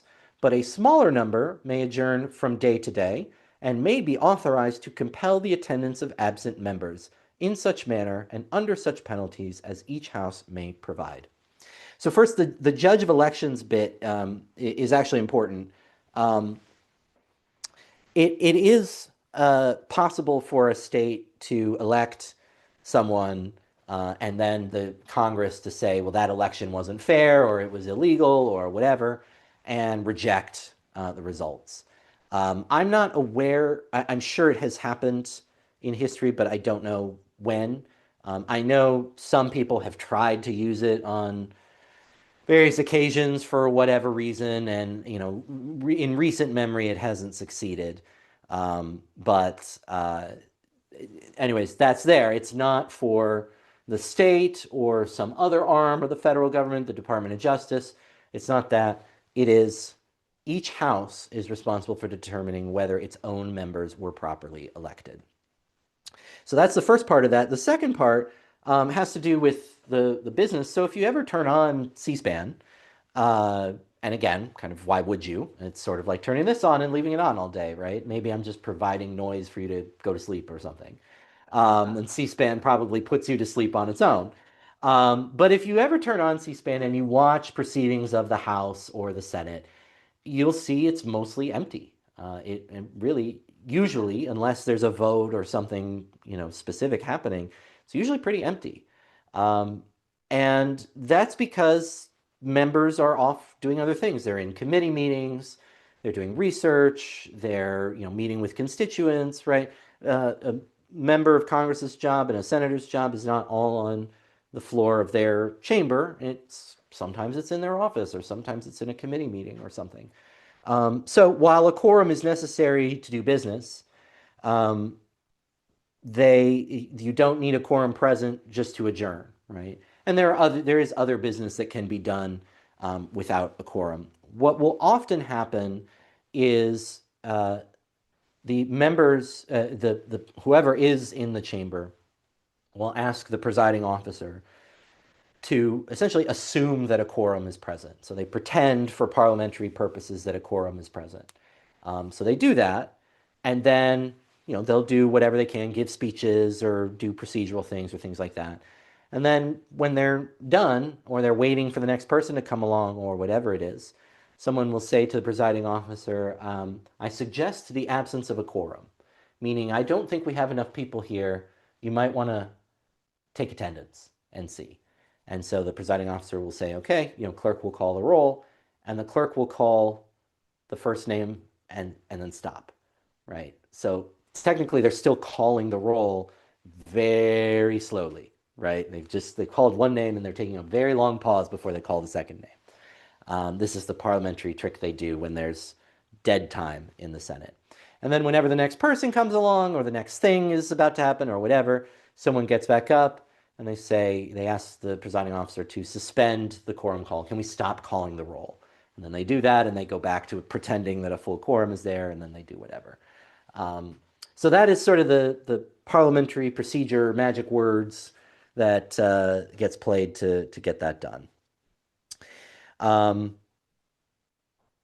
so the next part, each house may determine the rules of its proceedings, punish its members for disorderly behavior, and with the concurrence of 2/3, expel a member. So at the start of each session, the chambers will pass their rules, and normally they keep the rules the same from session to session. They might make little changes, or sometimes if there's a shift in the balance of power, that one side might want certain rules written a certain way. But that's the general idea. They have their own rules. They can punish, again, for bad behavior and expel. I believe the most recent time that a member was expelled was George Santos of New York a few years ago. Um, and again, that requires 2/3 of that house, right? So he was in the House of Representatives. It was the House that voted to expel him. That didn't have to go to the Senate. Um, each house shall keep a journal of its proceedings, and from time to time publish same, excepting such parts as may in their judgment require secrecy. And the yeas and nays of the members of either house on any question shall, at the desire of 1/5 of those present, be entered on the journal. So this is sort of the inception of open government laws, right? This is the Constitution requiring each chamber of Congress to conduct its business openly and transparently. And whatever they do, they've got to write it down and then they've got to publish it, right? And publish back then usually meant publish in the newspaper. Um, Now you can find the Journal of Congress online. You can go to each, House.gov and Senate.gov, and you'll find the journal. You'll find everything that they did. You'll find the transcript of remarks that were given, the yays and nays, or the votes in favor and against. You'll find all that transcribed in the journal for each house. So that is still something that they do. And again, the point of it was that none of it is done in secret. It's all done for the voters, the constituents, the public to know, right? The secrecy thing doesn't get invoked very often. Usually that is only with regard to select sort of national security kind of stuff. It doesn't get used for, I don't want people to find out how I voted kind of thing. Like it doesn't really get used for that purpose. Um, neither house, neither house during the session of Congress shall, without the consent of the other, adjourn for more than 3 days, nor to any other place than that in which the two houses shall be sitting. So if the House wants to go on vacation and the Senate, for a long period of time, then the Senate has to consent to that, and vice versa. Senate wants to go on vacation for a long period of time, the House has to consent to that. Now, what happens in the real world, in real terms, is that the each chamber of Congress will have what they call pro forma sessions. And so these last a couple minutes. They will technically, come to order, do the Pledge of Allegiance, have an invocation from the chaplain, um, maybe make a few just generic procedural things, and then adjourn. So the whole session lasts maybe 5 minutes. Um, and that way they've technically been in session, right? And that's how they consider it that way. And so this way they can adjourn by just leaving a few people in Washington to go do those pro forma sessions, or that you can switch them out, right? You do it on Tuesday, you do it on Wednesday, you do it on Thursday, right? And then they're technically not adjourned. They're still in session. They just happen to not be doing anything in those sessions. This, it didn't really start, but it sort of got prominence during President Obama's term because the Senate, there, as you'll hear later, there's a provision in the Constitution that allows the president to make appointments during recesses of Congress. So when Congress is out of session, um, the, uh, the president can make a recess appointment until Congress comes back, and then they can do what they're supposed to do. Um, the Senate didn't want to do that. They didn't want to let President Obama do that during the summer, and so they let him. So they kept doing these pro forma sessions every few days, and that way they technically were never in recess. So he could never make a recess appointment. So that was, and again, I'm not being political. That was the stated rationale at the time for that, for doing that. That was why they did it. Um, so since then, these pro forma sessions have become kind of custom. So that way, neither house really ever kind of adjourns. But in any event, that's what the Constitution allows them to do, and says that if they are going on vacation for a long period of time, the other house has to consent. Section 6, Article 1, Section 6. The senators and representatives shall receive a compensation for their services to be ascertained by law and paid out of the Treasury of the United States. They shall, in all cases, except treason, felony, and breach of the peace, be privileged from arrest during their attendance at the session of their respective houses, and in going to and returning from the same, and for any speech or debate in either house, they shall not be questioned in any other place. So there's two parts to this. One is the compensation bit, and as we hear later, there is an amendment that was passed that it relates to that. But the big difference here with the federal and state government is that the federal uh, salary for a representative and a member of Congress is a full-time job salary. Most states have what they call a citizen legislature, which means that the payment for being a representative or a senator or assembly person here in New York, but being a state legislator, is only a part-time job payment. So you cannot realistically live off of just the money you make from doing that. So if you're a lawyer, you still keep your own practice. If you're a doctor, same thing. Teacher, like whatever it is, whatever your vocation is, you don't give that up in order to go be a state legislator. You would do that if you were elected to Congress, right, to federal Congress. Um, but the legislators don't do that. And there's pluses and minuses to why we do that. And you can form your own opinion on which is better. But in any event, that is the system. So the Constitution does require members of Congress to be paid. The other part of that same clause is that uh, the senators and representatives have a privilege for what they say during the course of business. And so this was important to the founders because it related to, again, under colonial times when they had to be afraid of what they said because the king might have them arrested for it, right? So if they wanted to legislate on a certain policy that maybe the king didn't like, right, he could have them arrested for debating it or discussing it in a certain way.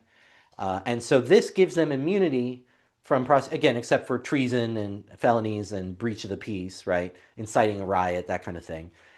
What they say on the House or Senate floor is privileged. They can't be, arrested for it. They can't be sued for it. Like, so you can't defame someone on the House floor, right? You can't sue someone for defamation because of what they said about me during a debate.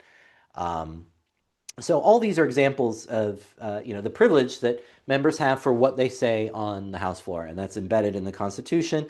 And again, it's intended so that there is frank and open discussion. You can say what you really want to say without having to be afraid that someone's going to arrest you for it. No senator or representative shall, during the time for which he was elected, be appointed to any civil office under the authority of the United States, which shall have been created, or the emoluments whereof shall have been increased during such time. And no person holding any office under the United States shall be a member of either house during his continuance in office. So these are two things that this does. The second one is kind of the more straightforward one. If you're appointed to like a cabinet office or some other federal executive office, you can't also be a member of Congress. You have to pick one, right? And we have that. We have members in the current administration, the current cabinet, who were members of Congress and who are now in the president's cabinet, and they resigned their congressional seat in order to assume their federal seat. So that happens all the time. The other bit, and it's worded a little obtusely, but what it means is that if I'm a senator and I voted for a pay increase in, let's say, the Secretary of State, I want to increase the salary for the Secretary of State, I cannot then be appointed Secretary of State because I would get the raise that I just voted for myself, right? So it creates this conflict of interest. Now, the Congress has created a way around it, and it's called a Saxby fix. And what they do is they pass a law saying, okay, that raise went into effect, and it's still good, except for that guy. That guy who's going to be appointed right now, he gets the old salary that before he voted on it. And that's how they get around it. So now, if I voted for the raise and I'm about to be Secretary of State, the Senate can pass a law saying, I don't get the raise, I get the previous salary. Now I'm eligible to be appointed to the office. And then my successor, as long as they didn't vote for the raise, then they will get the raise, right? So that's what that second part means about you don't get raises you pay for. You're not supposed to get rich off of your own work in government. So that's the point of that. Article 1, Section 7. All bills for raising revenue shall originate in the House of Representatives, but the Senate may propose or concur with amendments as on other bills. So again, the founders anticipated that the House was the most representative of the people because it was the biggest. The people, remember at the founding, this was the only directly elected federal legislator, right? Because they didn't elect senators. So the House was the one that really represented the will of the people. And so, in terms of how the people's money gets spent, the people should have the first say. That was the logic. And then that doesn't mean that the Senate does nothing, it just means that's not where it starts. In modern times, this gets a little messy because different houses will have different versions of the same bill flying back and forth. And so, usually, what happens is as they are doing that, they will essentially have a little committee, a working group that will sort of hash out the differences between the two different bills or the different the houses, the chambers, different versions of those bills. And then once that's done and agreed upon, then they'll take that to the House and get that passed. And that, so they sort of do the formal song and dance after that. Um, but in reality, of course, the bills fly back and forth, and then they just sort of sort it out later. Every bill which shall have passed the House of Representatives and the Senate shall, before it become a law, be presented to the President of the United States. If he approve, he shall sign it, but if not, he shall return it with his objections to that House in which it shall have originated, who shall enter the objections at large on their journal and proceed to reconsider it. If after such reconsideration 2/3 of that House shall agree to pass the bill, it shall be sent together with the objections to the other House, by which it shall likewise be reconsidered, and if approved by 2/3 of that House, it shall become a law. So there's a period here, I will pause, but I will come back. This is the veto and the veto override. So after both chambers of Congress pass a bill, the president gets it, and he can sign it or he can veto it. And if he vetoes it, he writes a little thing. If you've ever wondered, like what actually happens to sign a bill, you've probably seen that in the newspaper at some point or another. Someone, a bill signing ceremony. The president sitting at a desk or maybe in the Oval Office, signs the bill. For big ceremonies, they will, every letter gets signed with a different pen, and then they can give the pens to different people. So, anyways, president will actually sign a bill. With a veto, at least the conception I had when I was a kid, maybe you did too, was of like a big red rubber stamp, just like veto, right, and send it back. That's not what happens. It is actually like a written statement. It's not quite a letter, but it's closer to that. And the president can write whatever they want about why they are vetoing the bill. And then, as you heard, it goes back to the whatever house it started in. So if it was an appropriations bill, go back to the House because that's where it had to start. Some other piece of legislation maybe start in the Senate, goes back there. And then they can reconsider it. They don't have to, but they can. And then if 2/3 of each House override the veto, then the bill becomes law without the president's signature. And so that's the veto override. So these are the two checks and balances. On the one hand, the president is supposed to be a check against a rogue Congress, but then the veto override is a check on a rogue president. And so that is how those two systems work. Now, every president for a while, I think at least back to Reagan, if not earlier, has wanted a line item veto. And many state governors have that power, a line item veto, where if they get a bill, they don't have to veto the entire thing. They can just veto specific sections of it. They can say, I approve this, just not this section or this clause or this expenditure, whatever it is. So every president, bipartisan, wants a line item veto. Congress did pass a line item veto with President Clinton. And he did use that line item veto on an appropriations bill. That was specifically what they limited it to. The line item veto that they gave him was just for appropriations bills. And so he did it, he marked it off. And someone sued and went to the US Supreme Court, and they said the line item veto is unconstitutional because the Constitution says either you sign it or you veto it. It does not give you the option to veto it in part. It does not give Congress the option to change or expand the veto power, right? Because imagine Congress passes a law that says the president's not allowed to veto anything, right? That would be obviously unconstitutional. So that was the Supreme Court's rationale. So every president still wants a line item veto, but at this point, it would take a constitutional amendment to do that. And again, we will get to the amendments process in a little bit. Let me find my spot. Yes, but in all cases, all such cases, the votes of both houses shall be determined by yeas and nays, and the names of the persons voting for and against the bill shall be entered on the journal of each house respectively. So again, keeping public records here. If any bill shall not be returned by the president within 10 days, Sundays excepted, after it shall have been presented to him, the same shall be a law in like manner as if he had signed it. A comma here, but I'm going to pause.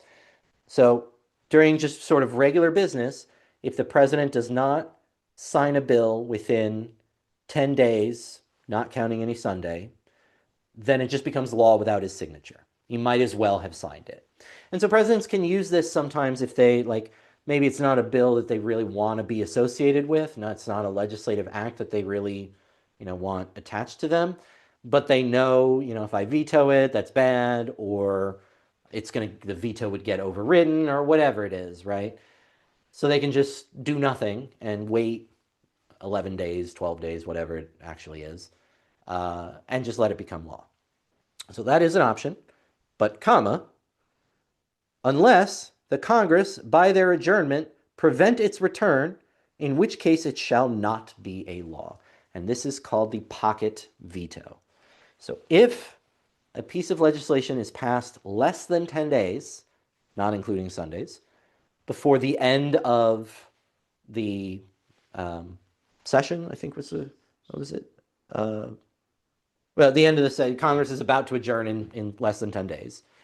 And the president does not sign it, it does not become law. It is essentially vetoed without Congress being able to override it. They don't get a chance to do that.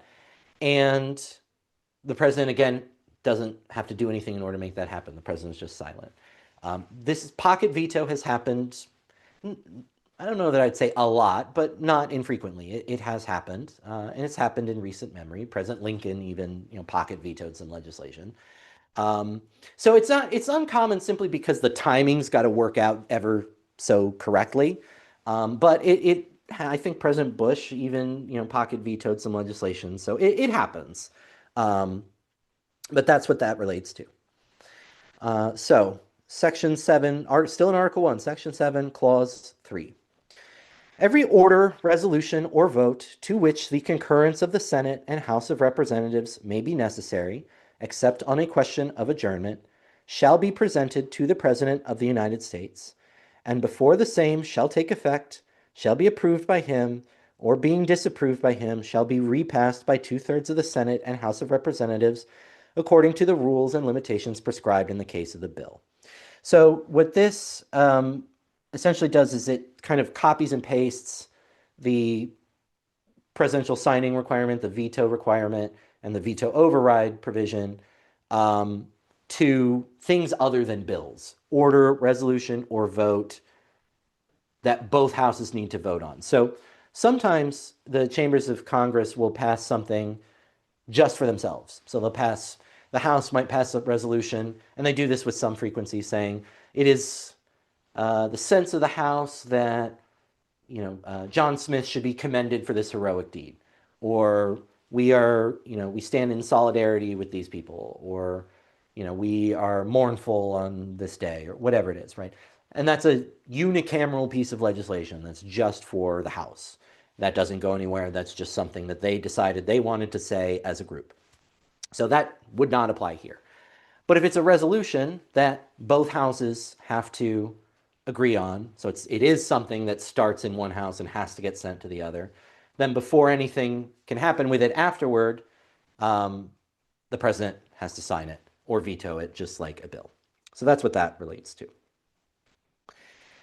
Section 8. This is probably the longest. I'll tell you for sure as we go along, but it's probably the longest. This Article 1, Section 8 is the part of the Constitution that spells out all the powers of Congress. So this is what Congress is allowed to do. The Congress shall have power to lay and collect taxes, duties, imposts, and excises, to pay the debts and provide for the common defense and general welfare of the United States, but all duties, imposts, and excises shall be uniform throughout the United States. So this is the taxing power that Congress has. Note the uniformity requirement. This was one of the problems with the Articles of Confederation. States were setting their own taxes. And so people would say, well, it's cheaper for me to go through this port, so I'm not going to go through that port, right? So now whatever, duties, imposts, import, export costs Congress imposes, it's got to be the same throughout the country. But it can tax, it can pay debt, and it can provide common defense and general welfare. This is like the military. It can make military appropriations. To borrow money on the credit of the United States, this is the national debt. To regulate commerce with foreign nations and among the several states and with the Indian tribes. So number one, Indian here is the word in the portion of the Constitution. This again goes back to the idea of Native American tribes essentially having their own sovereignty, right, as far as the Constitution is concerned. But this is also called the Commerce Clause, and this is a hugely important part of Congress's power, the ability to regulate commerce among the several states. This is where most of Congress's power comes from, at least theoretically, because pretty much everything flows in interstate commerce. This live stream right now, even though I am in Yonkers, and I imagine at least some of you watching are also in Yonkers, in order to do that, it's got to connect from my computer. I'm on Wi-Fi, so it'll connect to the router, and then goes through the internet, and eventually, passes through however many cables it needs to, but eventually it comes to you and out your router and to your internet. And very often, even though these communications are winding up, they start and end in the same state, they often pass it through interstate lines. So even though we may both be in Yonkers, the lines might pass through New Jersey or Pennsylvania or Massachusetts or Connecticut or whatever. And so Congress has used that to regulate really the internet, right? So this is why internet crimes against children are all federal crimes. States can criminalize them too, but they become federal crimes because Congress has said this affects interstate commerce, right? You're using a channel of commerce you're using the internet to do this, and the internet is an interstate thing. Obviously, for more direct kind of applications like kidnapping across a state line, right? You're now in commerce across another state, so that subjects you to federal jurisdiction for the kidnapping. But a lot of stuff happens interstate and can even just have an impact on interstate commerce. And really, the first case in a very long time that it sort of pushed the boundaries of the Commerce Clause. Because Congress would just come up with a reason and say, oh, but this affects interstate commerce. And that was how they would have the authority to do it. And so they passed a law. I'm blanking on the name of the case, but it was in the 90s. Congress had passed a law banning firearms within a certain number of feet in a school zone. So it was a federal crime to have a gun within a certain number of feet of a school zone. And the rationale was that guns close to school zones create at least a fear of violence, which disrupts learning, which disrupts productivity, which means we'll have less productive workers who graduate from school, which hurts commerce. And if that sounds really a stretch, that's what the US Supreme Court thought too. And so they struck it down and they said that's way too attenuated, that's too far removed. You're kind of just making this up as you go along. That's not going to work. But that was a very rare instance where the Supreme Court struck down something as being outside the power of the Commerce Clause. So a lot of really, things that you wouldn't ordinarily think of as affecting commerce can be subject to regulation by the federal government. And again, doesn't necessarily mean criminalized or banned or anything, just, legislated about. there's a lot of things that Congress can reach through this power, even if you don't intuitively think so. But they found a way to link it. So the Commerce Clause. Next, Clause 4. To establish an uniform rule of regulation of naturalization and uniform laws on the subject of bankruptcies throughout the United States. So the Congress makes laws on immigration and bankruptcy. And that's why bankruptcy courts are all federal courts. So even I live in New York, if all my debts are even in New York, it doesn't matter if I'm declaring bankruptcy, I still have to do it in federal court. And it's federal bankruptcy court.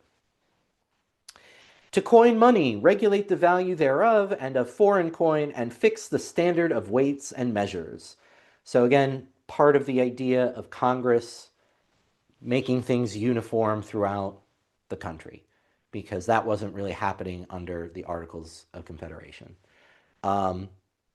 The standard of weights and measures thing gets a bad rap. SNL did a skit about it where the founding fathers are sort of sitting around dreaming of how they're going to define a mile and, or forget that kilometer nonsense. And it's a funny bit, but it nevertheless is important, right? Like you've never, so for example, as we were getting started today, I wanted to make sure we started as close to 9 a.m. as possible because as you see, I've got the whole timing synced up, right? So, or I'm sorry, it's over here. I've got the whole timing synced up.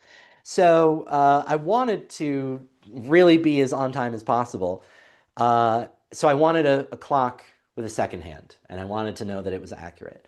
For whatever reason, my computer now does not have a clock with a second hand built into it, nor does my phone. So I went to time.gov, which is the US, it's actually the Navy, but it's the US's website that tells you exactly what the time is down to the second. And that is the official US government time.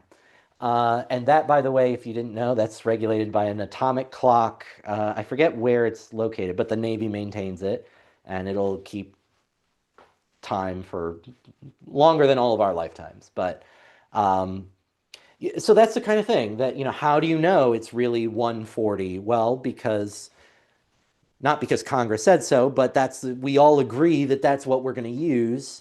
We're going to use that standard, and so that's how we agree on what time it is. Similarly, you think about how much is how much is a pound, right? So I'm just going to make up, it doesn't weigh a pound, but pretend this remote weighed a pound, right? Well, how do we know what a pound weighs?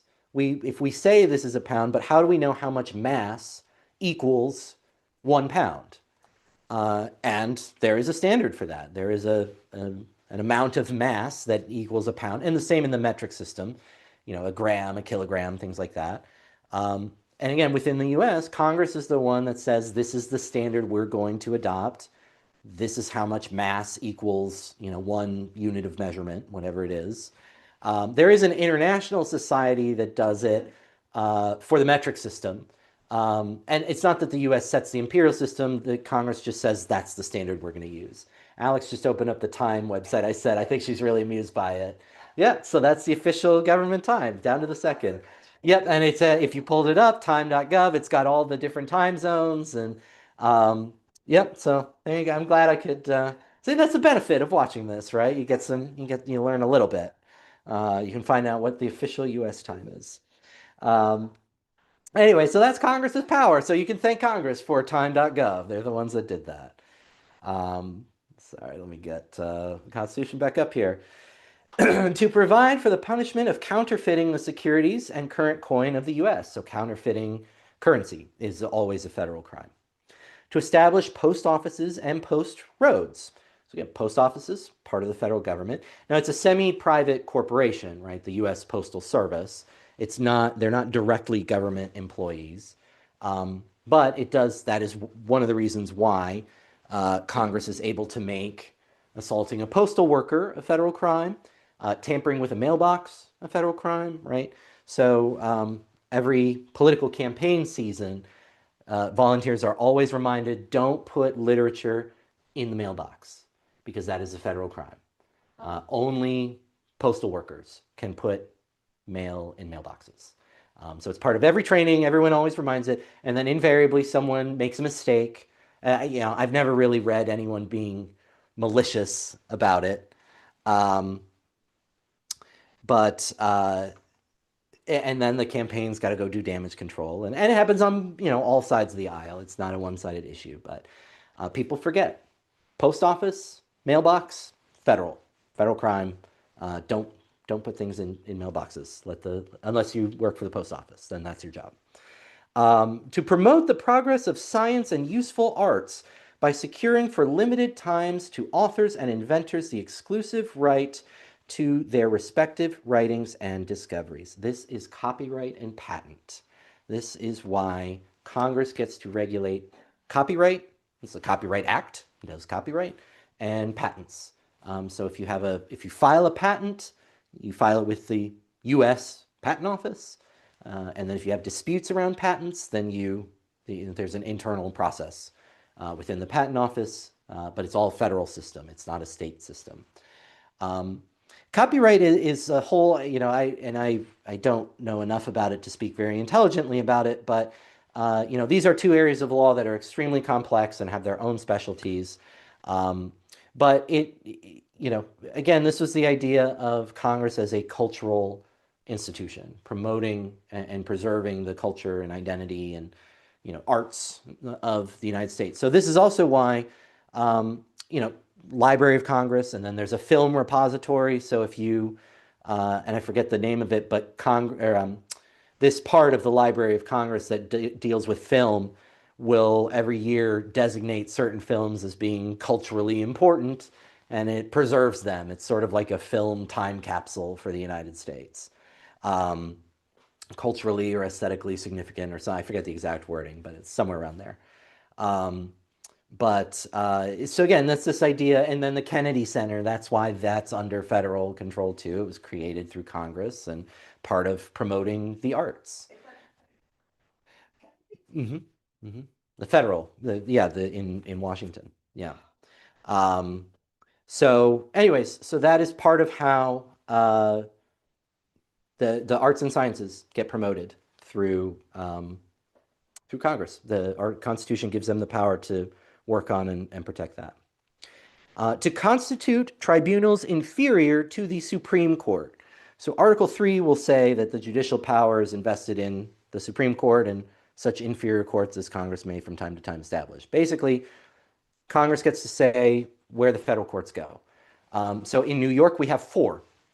We have the Southern District of New York in Manhattan with a duty station in White Plains. We have the Eastern District of New York with a duty station in Central Islip. We have the Northern District of New York, which is in Albany. And then we have the Western District of New York, which I believe is based in Buffalo. I know it's Western New York, but I think their main seat is in Buffalo. Um, in other states, Delaware is just the one, tiny little state. They just have the one federal court. Um, Florida has three, northern, middle, and southern. Some just have two, east and west. So that's what Congress gets to decide. They get to say where the federal courts go and how many there are in each state. So that's what, as well as the Court of Appeals, I should say that. So in the US federal system, you have the district courts, which are the trial courts. You have above that the circuit courts of appeal. And there are 13 circuit courts of appeal in the US, 1 through 11, based on geography, first, second, third, and they cover different parts of the state. There's one for DC, and then there's the federal circuit, and that deals with specific subject matters like patents and copyright. A few other things as well, but they're specific, and they take their cases from anywhere in the country. So if you have a patent case in a district court in New Mexico, and you file an appeal, it goes to the federal circuit, which is based in DC. So that's the federal circuit. So there's 13 circuit courts of appeal, and then there's the US Supreme Court. But this part of the Constitution gives Congress the power to establish the inferior courts, which are the district courts and the circuit courts of appeal. Mm-hmm.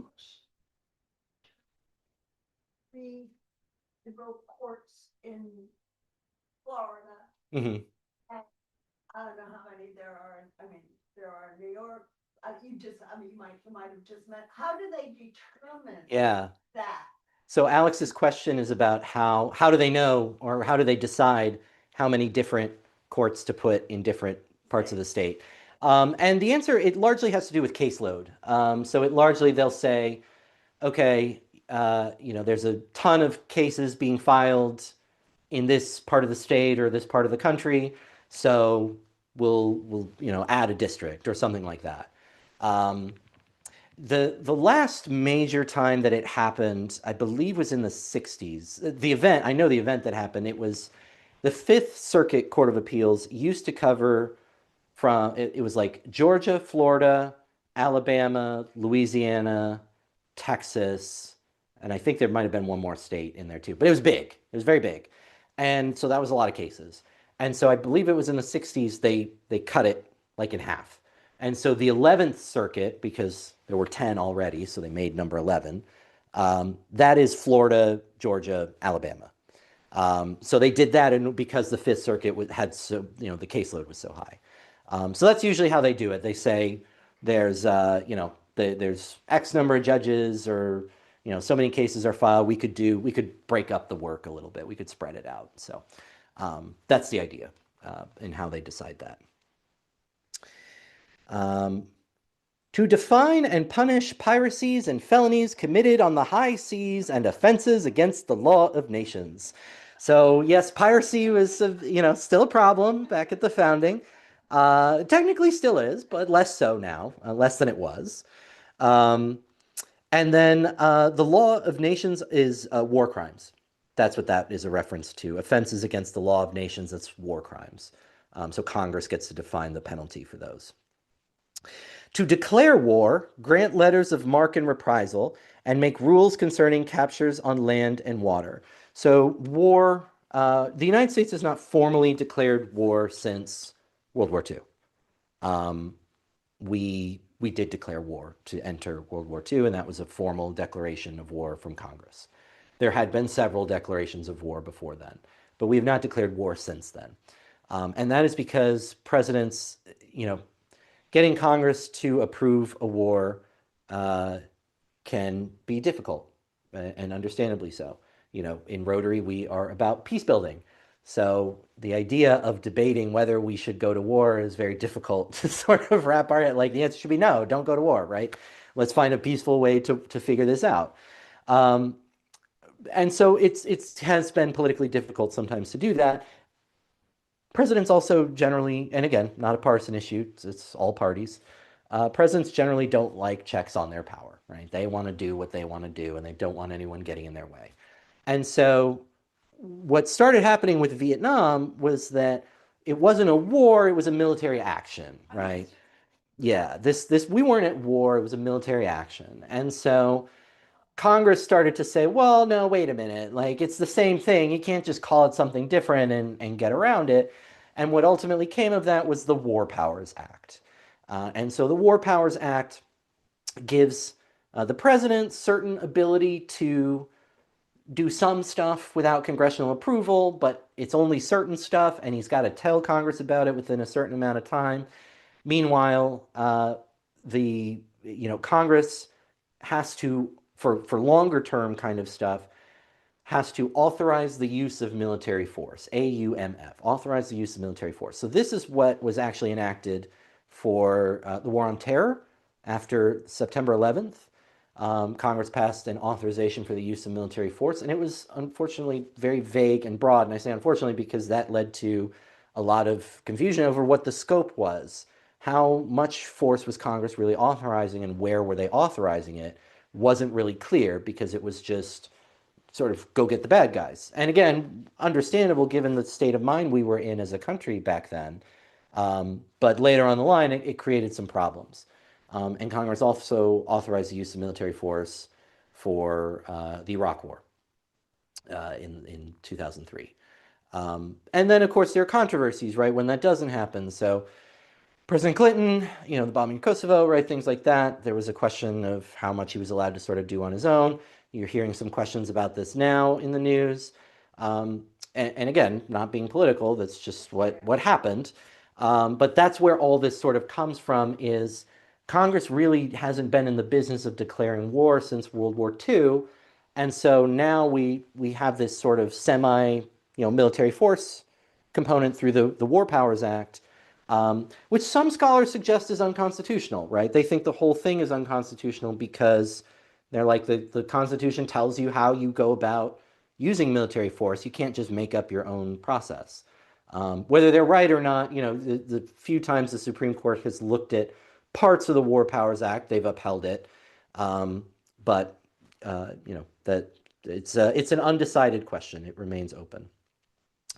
Um, to to raise and support armies, but no appropriation of money to that use shall be for a longer term than 2 years. So this goes back to the standing armies thing, right? That Congress or the founders really did not want an army sitting around ready to go when the president snapped his fingers to go to war. In their view, that was a bad idea. Um, we sort of have moved away from that now. We kind of do have an army and military that's ready to go at the drop of a hat. I don't know that it's standing in the same sense that standing armies were standing back then, but it's certainly broader and bigger. Again, no judgments on it. It just is. And again, the appropriation restriction here was meant to be a limitation on that power. So even if Congress wanted to make a standing army, they couldn't appropriate money for it more than 2 years out, right? And again, this restriction still applies. So usually every year, Congress will review the defense budget, the defense appropriations budget. They will make their appropriations to provide and maintain a navy. And by the way, so the Army and the Navy are the two expressly provided for branches of the military. The Marine Corps came out of the Navy, as did the Air Force. But now the Air Force is an entirely separate branch of the military now. The Marine Corps technically is still subsidiary to the Navy, but the four operate on essentially a level, in terms of equality. And then the newly created Space Force, created a few years ago, that is its own entirely independent thing. Some Air Force assets were spun over to that, as were some NASA assets, but it's largely its own kind of thing. To make rules for the government and regulation of the land and naval forces. So environmental regulation comes here, and again, the Navy setting rules of the sea. To provide for calling forth the militia to execute the laws of the Union, suppress insurrections, and repel invasions. The militias, again, got a really popular treatment because of their success in the Revolution. We didn't have a standing military when we were just the colonies. And so a lot of the defense came from just average people stepping up to do what they thought was right. And if, forces came into a town, it was every able-bodied man grab a weapon and defend our home. So the founders really sort of envisioned that militias would be the main, to the extent the federal government really needed a force, it would be the militias. Obviously, we don't do that anymore. Law enforcement is more capable and equipped than it was back then, and plays a different function than it did back then. So again, there is still regulations for militias, and you can volunteer to serve in like the New York, National Reserve or things like that. But the militias contemplated by the founders have really sort of fallen out of favor. To provide for organizing, arming, and disciplining the militia, and for governing such part of them as may be employed in the service of the United States, reserving to the states respectively the appointment of the officers and the authority of training the militia according to the discipline prescribed by Congress. And just more, you get to regulate these militias that we're saying you can create. To exercise exclusive legislation in all cases whatsoever over such district not exceeding 10 miles square, as may, by cession of particular states and the acceptance of Congress, become the seat of the government of the United States, and to exercise like authority over all places purchased by the consent of the legislature of the state in which the same shall be for the erection of forts, magazines, arsenals, dockyards, and other needful buildings. This is the District of Columbia. So remember when the Constitution was written, the seat of government was not DC because DC did not exist yet. For a time it was New York, and then for a time it was Philadelphia. And so after the Constitution, right, and they enter negotiations, they get some land from Maryland, Virginia, and they get this 10 square mile, area, and that becomes the seat of the government of the United States. To this day, Congress still is in charge of DC, but they have created a quasi-state sort of government. So they've essentially created a system whereby there's a city council basically, and a mayor, and courts, DC courts. So they handle what would usually be like the state stuff. Somewhere else where things would be a state crime. These are the people that handle it in DC.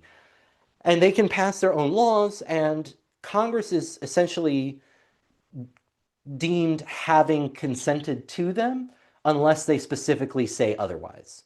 So the DC city, the DC council can pass a law and the mayor can sign it. And then Congress basically has like a veto, essentially, but they rarely exercise it, again, because they're focused on so many other things. But so that's how you have this quasi-state government within the District of Columbia, and it's owed to this unique arrangement. You see, what they expected. Right, right, It wasn't just for the head of government. right. Alex correctly notes, when DC was initially conceived, it wasn't meant to be a place where people would live. It was just a place that the work would get done and then people would go home, right? But it would be the federal government's property so that no one state could exert any undue influence over it. But as it became a place where people lived and made lives and things like that, then, very different, and that led to a need of a different kind of government. It is 2 o'clock on the East Coast, 5 hours into it, just 20 and a half hours more to go. I'm Alan Gray. I'm the president of the Rotary Club of Yonkers-East Yonkers. Thank you so much for being with us and supporting our fundraiser. We are still about halfway to our goal of $10,000. So please, if you haven't contributed already, I invite you to do so. If you have, thank you so much for your contribution. And please share what we're doing within your networks. We are trying to break a record, and specifically that's Cory Booker's record for his 25-hour, 5-minute speech on the Senate floor. That's the longest speech in the history of the U.S. Senate, and that's the record I'm trying to break by 25 minutes.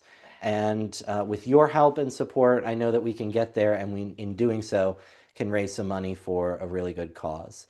And if you're wondering, I mentioned this at the start of the live stream, but if you're wondering what's the connection between doing this filibuster and raising money, well, it goes back to when I was in elementary school, and they would have fundraisers, and maybe you remember these, or if you're a parent, maybe you remember your kid doing these, where it was, you jumped rope, and for every rope that you jumped, you asked for pledges. So for every someone would pledge, okay, every rope you jump, I'll give you a nickel. And then you go to the thing and you jump ropes and you're like, okay, I jumped rope 100 times. So that's 100 nickels, right? And you raise money that way. Or it'd be for however many laps you run around the field or whatever. But they were these sort of endurance contest fundraiser kind of things.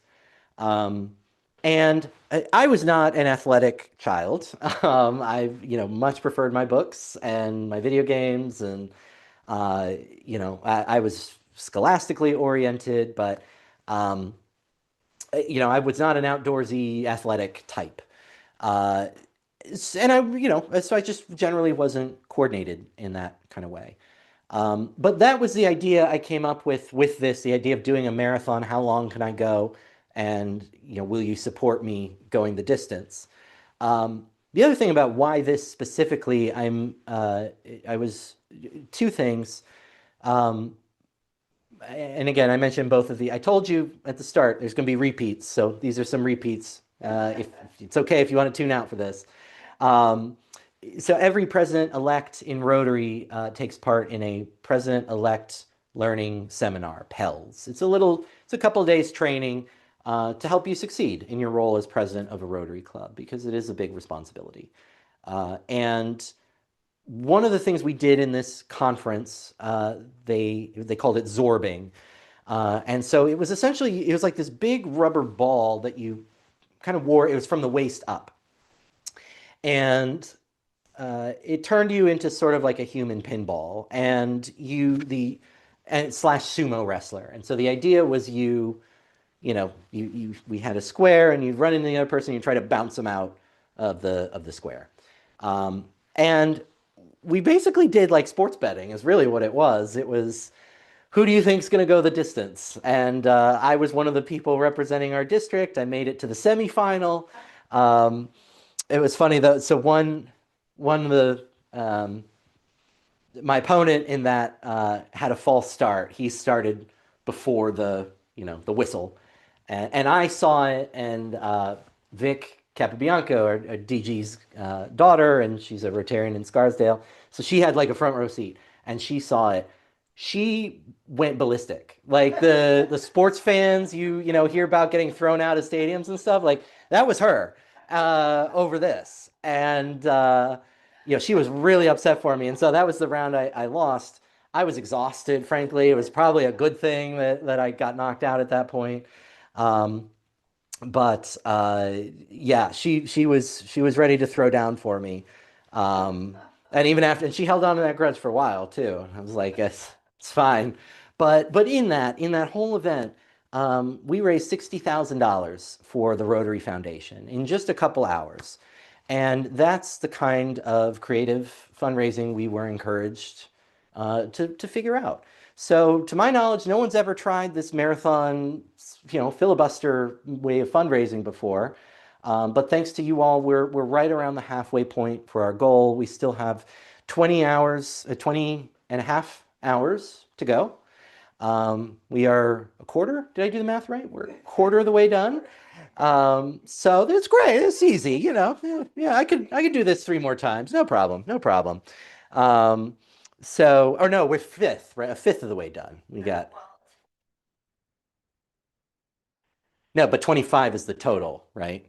So yeah, so I'm 20% done. So I can do this four more times. There we go. Yes. See, this is why I did not go to accounting school, why I went to law school. Um, in any event, thank you, Alex, for helping me walk through the math. Um, But so anyway, so that's the idea here. We're breaking a record. I'm fulfilling a lifelong dream. I have wanted to do this since I started my speech and debate career more than 20 years ago. Um, and here I am finally getting to do it, and I'm getting to do it for a cause that I really believe in, that means a lot to me. So I appreciate those of you who have tuned in and who are here supporting me. So if you have already donated, again, thank you. If you haven't and you'd like to, you can scan the QR code and that will take you to our donations page. You can go to the link go.yonkersrotary.org/donate. That is also in the description of the YouTube video that you're watching right now. You can also go to our website, Yonkers-Rotary.org. You'll see a donate button a little bit down the website. You can also see it at the menu on the top. All of those take you all to the same place, and we get 100% of your donations and contributions. So again, this is a no overhead fundraiser. The only cost is my time and energy, which I'm again thrilled to be donating to such a wonderful cause, which is my Rotary Club, and to all the great work that we are going to get to do with your funds.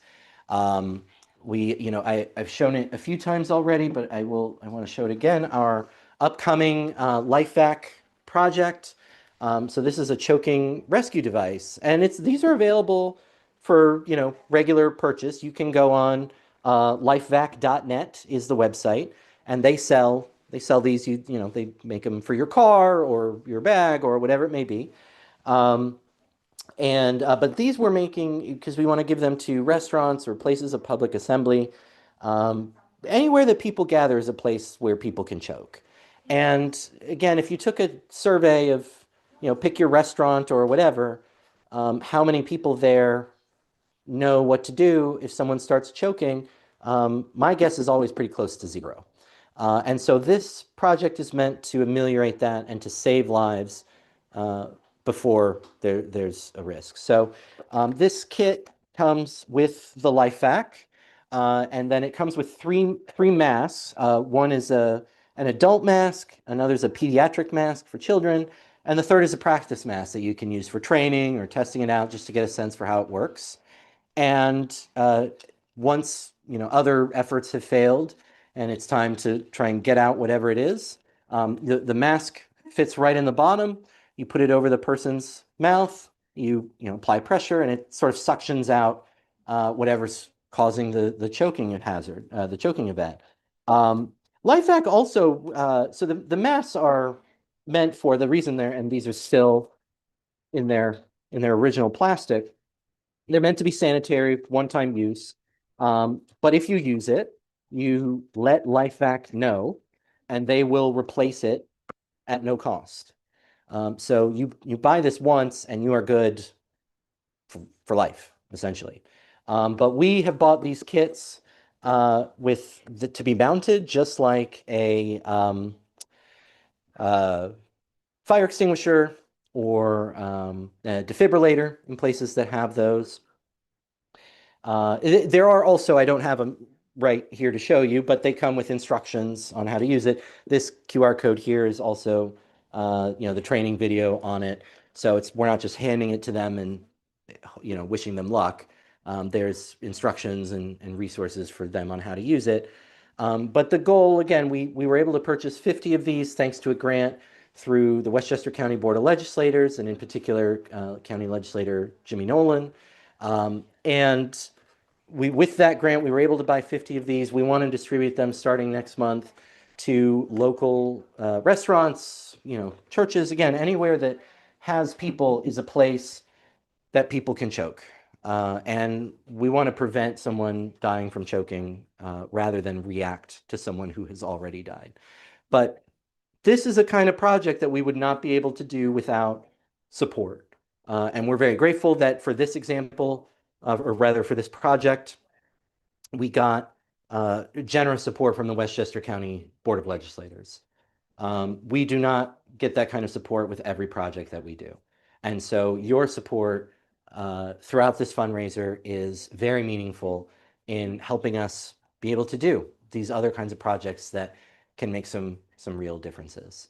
Um, we're a little bit 5 hours in. I'm gonna take my first sip of water. I've been really good about trying to wait. I know it's controversial, just a sip.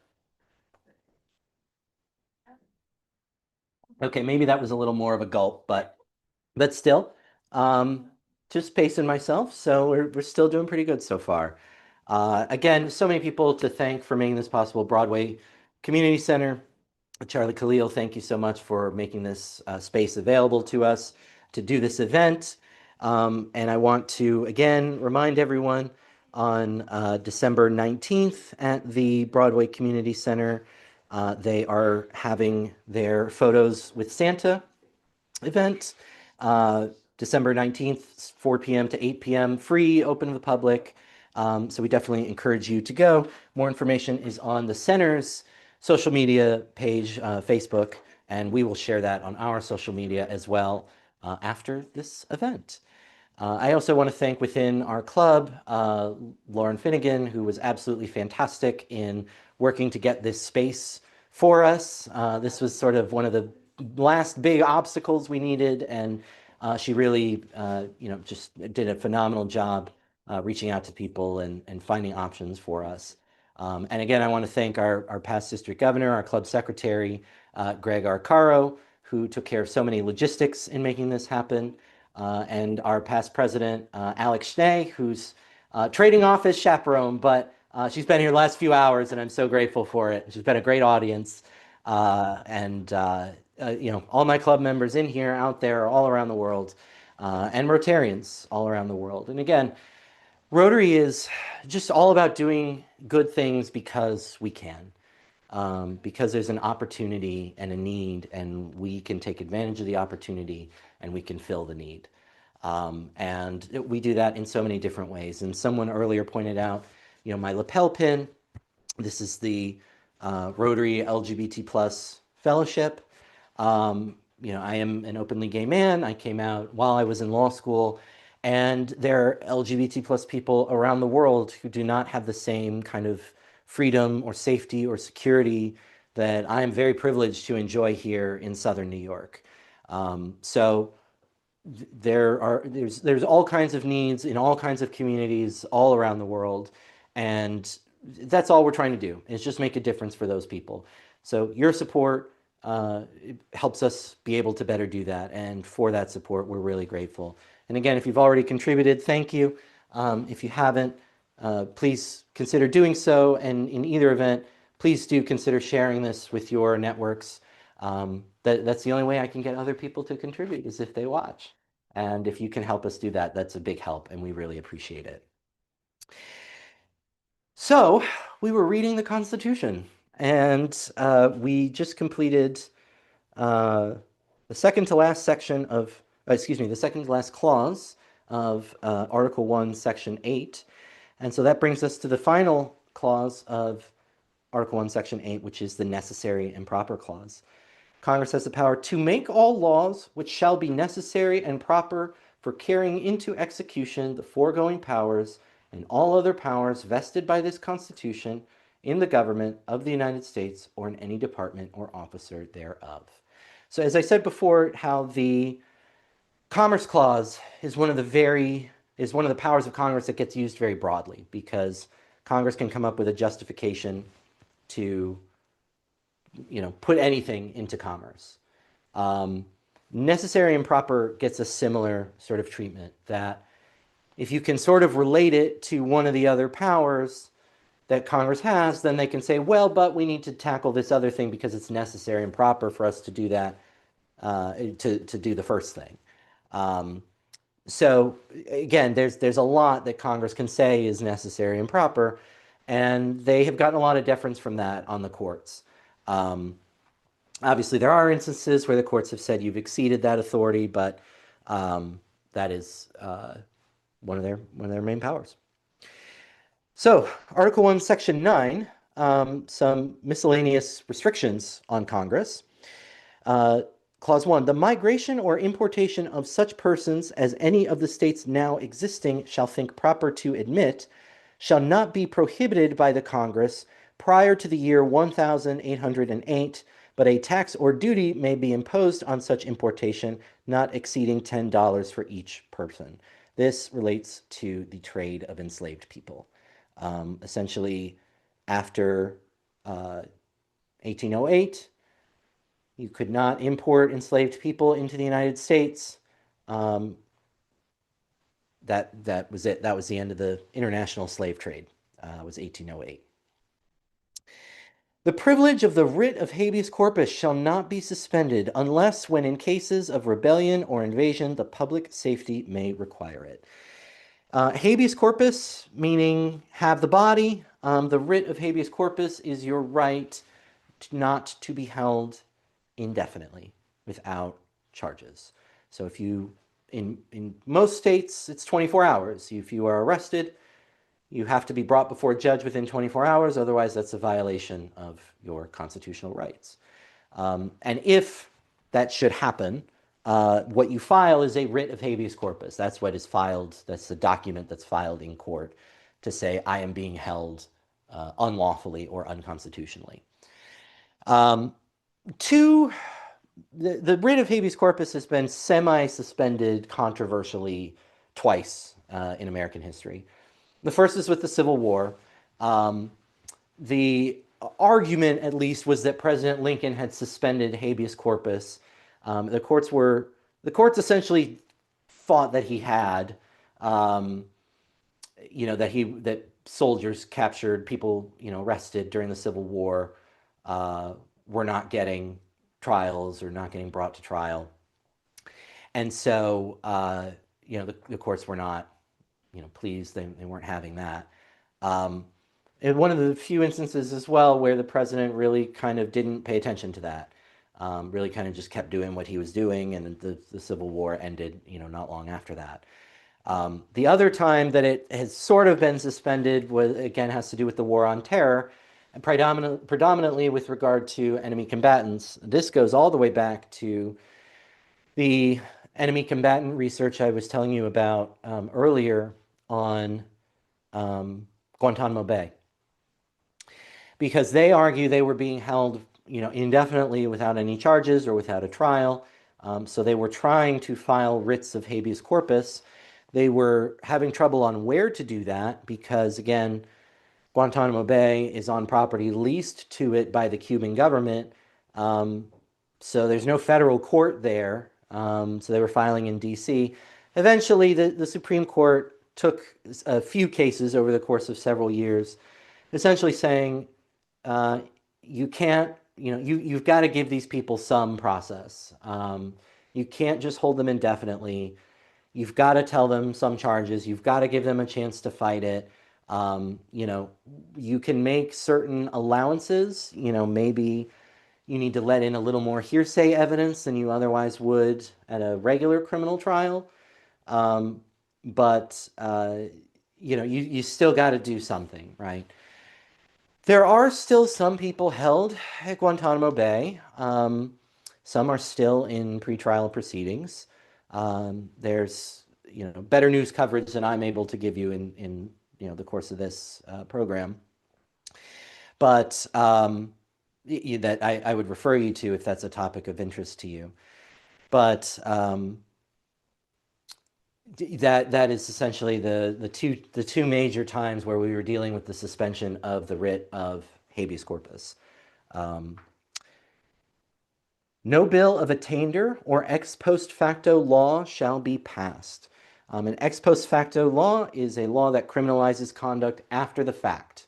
So if Congress were to pass a law tomorrow saying no one's allowed to do 25 and a half hour filibuster fundraisers, otherwise they go to jail, that would be an ex post facto law because it wasn't illegal when I did it. They could ban it going forward, right, but they couldn't apply it going backward. That's an ex post facto law. A bill of attainder is essentially a law that targets like one person. So they could not pass a law saying it is illegal to be Alan Gray in Yonkers, New York, punishable by life imprisonment, right? That's a bill of attainder. You can't do that. Laws have to be generally applicable. No capitation or other direct tax shall be laid unless in proportion to the census or enumeration herein before directed to be taken. This gets amended later on as well when the constitutional amendment is enacted allowing for the income tax. So Congress, rather the federal government, did not originally make its money like it does today through income taxes. That really only started later on, and we'll get to that amendment. No tax or duty shall be laid on articles exported from any state. This meaning you cannot charge taxes or duties transporting goods from one state to another. Now, you can charge different taxes, right? So let's say you buy a car in New Jersey or I buy a car in New Jersey, but I live in New York, I'm registering it in New York. New York can make me pay sales tax, right, on the transaction, but they cannot charge me for bringing a tariff essentially for importing a car into New York from New Jersey. That kind of interstate taxation is not allowed. No preference shall be given by any regulation of commerce or revenue to the ports of one state over those of another, nor shall vessels bound to or from one state be obliged to enter, clear, or pay duties in another. Again, this goes back to remedy a problem under the Articles of Confederation, where trade, especially nautical trade, was really not uniform among the states. They were charging each other taxes and whatnot to do that. Um, and the Constitution really was intended to avoid all of that. Um, so that is what this is going to. No money shall be drawn from the treasury, but in consequence of appropriations made by law, and a regular statement and account of the receipts and expenditures of all public money shall be published from time to time. So Congress has to appropriate law. People can't just use the treasury like a piggy bank, and they have to put out, a balance sheet. They got to show where the money uh, came from, was spent, how it was appropriated, things like that. Then we come to the emoluments clause. No title of nobility shall be granted by the United States. So no kings, queens, knights, lords, ladies, none of that in the United States. And no person holding any office of profit or trust under them shall, without the consent of Congress, accept of any present, emolument, office, or title of any kind whatever from any king, prince, or foreign state. So if King Charles III wanted to grant a knighthood to, say, the Secretary of State or the President or any federal officer, they cannot accept it. They have to decline it unless Congress gives them permission to accept it in the first place. Otherwise, it's just no, you can't do that. And again, this is trying to make sure the United States is not a monarchy. This is not, the president is not a king. That is the idea behind the Constitution. So then we get to Section 10. No state shall enter into any treaty, alliance, or confederation, grant letters of marque and reprisal, coin money, emit bills of credit, make anything but gold and silver coin a tender in payment of debts, pass any bill of attainder, ex post facto law, or law impairing the obligation of contracts, or grant any title of nobility. This is essentially saying, where Congress either has the exclusive power or Congress does not have the power, neither do the states have the power. So just, Congress has the exclusive power to print money. States don't get to do that anymore. Congress cannot pass an ex post facto law. States cannot do that either. Clause 2, no state shall, without the consent of Congress, lay any imposts or duties on imports or exports, except what may be absolutely necessary for executing its inspection laws, and the net produce of all duties and imposts laid by any state on imports or exports shall be for the use of the Treasury of the United States, and all such laws shall be subject to the revision and control of the Congress. Not a very exciting portion of the Constitution, but essentially, if a state has a port and international goods are coming through, and they need to do their inspections or whatever, that costs money. They can charge in order to do that, but the proceeds end up going to Congress. No state shall, without the consent of Congress, lay any duty of tonnage, keep troops or ships of war in time of peace, enter into any agreement or compact with another state or with a foreign power, or engage in war unless actually invaded or in such imminent danger as will not admit of delay. A couple different things here. Obviously, the troops and ships of war, the peacetime kind of things, again, we don't want a military unless something's happening for which we specifically need a military. That's the idea behind all of that. And again, you don't go to war unless, for some reason, you can't talk to Congress first. And again, I think that's different today than it was 250 years ago. Today, it would not be that hard if, Canada invaded New York. Congress is going to know about it at the same time as we all do, right? Because of the internet and TV and everything. So that's very different than how it was back then.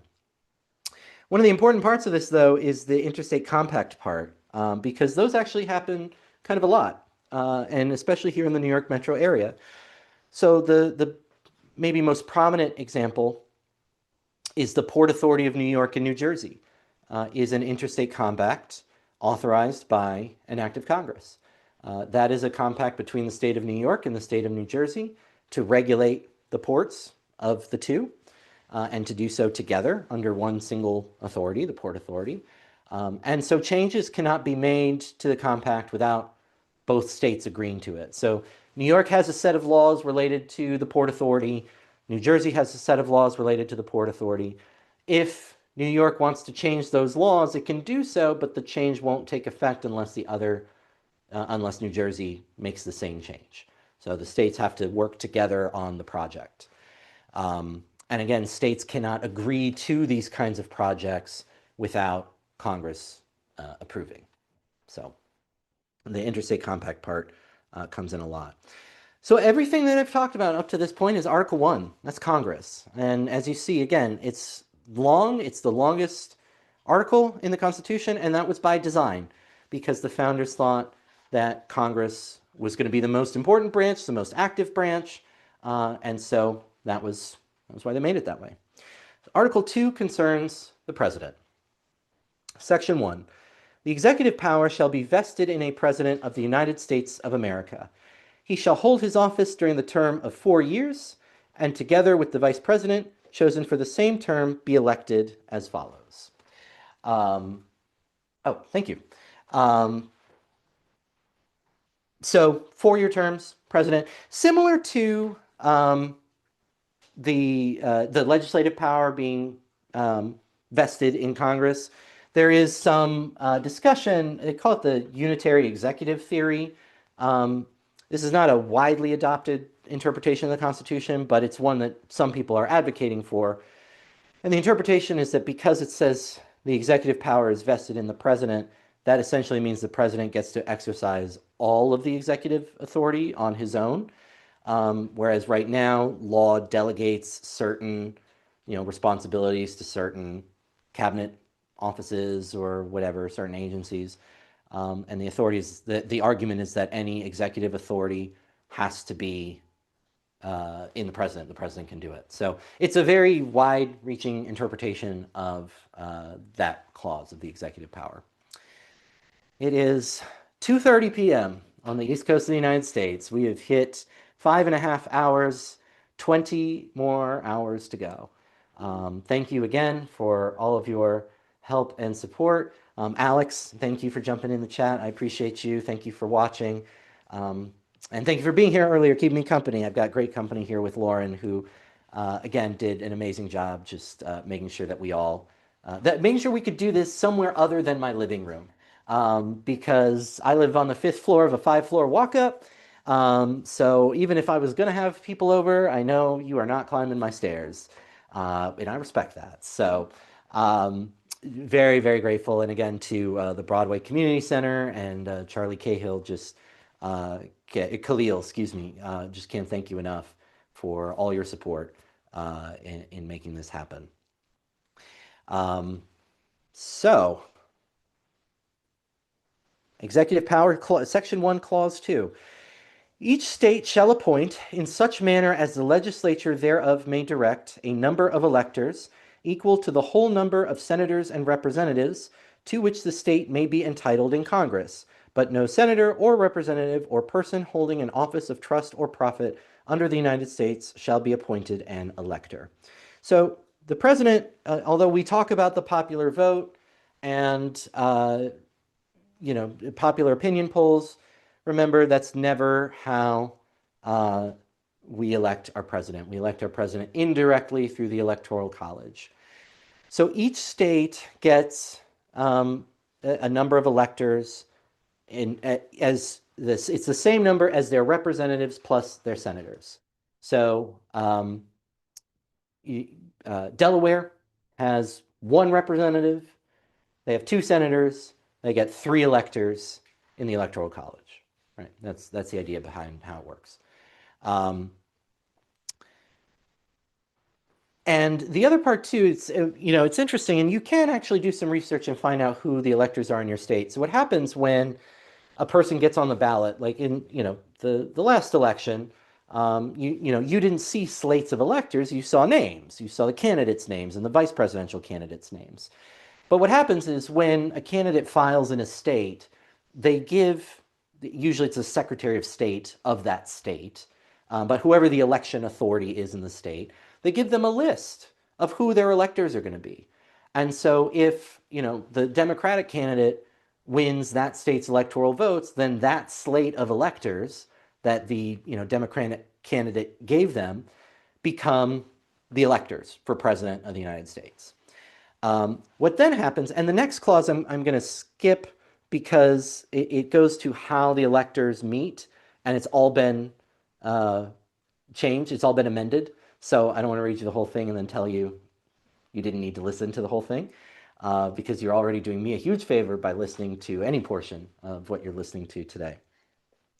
But essentially, what happens is once the electors have been chosen, so the candidate X wins the presidential election in that state, wins that election. It's really that slate of electors has been determined to be the electors for the Electoral College. And so they then meet in the state capitol and they cast their votes for president of the United States. Now, some states bind the electors to the candidate who wins. So if candidate X's electors, win the slate, or rather, candidate X's slate wins the election, then some states will require candidate X's electors to vote for candidate X. Otherwise, they can be fined or go to jail or whatever. Not every state has that requirement. And this is how you wind up with what are called faithless electors. And this is where the elector will vote for somebody else than they were supposed to, than the people of their state told them to.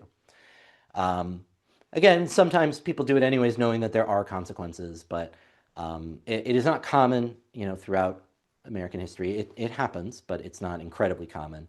And they're not, they don't have to vote for one of the actual candidates, right? They can vote for people who weren't even running. So there's really very little restriction on that. But that is the idea of the Electoral College. So you can look up footage. I'm sure it's there. I know New York, we have it, where the electors are, they meet in the New York legislature in Albany, and they, have the little box and their little ballots, and they cast their votes. So I'm sure your state, even if it's not New York, I'm sure you can find some footage of that as well. So again, I'm skipping over the part about electors in the original Constitution because that got amended later. So after that, the Congress may determine the time of choosing the electors and the day on which they shall give their votes, which day shall be the same throughout the United States. So again, Congress gets to pick election day, and it's got to be the same throughout the country. So you can't have election day on one day in New York and another day in California. No person except a natural-born citizen or a citizen of the United States at the time of the adoption of this Constitution shall be eligible to the office of President. Neither shall any person be eligible to that office who shall not have attained to the age of 35 years and been 14 years a resident within the United States. So, qualifications for president, 35 years old. It's the last constitutional right that vests in you. When you turn 35, you're eligible to run for president. Congratulations. No more constitutional rights after that. You've got them all. You have to have been a U.S. resident for 14 years. For most people running for president, that probably coincides with their life. But, if you were born abroad or something, you could still be a natural-born American citizen. But, if you lived abroad or something, you've got to come back and have lived in the U.S. for at least 14 years before you can run for president.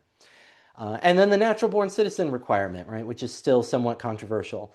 The idea here when the founders wrote it was that they, again, were really just afraid of foreign influence in their government. And so that's why they had the natural-born citizen requirement. Now, they had the problem at the beginning, right, that technically no one was a natural-born American citizen because America hadn't existed. Or I should say the United States hadn't existed. America existed, but the United States had not existed. So no one could have been a natural-born U.S. citizen when the Constitution was ratified. So that's why they said a U.S. citizen at the time of the adoption of this Constitution. But it wasn't until several presidencies later that you had the first natural-born U.S. citizen become president in the United States. Now, 250 years later, This is not something that we have to worry about. So it's the natural born citizenship requirement. That's it. So natural born, 35 years, 14 years a US resident. That's what you need to be president. Now, the next section, again, this is shorter, so I will read it for you, even though it has been repealed. This goes to um, vacancy in the office of president. And later on, Congress enacted an amendment changing the process for what happens when there's a vacancy in the office of president. But originally it said, in case of the removal of the president from office, or of his death, resignation, or inability to discharge the powers and duties of the said office, the same shall devolve on the vice president, and the Congress may by law provide for the case of removal, death, resignation, or inability, both of the president and vice president, declaring what officer shall then act as president, and such officer shall act accordingly until the disability be removed or a president be elected. Now that sounds very similar to what we already have, except that there were a few holes in this. One being, so one question that originally happened the first time it came up was, because it says that the vice president, or rather the duty shall devolve on the vice president, it doesn't say that the vice president shall assume the presidency or the office of the presidency. So the question was, does the vice president really become president, or are they like acting president? And we kind of just decided as we went along that they were going to become president. There was some question or confusion over it, and then we kind of just did it and went along with it. So, that's kind of how we arrived at the answer. But what it also didn't say is what happens now that the vice president becomes president. What happens to the now vacant office of vice president? And so the answer was that the vice presidency just remained empty. It remained vacant until there was a new election and a new vice president could be, a new ticket could be elected, right? A new president and vice president would be elected. So the office just remained empty until the next election. Later on, when that gets amended, it allows the president to nominate a vice president who then has to be confirmed by both houses of Congress. So we now have a mechanism to fill the vacant office of the vice presidency. But what is in there that remains the same as well is that Congress has the ability to designate who becomes president if both the president and the vice president are unable or unavailable or deceased. After then, who becomes president? And this is now governed by the Presidential Succession Act, but an act of Congress. And so what it says is that first you have the Speaker of the House, then you have the President pro tempore of the Senate. Remember when we were talking about Congress, that's someone that Congress, the Senate elects, the Senate designates at the start of each term. And typically nowadays, that office is held by someone, it's the most senior member of the majority party. So whoever's been there the longest in the majority party is designated president pro tempore. That's just been the custom. There's no requirement that they do that, but that's what they've done for the past several decades. After the president pro tempore, it then goes to cabinet officers in order of their department's creation. So it starts with the Secretary of State and it goes all the way down. The most recent being the Department of Homeland Security is the newly created, the newest cabinet agency, and so that's last. That's the person who's last. Only if everybody else above them is deceased or unable, then that person is ineligible. Now, what does happen sometimes is that one of the people in that list is not themselves eligible to be president. For example, it has happened that the president has appointed naturalized citizens, someone who immigrated here and became a U.S. citizen, to run a cabinet agency. And there's nothing wrong with that. They're perfectly allowed to do that. That person just is not eligible to be president. And so the line just simply skips over them. That's it. It just skips over that ineligible person until someone eligible holds that office, in which case they go back in line. Right? So that's what happens with that. And that is how presidential succession works. In events where everyone is gathering at the same time, usually the State of the Union, uh, the president will designate a survivor, designated survivor. That's their name. And usually it is one of those cabinet officers. And they don't go to the State of the Union. Um, they don't say where they go. I assume it's some kind of bunker. But it's meant to be a place that if something were to happen during a gathering with all of the government present, someone remains in order to ensure continuity of government. So that is the practice behind presidential succession. The president shall, at stated times, receive for his services a compensation which shall be neither increased nor diminished during the period for which he shall have been elected, and he shall not receive within that period any other emolument from the United States or any of them being any of the states. And emoluments means gifts, so no gifts. But the president earns a salary. Again, the founders thought it was important, give this your full attention. And more importantly, they did not want it to be limited just to rich people. They wanted anyone to be able to be president. And so if you didn't come from wealth and would not be able to live self-sufficiently, independently for the 4 years of your presidency, you didn't need to worry because you had a salary. Right? And so that was the idea behind that. And again, the increase-decrease limitation, this pops up all over the Constitution. You already heard it with the representatives. No self-dealing, right? The president can't sign a bill increasing his own pay raise. Now, he could sign it for the next president, and if the president gets reelected, and that happens to be him, right, or her, them, that's the one time where that could happen. But there you go. That's how that works on compensation. And then before he enter on, this is the last clause of section 1, before he enter on the execution of his office, he shall take the following oath or affirmation. I do solemnly swear, parentheses, or affirm, that I will faithfully execute the office of President of the United States and will, to the best of my ability, preserve, protect, and defend the Constitution of the United States. That's it. Now, a lot of presidents, and as far as I know, every president, will append to the end of that, so help you God, or so help me God, depending on how they prefer. They will say themselves, so help me God. Some of them prefer the person administering the oath to pose it as a question, and asking them, so help you God? And then they say, so help me God, as if to say yes. Other people just will ask the person delivering the oath to say it exactly as they are meant to say it. There's no right or wrong answer. As you heard, it's really bonus language at the end because it doesn't have to be there. It's not required to be there. And they have the option of swear or affirm. Swearing being more religious, affirming being more legal. Neither makes a difference. Either is sufficient.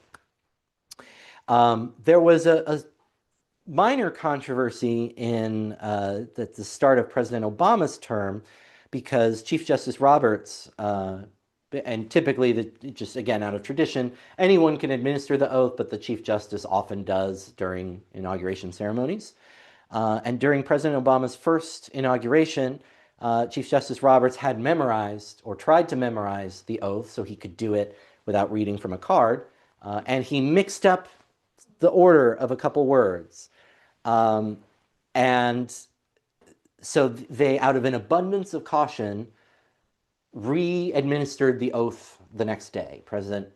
Chief Justice Roberts went to the White House and redid the oath just so that there was no doubt that President Obama was in fact President of the United States. That said, there's no case law, there's no authority for the proposition that failing to take the oath exactly as prescribed means you're no longer president or something like that. You might wonder, this oath is just for the president.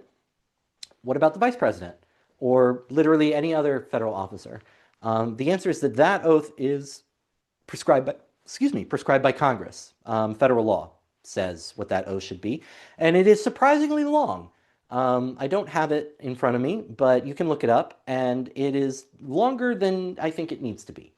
But They didn't ask me when they wrote it, so there you go. But they have their own separate oath, separate and apart from the president's oath here. Section 2, Article 2, Section 2, Clause 1. The President shall be Commander-in-Chief of the Army and Navy of the United States and of the militia of the several states when called into the actual service of the United States. A semicolon here, I'll pause here just to say, this is civilian head of the military. We saw its priority earlier in the Constitution and in the Declaration of Independence. Here's where it is. The military reports to the president, a civilian, and not to some military general. He may require the opinion in writing of the principal officer in each of the executive departments upon any subject relating to the duties of their respective offices. A comma here, but I'm going to pause again. So the executive departments, meaning his cabinet, Department of State, Department of Defense, et cetera, et cetera. I don't know how much this really gets any exercise of requiring the opinion in writing upon any subject relating to the duties of their respective offices. At least nowadays, I feel like we just call them up and say, hey, what's going on? There are also cabinet meetings that, the president assembles the entire cabinet. So again, I don't know how much exercise that provision gets, but it's there. Comma, and he shall have power to grant reprieves and pardons for offenses against the United States except in cases of impeachment. So this is the pardon power that's been in the news a lot lately. Again, this clause of the Constitution only allows the president to pardon people for federal crimes. So he cannot, or she, they, president, cannot pardon people for state crimes. And the president also cannot pardon people for impeachments. So that the House impeaches, the Senate convicts. The president cannot then pardon someone who's been convicted of an impeached offense. Clause 2, he shall have power by and with the advice and consent of the Senate to make treaties, provided 2/3 of the senators present concur. Again, it's been a while since we've had an actual treaty adopted. Sometimes what happens is the president will sign lately in modern practice, the president will sign a treaty or an agreement, but it doesn't then get submitted to the Senate for ratification. And so it sort of just becomes an unofficial policy of the United States. But there was a time when treaties were a common way of doing international foreign affairs, rather, the way of doing foreign affairs. So that's where this power comes in. And he shall nominate and he shall nominate, and by and with the advice and consent of the Senate shall appoint ambassadors, other public ministers and consuls, judges of the Supreme Court, and all other officers of the United States, whose appointments are not herein otherwise provided for, and which shall be established by law. There's a colon here, but I'm gonna keep going because it feeds into this point. But the Congress may by law vest the appointment of such inferior officers as they think in the president alone, in the courts of law, or in the heads of departments. So what this is here is, on the one hand, the founders wanted the Senate to be a check on the president, nepotism and just appointing whoever he wanted, or whether they were unqualified or whatever, to be cabinet officers or judges or whatever it may be. At the same time, they didn't want to micromanage, right? There's a lot of people in the federal government. They didn't want to micromanage, and they wanted to still be able to go do other stuff than just sit around and, interview people and do confirmations all day. So Congress is allowed to draw a line where they say these people need to be confirmed, and these people you can just hire on your own. Where that line is has changed, and sometimes it's open to debate. Whether someone is an officer of the United States that has to be confirmed by the Senate, or if it's someone that the president can appoint on their own. Here as well, other specified people that the Senate must advise and consent on include ambassadors, judges of the Supreme Court. Note the Constitution calls them judges and not justices. And then public ministers and consuls. So sort of inferior ambassadors. So all the people serving abroad and all the people in the Supreme Court.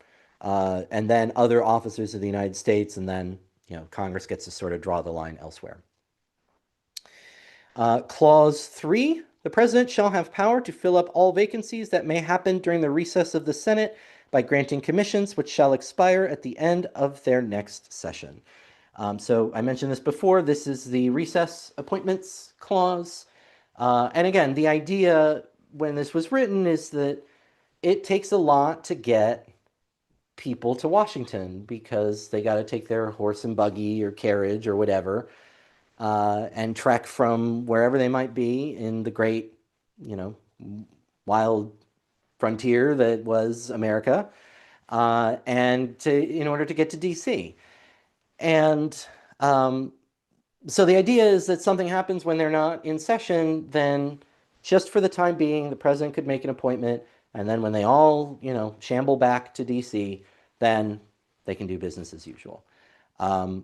Again, that has changed now in the 21st century with, much faster communication and transportation. But as I also mentioned, the Senate and the House have begun a practice of holding pro forma sessions every few days, and that technically keeps them out of recess. So that is that's the sort of current way that it works. Section 3, he shall from time to time give to the Congress information of the state of the Union and recommend to their consideration such measures as he shall judge necessary and expedient. So this is the State of the Union. Now note, it does not actually require the president to give a speech. And in fact, the State of the Union used to be just a letter, a written document to Congress. Here you go. And it wasn't until about the mid-20th century that the State of the Union started to be a speech and an event that it now has become. He may, on extraordinary occasions, convene both houses, or either of them, and in case of disagreement between them with respect to the time of adjournment, he may adjourn them to such time as he shall think proper. So there's a couple things going on just in that short sentence. So the president can convene Congress. So unlike the monarch, right, who could convene and dissolve Parliament, the president doesn't automatically have the power to dissolve them. He can tell them, I need you to get work done, or something extraordinary has happened, I need you to do it. And then the only time he really can, not even dissolve them, but you recall in the legislative section in Article 1, there's a provision that says if the House, or if either chamber is going to adjourn for more than 3 days, the other side has to consent. And so that's, if there's a disagreement in that, then the president steps in and says, all right, this is when you're coming back. So that's the closest the president has to a power to dissolve Congress, but it's very limited and very rare that it happens. He shall receive ambassadors and other public ministers. He shall take care that the laws be faithfully executed and shall commission all the officers of the United States. So receive ambassadors and other public ministers. This makes the president the head of state of the United States of America. And remember that in most other countries, the head of state is different from the head of government. In the UK today, the head of state is King Charles III. The head of government is the Prime Minister, Keir Starmer. In the US, one of the few countries where the head of state and the head of government are the same person, the same office, same individual. So, when you hear about the president going to Buckingham Palace and having a state visit, right, that is in his role as the head of state of our government. So again, it's sort of like the difference between, the king or queen coming to visit versus the prime minister coming to visit. The prime minister coming would be two heads of government working together, like the G20, right, or the G7. These are group meetings of heads of government. But when the king or queen come to visit, this is in their role as head of state. The take care clause is also important because it means that the president cannot refuse to enforce laws that they disagree with. The laws are those, passed by Congress and signed by the president. Um, if a later president comes along and, doesn't like them, tough. Their job is to take care that the law be faithfully executed. And then finally, commission all the officers of the United States. So technically, the appointment of someone to a federal office is a three-step process. First is the nomination, second is the confirmation, and then third is the commission. And so this usually the Secretary of State is the one who does it, signs a little thing. I commission you an officer of the United States, whatever judge of this court or head of this department or whatever it is. So it's a formality, but it nevertheless is one required by the Constitution. And then finally, Section 4 of Article 2. The President, Vice President, and all civil officers of the United States shall be removed from office on impeachment for and conviction of treason, bribery, or other high crimes and misdemeanors. This is the section that tells you what the president can be impeached for. And again, this is vague and very subject to interpretation. Treason and bribery are specific, but other high crimes and misdemeanors is very vague.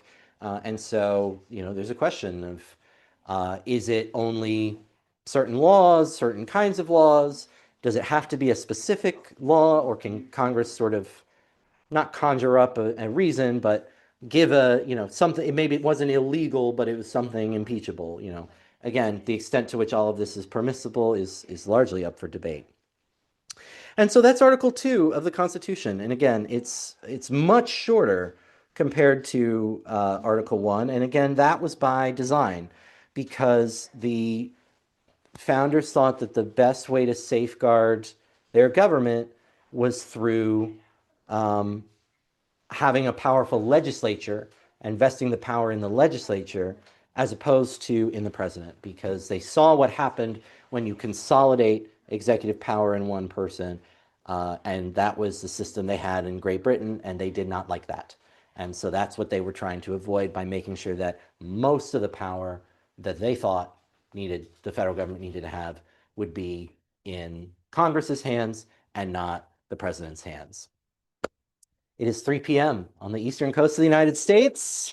I'm Alan Gray. I'm the president of the Rotary Club of Yonkers-East Yonkers. Thank you all so much for your support. We're 6 hours in, 19 and a half to go. I think I can do this. I think it's all right. Take my second swig of water for the day. That's all right. No, thank you all again so much for your help and your support. It really means a lot that you all are in here, out there, all around the world supporting us. And again, I invite you to contribute if you haven't already. You can scan the QR code. You can visit go.yonkersrotary.org/donate. Both of those take you to our donation page. You can also click the link in the description below on the YouTube video. It's the same link as those two.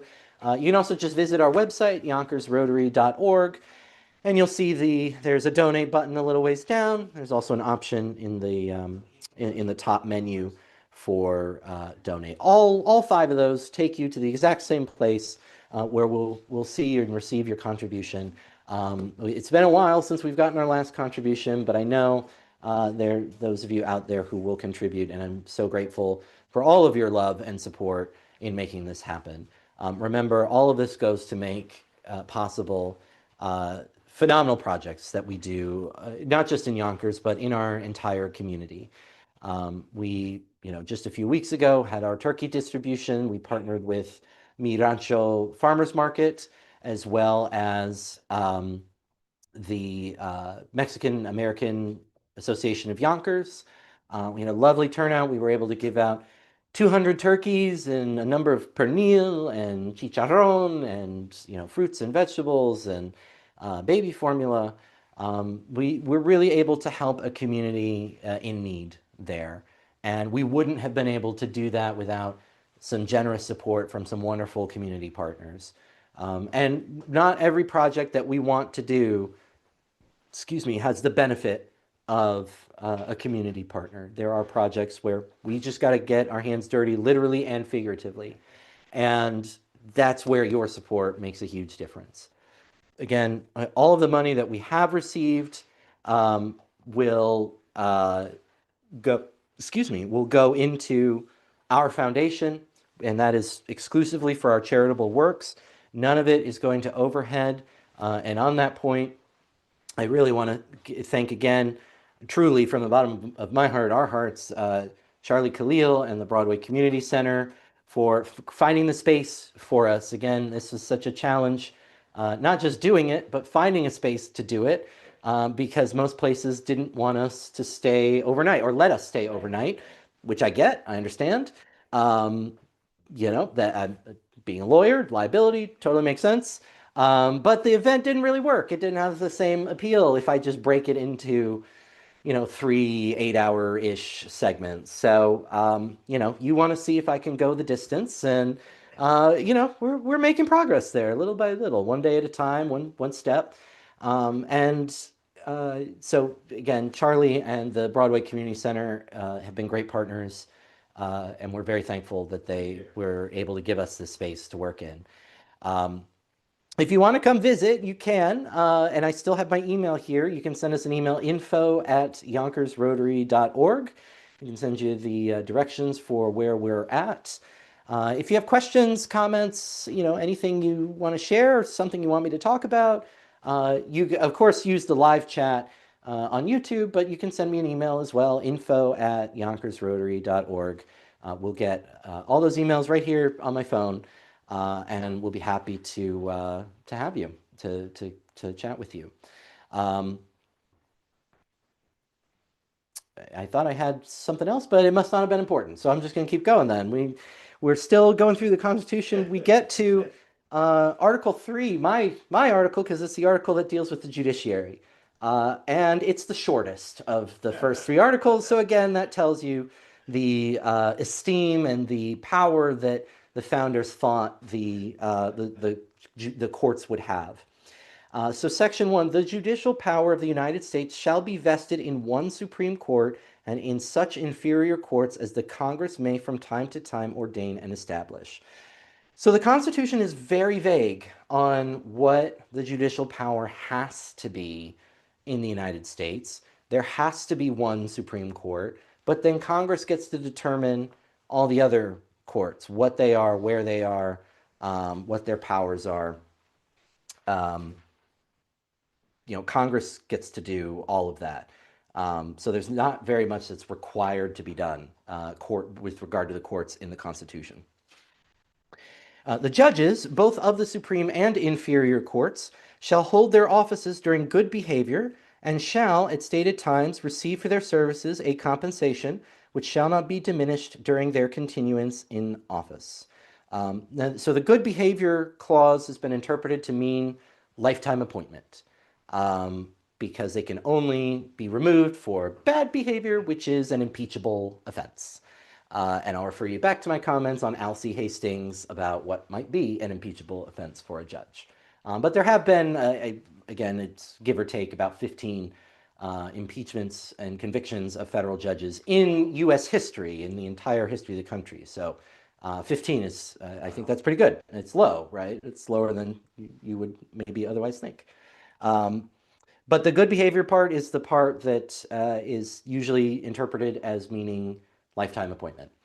And then the compensation bit, again, is you can't decrease a judge's salary for making a decision you don't like, right? You can't say any judge who decides a case against the United States will earn $0 that year, right? You can't do that. So that's what this is meant to prevent. Section 2, the judicial power shall extend to all cases in law and equity arising under this Constitution, the laws of the United States, and treaties made or which shall be made under their authority.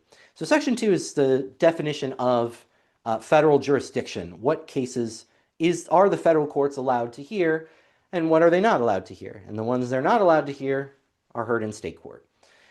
So here, it's cases arising under the Constitution, federal law, laws of the United States, and treaties, right? So if you're dealing with one of those three bodies of law, you have federal jurisdiction. Additionally, To all cases affecting ambassadors, other public ministers, and consuls. Makes sense. Again, these are federal officers, so relating to them. To all cases of admiralty and maritime jurisdiction. Remember, Congress in Article 1 gets the power to regulate the law of the sea. And so that's, again, it's kind of a law, a case arising under the law of the United States, but it gets you into federal court. To controversies to which the United States shall be a party. So you cannot sue the federal government in a state court. It's got to be in federal court. And also where the United States is bringing the case, right? They cannot prosecute a criminal case in state court. To controversies between two or more states. So there, if the state of New York were to sue the state of New Jersey, that is a federal case. In fact, it's actually a U.S. Supreme Court case. It's one of the rare instances where the Supreme Court has original jurisdiction. The case starts in the U.S. Supreme Court. A lot of these cases happen more often than you think, and they usually arise out of waterway disputes. A state upstream or upriver or whatever, they may have an agreement among the states as to whatever, how much pollutants are going to be in the water or how much water that state is going to use, whatever it might be. And then they're fighting over whether you didn't keep your end of the bargain or whatever. And so those disputes go to the U.S. Supreme Court, and they start there. The procedure for those cases, by the way, is that the Supreme Court, it's not like they have a jury trial and all 9 of them have to sit there and do the whole thing. What the court does is it appoints a special master to sort of oversee the case. And then at certain stages of the case, the special master writes a report, and then the states can take exceptions to the report, and that's what the justices consider. So it's sort of like a little appeal within the case. But it all happens in the U.S. Supreme Court. So that's what happens when 2 states sue each other, or more than one state. You could have a multiple state lawsuit. Now, originally the Constitution included between a state and citizens of another state. So if you wanted to sue New Jersey and you are a New Yorker, originally that got you into federal court, right? So the federal court would be the one to hear a New Yorker's case against New Jersey, or again, citizens of one state and then the government of another state. It's kind of to me, it's amusing. I did research on this in high school. So not long after the Constitution was enacted, that is exactly what happened. It's Chisholm versus Georgia is the case. And so Chisholm was the executor of someone's estate.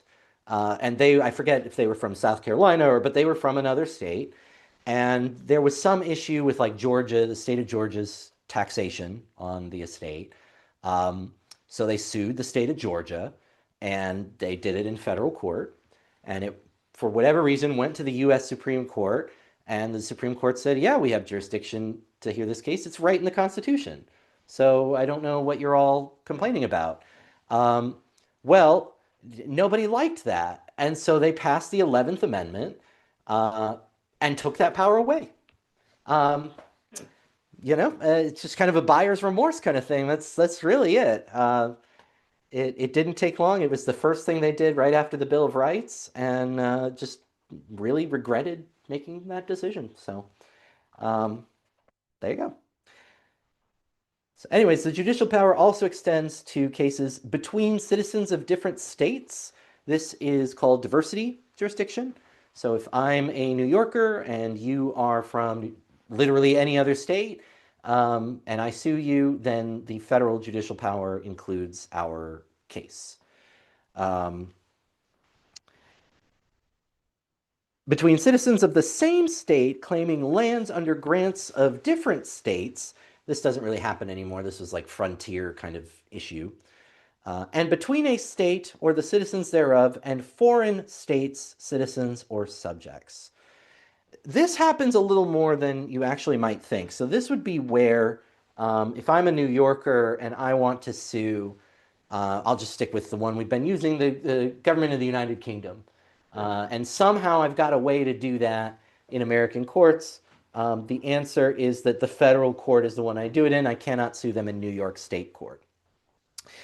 But some real examples of where this gets used has to do with terrorist acts abroad, because some of the terrorist acts that have happened, and I know there's one case that has gone around a few times involving the government of Iran, and there was some evidence that Iran sponsored some acts of terrorism abroad, and so either survivors of those incidents of terrorism or their states, their families, their loved ones, uh, have brought claims against Iran in federal court to try and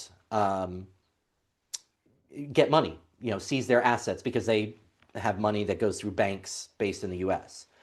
Um, so that's an example of where those are federal cases. They cannot try to do that in state court. They have to do it in federal court. There has been some interesting, case law come out of all of that. One of the more interesting ones, to me at least, if you are, I think we're a little spoiled with this in the United States, but most of the world, their website addresses do not just end in .com or .org. If you, for example, the BBC's website, British Broadcasting Corporation in the UK, it's bbc.co.uk, right? So UK is the country suffix at the end, and co is like company. And a lot of countries do that, where the end of the website is a two-letter abbreviation for the country. And so one of the things that came out of this Iran litigation was, could either the survivors or the estates of the victims of these terrorist attacks, one of the ideas that they had was, could we seize as an asset in order to pay these judgments that we've acquired against you? Could we seize the top level Iranian domain name, which I think was .ir, and then all the money that you get from people buying websites with .ir, we get instead. We sort of garnish that money. And the cases that went into it, it turned into, the answer was no. That was the short answer. But it turned a lot on just sort of how the internet was structured, and it's not any one government that regulates it. It's this nonprofit in, I think, California is where they're based. It was a fascinating, set of litigation, and there's some other cases that have come out of the whole thing, but it is an example of where this power has been invoked. So that's all Clause 1 of Section 2. Clause 2, in all cases affecting ambassadors, other public ministers and consuls, and those in which a state shall be a party, the Supreme Court shall have original jurisdiction. In all the other cases before mentioned, the Supreme Court shall have appellate jurisdiction, both as to law and fact, with such exceptions and under such regulations as the Congress shall make. So before I told you about the court's original jurisdiction, and this is where it gets spelled out, and then the others, it's appeals. So they're not deciding, those issues in the first instance. Clause 3, the trial of all crimes, except in cases of impeachment, shall be by jury, and such trial shall be held in the state where the said crimes shall have been committed. But when not committed within any state, the trial shall be at such place or places as the Congress may by law have directed. That last part, again, is more of a frontier kind of thing. Like if you were in territory that wasn't yet formally a state, then Congress could say, okay, you're going to get tried in the state closest to you or something like that. And again, jury trials, so important to the founders because it was one of the things they constantly were being deprived of early on in their history, in our history. Section 3, Clause 1, treason against the United States shall consist only in levying war against them or in adhering to their enemies, giving them aid and comfort. No person shall be convicted of treason unless on the testimony of 2 witnesses to the same overt act or on confession in open court. So this is the only crime that is specifically defined in the Constitution, as is the burden of proof. 2 witnesses, same overt act, that is a requirement for any conviction. Obviously, if you confess, then that's different.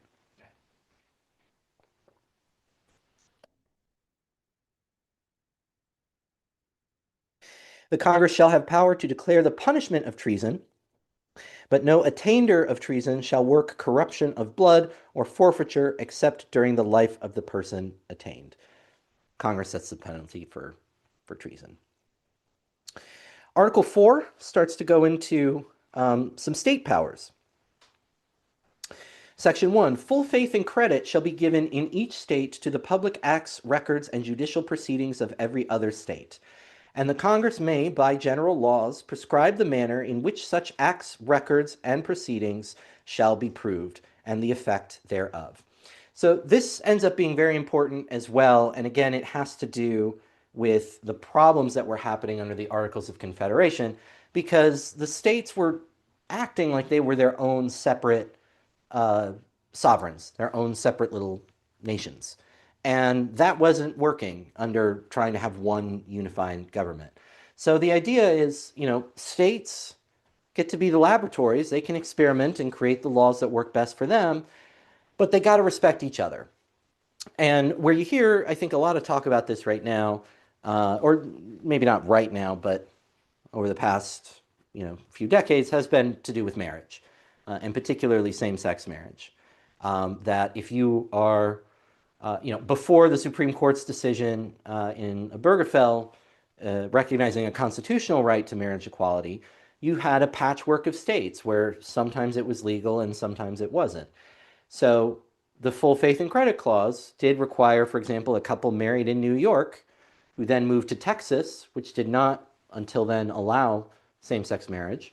Texas courts were required to give full faith and credit to the valid New York marriage, which seemed odd to some people, and understandably so.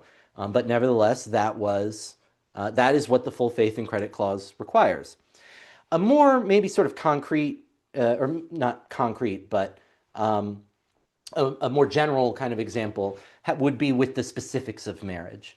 So, for example, some states have different ages of consent for a marriage. Some also have different requirements. Like some might say you can get married at a certain age if your parents consent. Some states recognize common law marriages, while New York, for example, does not. And so, again, this is the idea that, we're in one state, we exist in a certain way. The other states have to recognize us as well, because we're one country. I get to travel between them as much as I want. So you have to recognize me as I am. So that's the idea here behind the full faith and credit clause. It also comes into effect too in another less glamorous way with judgments. So, for example, this is not something I ever had to do, but it's the example of the kind of thing that this is meant to do. In one of my personal injury cases, let's say, again, I'm making up numbers. Let's say I won my client $1 million and I needed to go collect that against the other person, but they live in New Jersey, right? Well, I can't send a New York sheriff to go seize property in New Jersey, right? That's, again, interstate and that's federal. But what I can do is I can take my New York $1 million judgment, I can go to a New Jersey court and ask them to recognize it, and then they give me the power of New Jersey law to collect the judgment, right? In the same way that any other New Jersey citizen would. So that idea of recognizing foreign judgments is also something that is important. Where that has come in to some criticism actually has to do with defamation, because other states, the First Amendment protects all kinds of speech, and defamation is a difficult case to make out in any context. But no other state has, or no other country has a First Amendment. And so other countries have different levels of protection. Some are much less than what we have in the United States. I think we take that for granted a lot, the freedom with which we are allowed to speak and what we have to say. And I don't mean that as a criticism. I just mean that in comparison to other countries, some of them, there's a lot that you cannot do or say. And even, Western democracies, this isn't, I don't necessarily mean authoritarian regimes. But what happens with defamation cases, and in the UK is an example where generally it is easier to win a defamation lawsuit. And so rather than starting the lawsuit in the US, they will bring it in the UK. Now, again, there's got to be some justification to do that, but they'll do it in the UK. They'll get a judgment, and then they'll bring it back and again try to domesticate it, try to get them to recognize it and say, oh, full faith and credit. And states are hesitant to do that because they know on the same facts, you wouldn't have been able to win the defamation case in the state. So some states have tried to deal with that. Some say, we're not going to recognize defamation judgments, from other countries. Um, it's a problem that has not yet been fully resolved. But the full faith and credit clause is extremely important in our interstate system of government. Section 2, the citizens of each state shall be entitled to all privileges and immunities of citizens in the several states. Now, that bit, you wouldn't guess it from reading it, but what the Supreme Court has interpreted that to mean is the right to interstate travel. That you have the right as a U.S. citizen, or I mean, as a person in the U.S., frankly, but in any event, as a U.S. citizen, to travel freely from one state to the other. You don't need a passport, you don't need documentation, there's no tolls or taxes. You are free to move about the country. That is what that has been interpreted to mean. There's some controversy that that's probably not all that they meant to say when they wrote that, but that's a discussion for another day. So that was Article 4, Section 2, Clause 1. Clause 2, a person charged in any state with treason, felony, or other crime, who shall flee from justice and be found in another state, shall demand on the executive authority of the state from which he fled be delivered up to be removed to the state having jurisdiction of the crime. That is extradition. So that is, I commit a crime in New York and I flee to New Jersey. The governor of New York can request she would issue a warrant of extradition, and she would ask the governor of New Jersey to execute it. And as a matter of interstate comedy, this is usually done without hesitation. There has been some tension with that lately over, well, as an example, New York was one, and again, not being political, just recounting what happened. Texas enacted a law forbidding physicians from prescribing abortion medication, prescribing it from and mailing it into the state because they're not allowed to prescribe it within the state, so you can't order it from someone out of state and have them send it in. But Texas's law criminalizes the conduct of that person in the other state. So the case is a New York doctor prescribed abortion medication to a person in Texas, and Texas issued a warrant for this person's arrest. And the governor declined, refused to execute that warrant. And the courts refused to accept the warrant for filing. And this is pursuant to state law. This is not, the law was enacted telling the New York government, we're not recognizing this. But that is the controversy. That is the sort of can of worms that's opening here is, this part of the Constitution makes it seem just really kind of ministerial and straightforward. And we are seeing some pushback in substantive areas with regards to warrants. And this is sort of the emerging question of, to what extent does the Constitution require you to do this as governor, and to what extent do you have an option not to? So again, that is, but extradition, this is the constitutional mechanism that allows for extradition from one state to another. Now, the last part, again, I'll read it, but it has been deleted by an amendment. No person held to service or labor in one state under the laws thereof, escaping into another, shall, in consequence of any law or regulation therein, be discharged from such service or labor, but shall be delivered up on claim of the party to whom such service or labor may be due. That is a very whitewashed way of describing fugitive people who were enslaved. So this said if you were an enslaved person and you escaped into a place that did not have slavery, you did not automatically become free. Um, and in fact, if the if the person enslaving you made up the demand that you be returned to them, you had to be returned. Um, this gets undone by the 13th Amendment, which repeals slavery. But again, the inequality built in this document that purports to protect so much equality, it is a big double standard, and it's worth recognizing and acknowledging. Article 4, Section 3, new states may be admitted by the Congress into this union, but no new state shall be formed or erected within the jurisdiction of any other state, nor any state be formed by the junction of two or more states, or parts of states, without the consent of the legislatures of the states concerned as well as of the Congress. So, two things here. The simple one, new states admitted to the Union through Congress. It happened a lot in American history. We started with 13 colonies, 13 states, and now we're at 50. So you'd say exactly how many times that happened. The other is you can't take the states that exist and either mush them apart or break them apart. Or rather, you can, but the state legislatures of all involved have to consent, and then Congress has to consent as well. So this is, you can't go to bed in one state and wake up having not moved but finding yourself in another state. That's not how that works.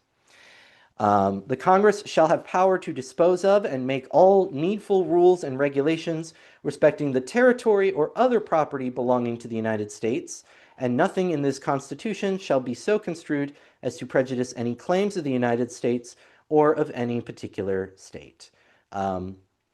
Territory and other property, again, this is more of a frontier kind of issue that, as the United States expanded westward, had to do with that. Congress set the territorial law, essentially, for the time being.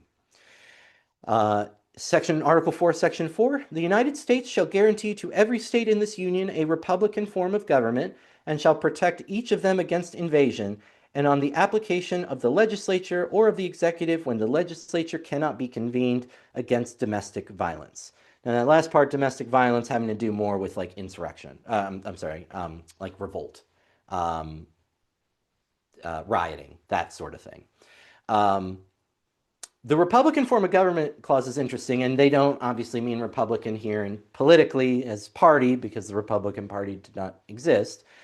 They mean, in terms of a representative government, and you have to have elections, and you have to have a legislature separate from the executive, and that sort of thing. But there has been some question about to what extent, sort of where is the line between when a government is Republican or not. And to me, the interesting cases on this line have to do with states, of which I believe there are only two, that do not have bicameral legislatures. They don't have a legislature, rather, they have a legislature that does not have a House and a Senate. They are unicameral legislatures. They just have the one, and that's it. And there was some litigation about, I think Nebraska was one. Well, I'll Google it at some point. But I believe there's two. But anyways, there's a question: does that having a unicameral legislature deprive you of a Republican form of government? And the Supreme Court has said no, it does not. So the Republican government clause is basically just the general structure, of the federal government, the general contours of it. You're entitled to that at the state level too. You could not, for example, have a state that has a king and queen, right?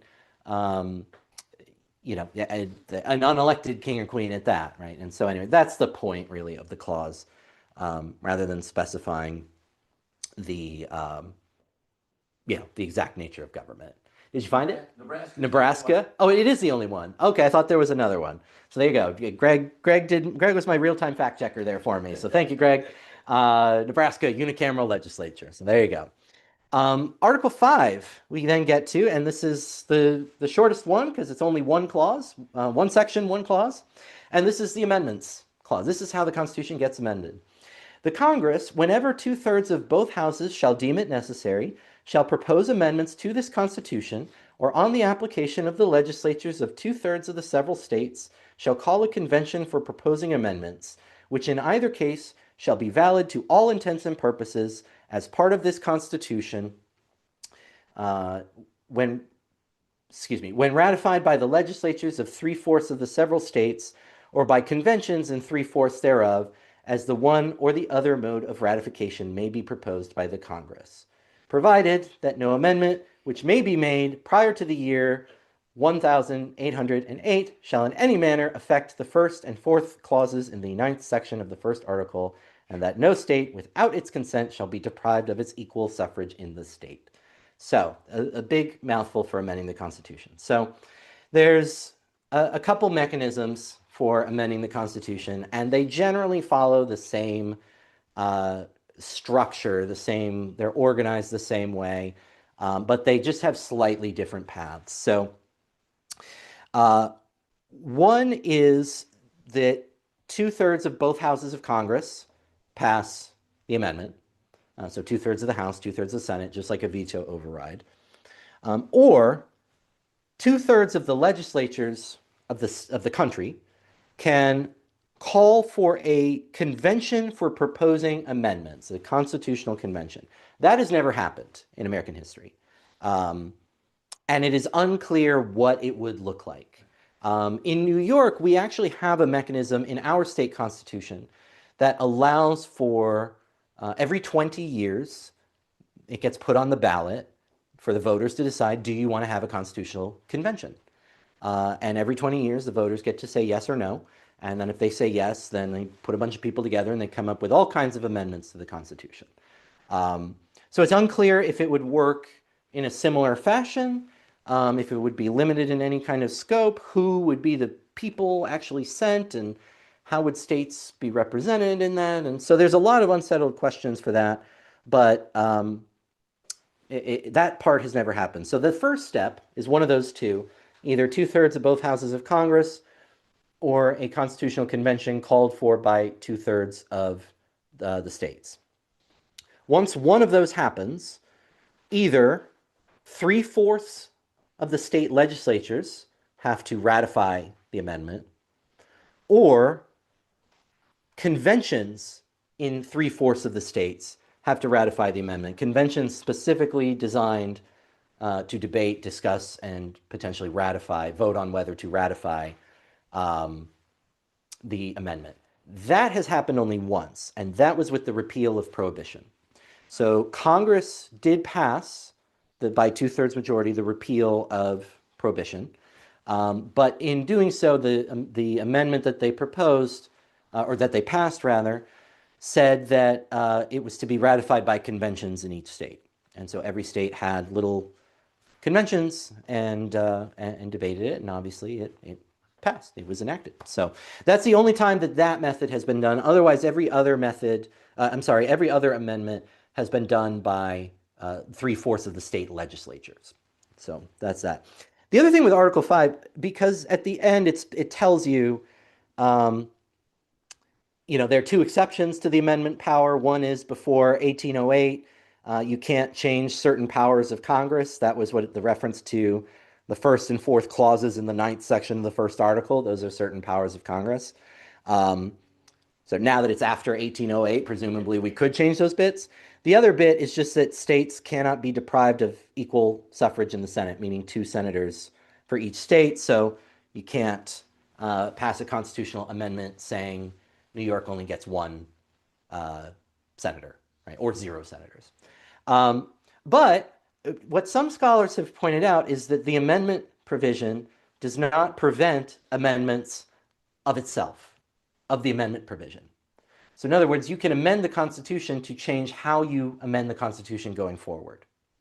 And what scholars say is that this is the one legal way you could have a dictatorship in the United States, because you could amend it to say amendments shall be ratified when enacted by the president, or by John Smith, right? And you could essentially vest the amendments power in one person or one small group of people or whatever. You could lower the threshold so much that it becomes so much easier to amend and subject to the wills of so many people. Um, so that is considered the loophole in the Constitution that allows potentially for tyranny or dictatorship, authoritarianism, whatever your word is.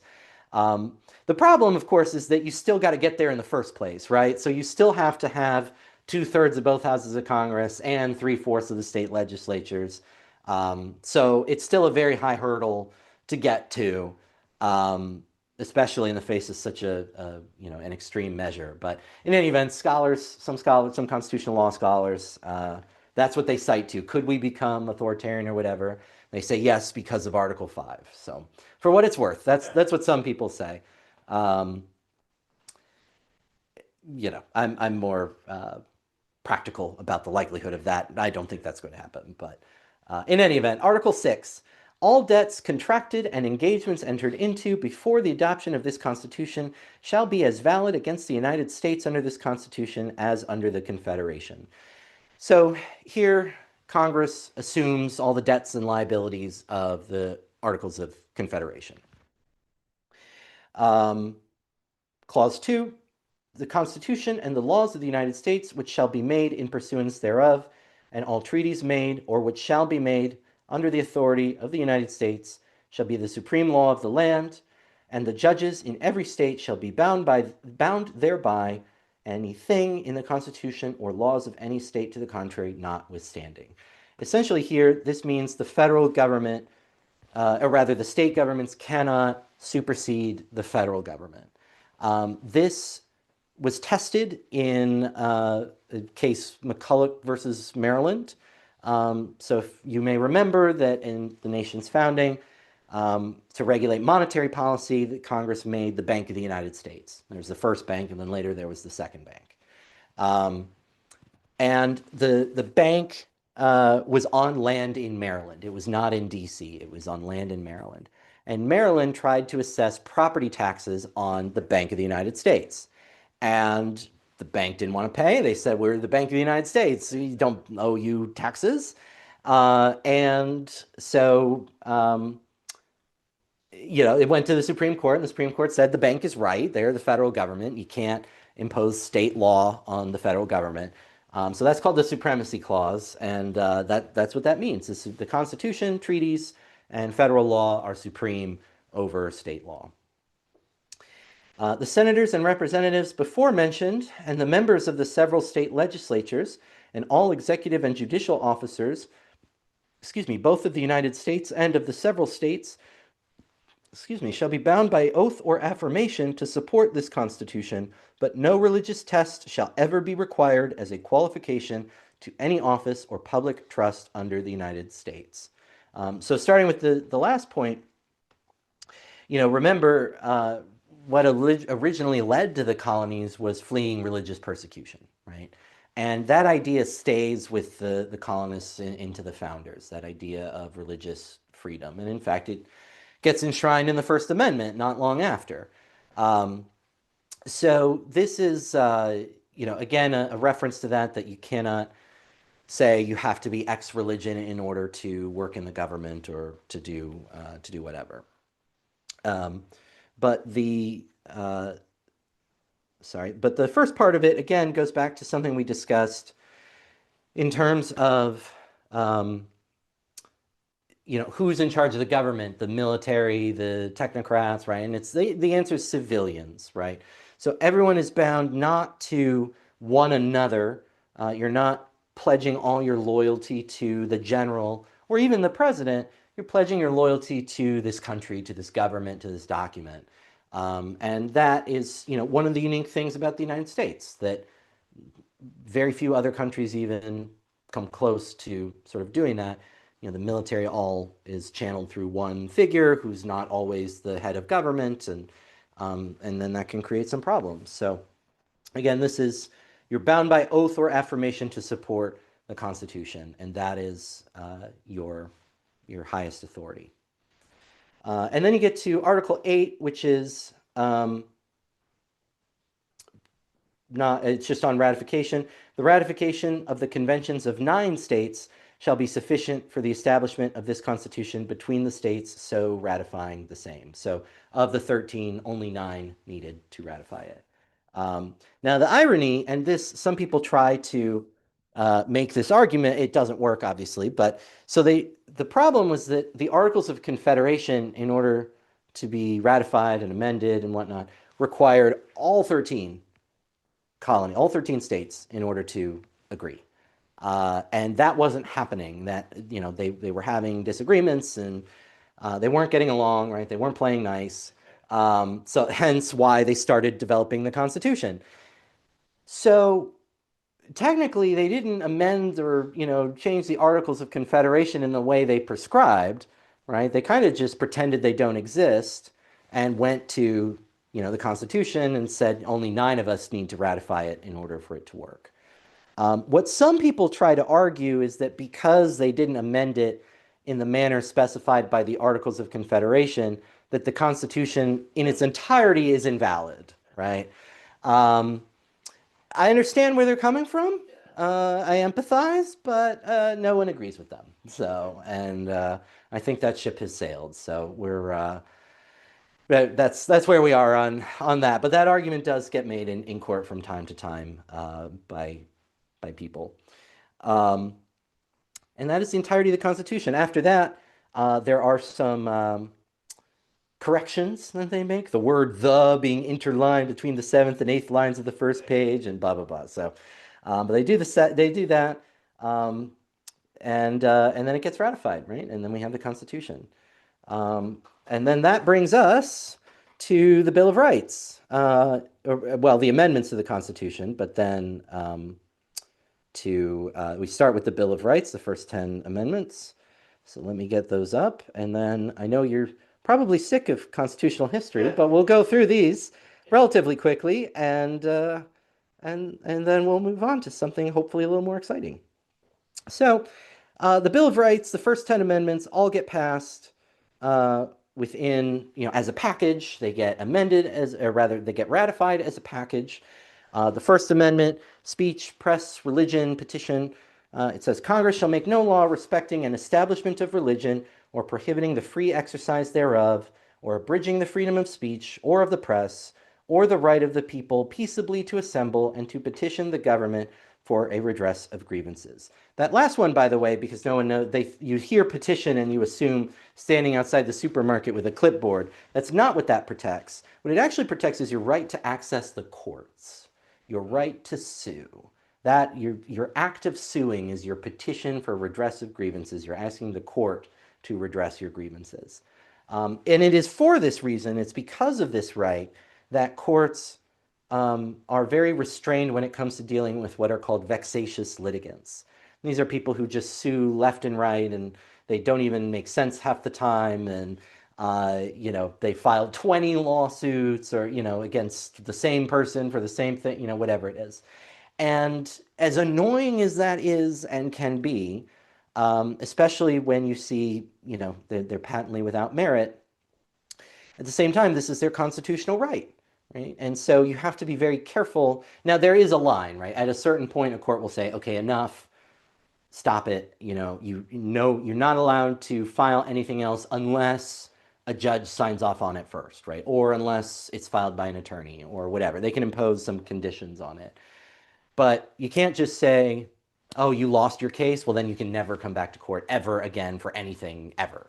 That is a First Amendment violation. So, but the others I know you've heard of, you know, no law respecting, there's no national religion, prohibiting the free exercise of religion, you know, again, so all these freedoms that, again, I think we take for granted, and I don't mean that in a negative, passive-aggressive way. I just mean that so many other countries, even Western democracies, curtail these rights much more than we do in the United States. Second Amendment, the right to bear arms, a well-regulated militia being necessary to the security of a free state, the right of the people to keep and bear arms shall not be infringed. Again, this really was thinking about militias being such an operative part of the U.S. military, which have since, you know, fallen by the wayside. Although actually there was at the founding, there was a law um, in furtherance of militias. It required every able-bodied man to have in their home and accessible to their person a musket with certain amount of gunpowder and musket balls, and it was for this purpose, for um, being ready in case the militia was needed. But the law was never updated with the technology, and so well into the 20th century, there was still this law in the books requiring every able-bodied man to have a musket and musket balls. And I forget who repealed it. It did eventually get repealed, but again, in recognition. The problem was that no one wanted to confront the reality that a militia might one day be possible. Because if you amended and said, oh, you've got to carry this kind of gun, then, you know, we might, the reality sort of sets in. So they just never touched it until finally they got to a point where they said, yeah, we're never going to do this. So we'll just get rid of it. Um, but anyway, there you go. The Third Amendment, the least litigated part of the Constitution, quartering of soldiers. No soldier shall, in time of peace, be quartered in any house without the consent of the owner, nor in time of war, but in a manner to be prescribed by law. Again, quartering of soldiers was something that happened a lot in colonial America and leading into the American Revolution. And it really traumatized, you know, the founders and the people, and understandably so. I mean, people coming into your home and, you know, sexual assault and all kinds of things. So, understandable. But the United States learned that lesson well and has never done it. And so we've never had a Third Amendment problem. Some people have tried some very creative ways to invoke the Third Amendment. There was one case where um, I forget exactly the details, but basically the federal government sort of used eminent domain to take some space in order to build housing for military families, and the person whose property they took tried to claim a Third Amendment violation, that this was a quartering of soldiers violation. And it wasn't. It was a legal property taking under the Fifth Amendment that we'll get to. But it was clever. And then the other time that I've seen it tried had to do with taxation, the idea that, you know, your tax dollars were going to quarter soldiers in a war you didn't agree with or whatever. And again, that was not successful. So those are the only even attempts at Third Amendment litigation. Um, my joke that I tell that my Third Amendment violation was when I was in college. I had a friend from high school debate who went to West Point, and he was doing. You think I'm courageous doing this filibuster? He ran from South Florida to West Point in New York, and so what he did was he would run a distance during the day, and a friend would sort of trail him in the car, and then they'd stop for the night and whatever, and then they'd get up and do it again the next day. And they did this all the way up the East Coast up to West Point. And they got to my area in Jupiter. Can we crash with you? And I said, sure. And so I said that was my quartering soldiers in peacetime, two West Point cadets in my dorm room, you know. So, anyways, that was the closest I'm ever going to get to a Third Amendment claim. Was he the one named Forrest? No, no. Um, but yeah, it was a great. So he ended up making it. He did end up doing his run, and it was great. And um, you know, so I was glad to contribute in my own small way to that effort. But anyways, Third Amendment almost never has never happened. Um, Fourth Amendment, search and seizure. This one gets a lot of play in the criminal defense context or criminal case context. The right of the people to be secure in their persons, houses, papers, and effects against unreasonable searches and seizures shall not be violated, and no warrants shall issue but upon probable cause, supported by oath or affirmation, and particularly describing the place to be searched and the persons or things to be seized. So the Fourth Amendment is your not your right to privacy, because that's controversial whether there actually is a right to privacy in the Constitution. But this is the warrant requirement, right? That law enforcement cannot enter your home. They can't search through your things unless they have a warrant. Now, you have the right to be secure in those things. The latest sort of tension with this is, and uh, it's been ongoing for some time, but it has to do with technology, right? That if the police physically seize my computer, so right now my computer is on, right? It's open. I'm using it in order to facilitate this live stream. If the police were to come in, could they then just jump on my computer, right, and see all my stuff? Um, if I'm arrested and they take my cell phone, right, and they now physically have my cell phone, can they crack it and open it to see what is on my files, or do they have to go get a warrant first, right? In other contexts, in one case, I think this was the early 2000s, the police suspected a home was being used as a drug lab. So they got an infrared camera, basically, and they looked at it compared to the other houses and saw it was giving off exceptionally more heat in a particular lab-shaped room, right? And so they searched the place, and lo and behold, there's a drug lab right where the heat was coming from. And the Supreme Court said that was an illegal search and seizure, right? Because it was information, about the interior of the home you wouldn't have otherwise been able to get. So you kind of search the home with your infrared camera. But then, so there's all kinds of, the Fourth Amendment law gets very nuanced and tricky. And with technology, we're always on these new frontiers of it. Do you need a search warrant for someone's Facebook account? Or what about their, Snapchat account, which deletes after, every message? So things like this. This is the where the litigation currently is on Fourth Amendment issues, or the big litigation anyways.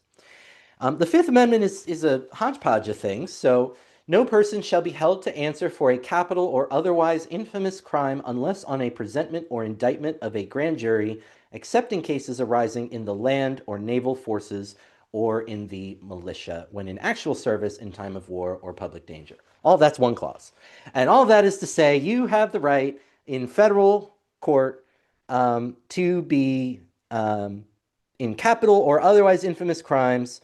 The case has to go to a grand jury, right? And this is a safety check on an overzealous prosecution, an overzealous government. The grand jury assesses whether the evidence exists to move forward with the case. So you have a right to have the case have gone to a grand jury first. Nor shall any person be subject for the same offense to be twice put in jeopardy of life or limb. This is the double jeopardy clause. You cannot be tried twice for the same crime. However, you can be tried in two different jurisdictions for the same crime. So, as an example, the ongoing one where this has been discussed is the ongoing case with Luigi Mangione, who assassinated a healthcare executive, and part of right now he's proceeding in state court, the criminal charges there. If he were to be acquitted, then the federal government would still be able to try him for the same crime, for the murder. And the logic there, the constitutional logic anyways, is that they're two separate sovereigns, meaning that the federal government is one sovereign and the state is the other sovereign. And so you can try them in separate sovereigns, right, in separate jurisdictions. However, in any event, the same sovereign cannot try you twice for the same crime.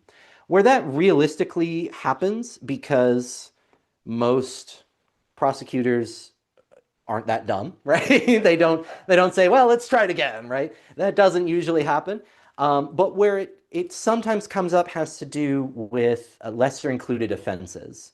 And so if I try you, and this particularly happens in theft offenses, where it could be burglary, robbery, petty theft, whatever.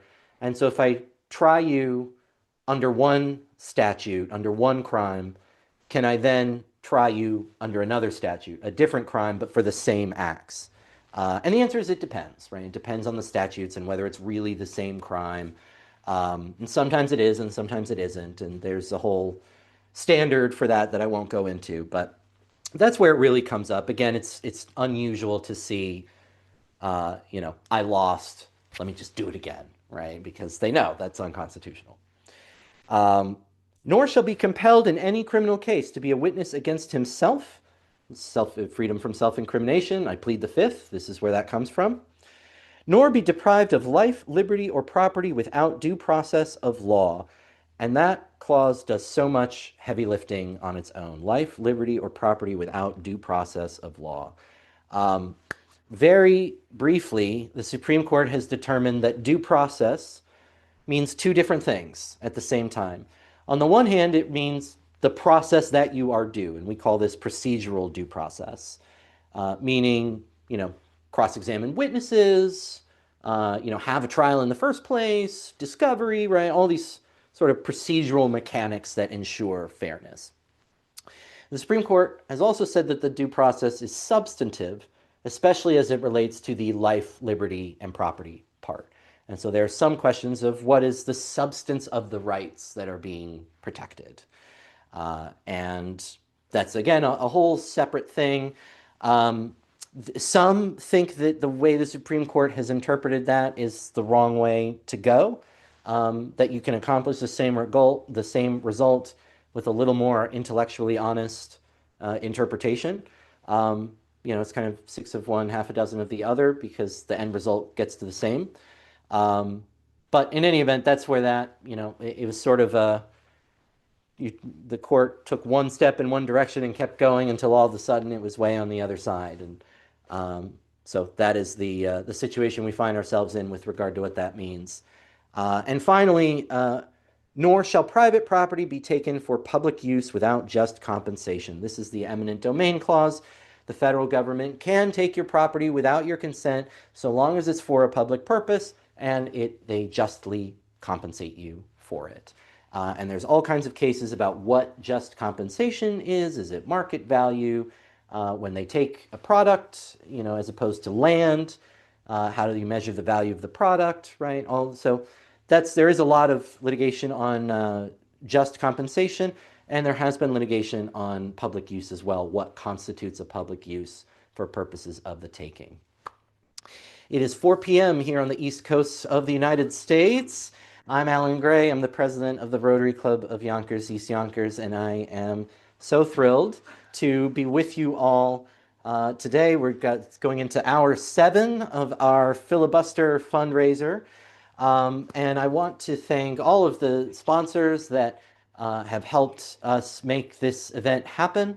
I also want to thank, I told you that you can still contribute, as you see to the side here. And there are people who have. I want to thank Barb Hanna for her contribution to our effort. Thank you so much for your help making this event a success. If you haven't contributed already, you can do so by scanning the QR code. You can use the link go.yonkersrotary.org.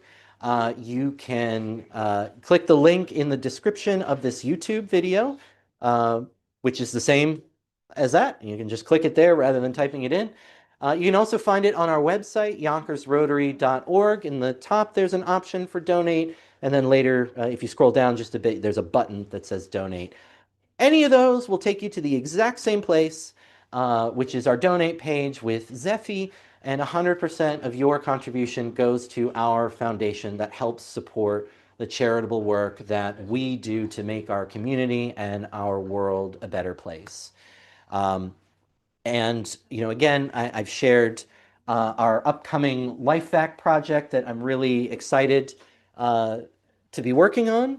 And this LifeVac is a choking rescue device, and we hope to get one of these we've got 50 of them thanks to a grant with the Westchester County Board of Legislators. So those 50 we are going to get into as many places of public assembly as we can. Restaurants, places of worship, anywhere that people gather is a place they can choke. And we want to be proactive and prevent an incident rather than react after something tragic has happened.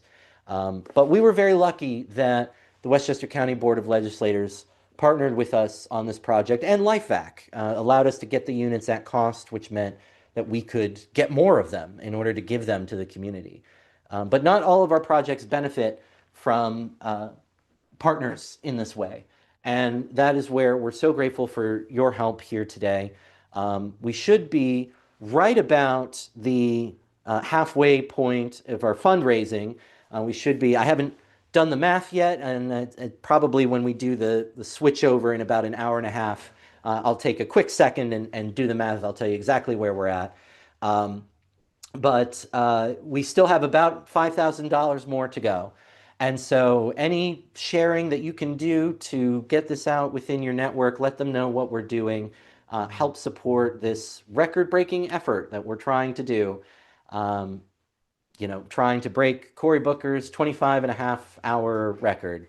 Or excuse me, 25-hour, 5-minute record. I'm going for 25 and a half hours. That's my record. And this is, as I said, it's a personal challenge that I've always wanted to do. I've always wanted to see, could I do a filibuster? Um, we're doing okay. Greg, we're close to a third of the way Yes, through. exactly. All right, so I could do this 2 more times, I think. We'll get there. Um, but and again, it's knowing that we're doing this all for a good cause. We're doing it all for these projects. We're doing it for the young people that we help with our literacy project. We're doing it for the people that we were able to help, that we are able to help every year with our turkey distributions. We do it for the food pantry that we volunteer with, for the roadway that we help clean up, for the young people who we support in their current education and their future education, going into college. We do it for the people around the world that we're able to help in our international service efforts. And again, we can only do any of that with your support and generosity. So thank you again for helping. Thank you for contributing. Thank you for sharing this within your network. And again, I'm hoping that the allure of seeing whether I can make it 25 and a half hours is enough to get people to watch and contribute and help us meet our $10,000 goal. And again, as part from this being a personal challenge, the idea was to find some creative way to do our fundraising. Now this isn't to, dismiss or deride any of our other efforts. We do a pancake breakfast in the spring that is always so incredibly popular. It always surprises me. We do it in partnership with St. John's Hospital, and they're wonderful partners. They donate the food every year, right? Yeah, exactly. And the space, and we have so many gifts to raffle off, and again, we're able to raise a lot to do a lot of good. And so I said if I'm the president, I'm the first one on the field, I'm the last one off, the buck stops here. I got to put my money where my mouth is. And speech and debate is one of the skills that I bring to my club. My experience with speech and debate is why I'm able to create a speech contest for the young people in our community and to give them an opportunity to build the skills that I've built over the past 20 years. And to give them the same kind of competitive opportunity that I was so lucky to have with my coach and my debate team. So that using these skills, this is the skill set that one of the skill sets that I've developed over the past 20 years, and it's time for me to put it to good use for our club and for our community service. So thank you again for being a part of this historic effort.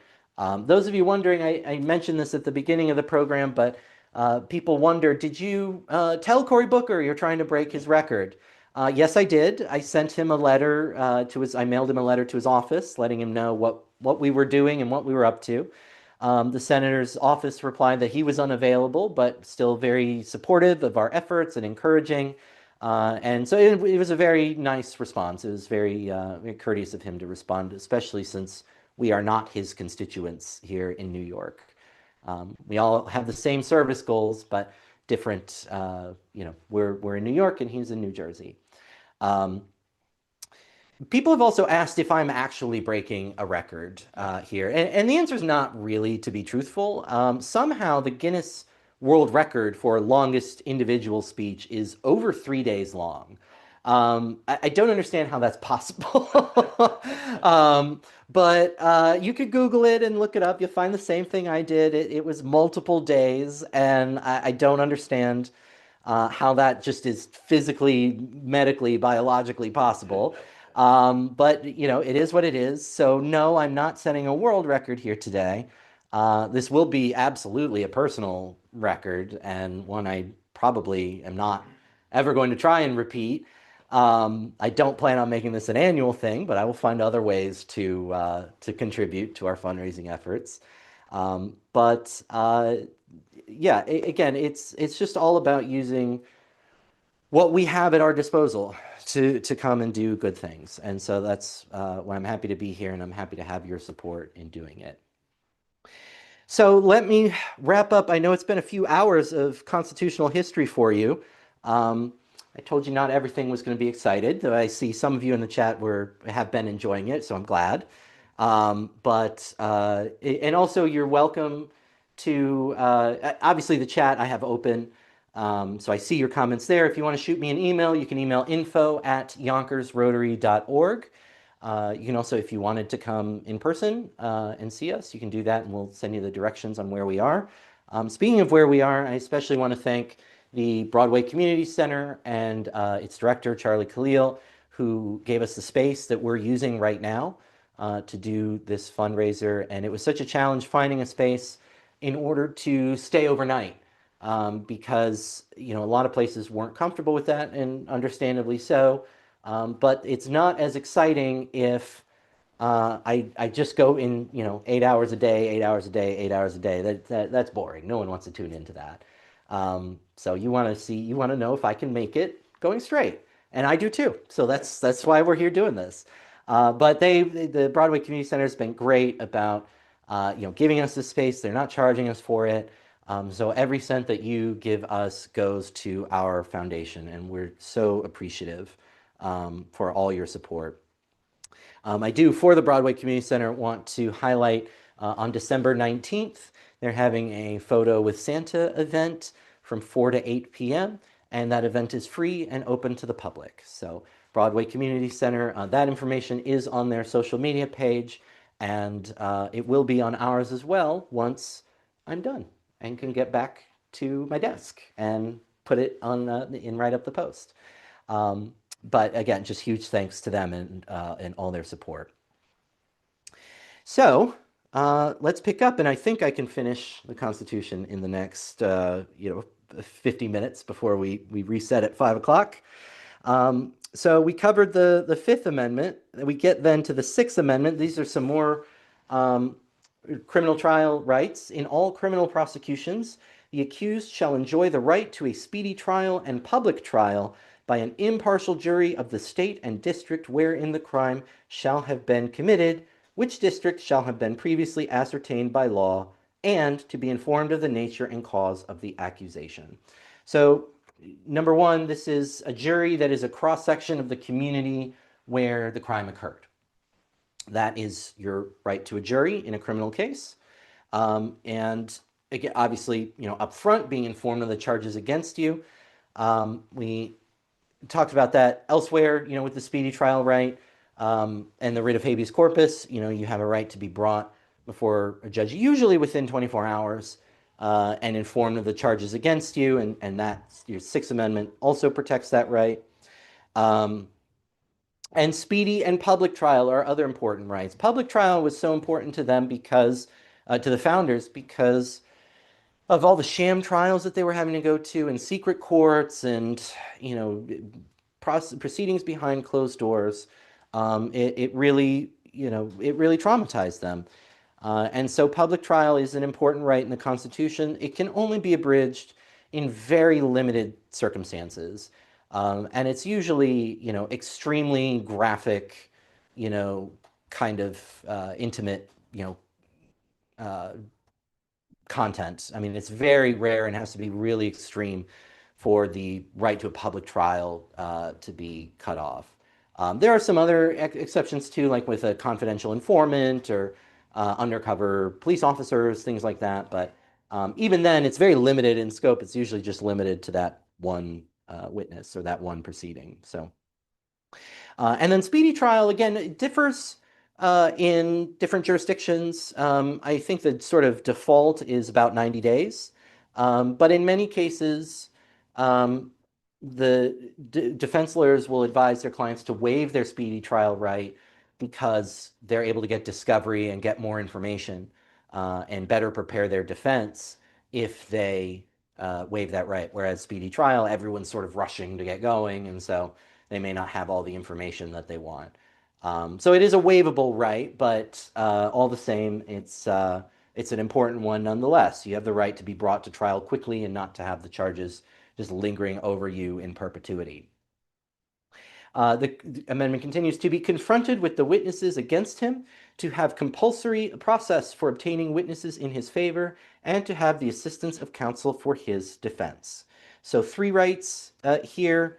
The confrontation clause, you have the right to confront your accuser and confront the witnesses against you.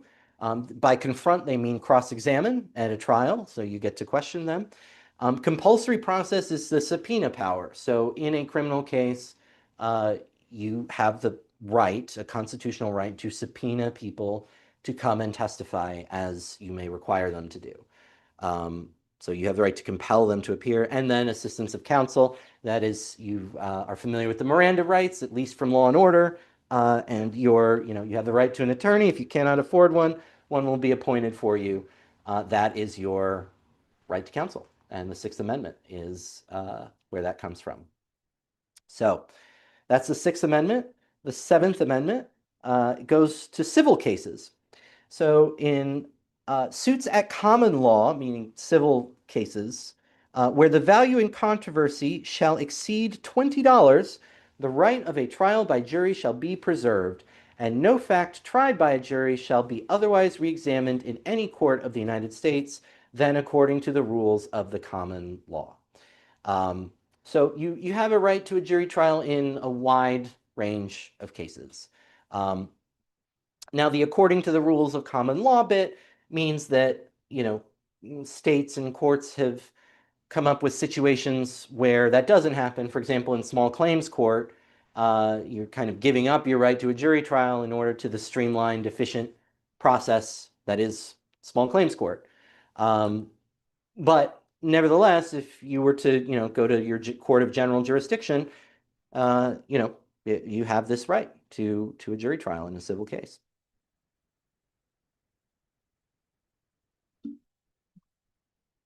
The Eighth Amendment is one that gets a lot of sort of attention, I think, publicly. Excessive bail shall not be required, nor excessive fines imposed, nor cruel and unusual punishments inflicted. The cruel and unusual punishment part is the one that you've probably heard before. And the definition of what is cruel and unusual has changed over time. Punishments that were commonplace 250 years ago are now considered far too cruel and unusual to use today. So this is a standard that has largely evolved over time. Now, the Ninth and Tenth Amendments don't get a lot of use, and there's some questions sort of about what they mean. So the Ninth Amendment says, the enumeration in the Constitution of certain rights shall not be construed to deny or disparage others retained by the people. So it seems to say that the Constitution spells out certain rights, but that's not exclusive. This isn't all the rights anyone is ever entitled to, that there are others, and where there are others, the people retain those rights. And then you have the 10th Amendment that says the power not delegated to the United States by the Constitution, nor prohibited by it to the states, are reserved to the states respectively or to the people.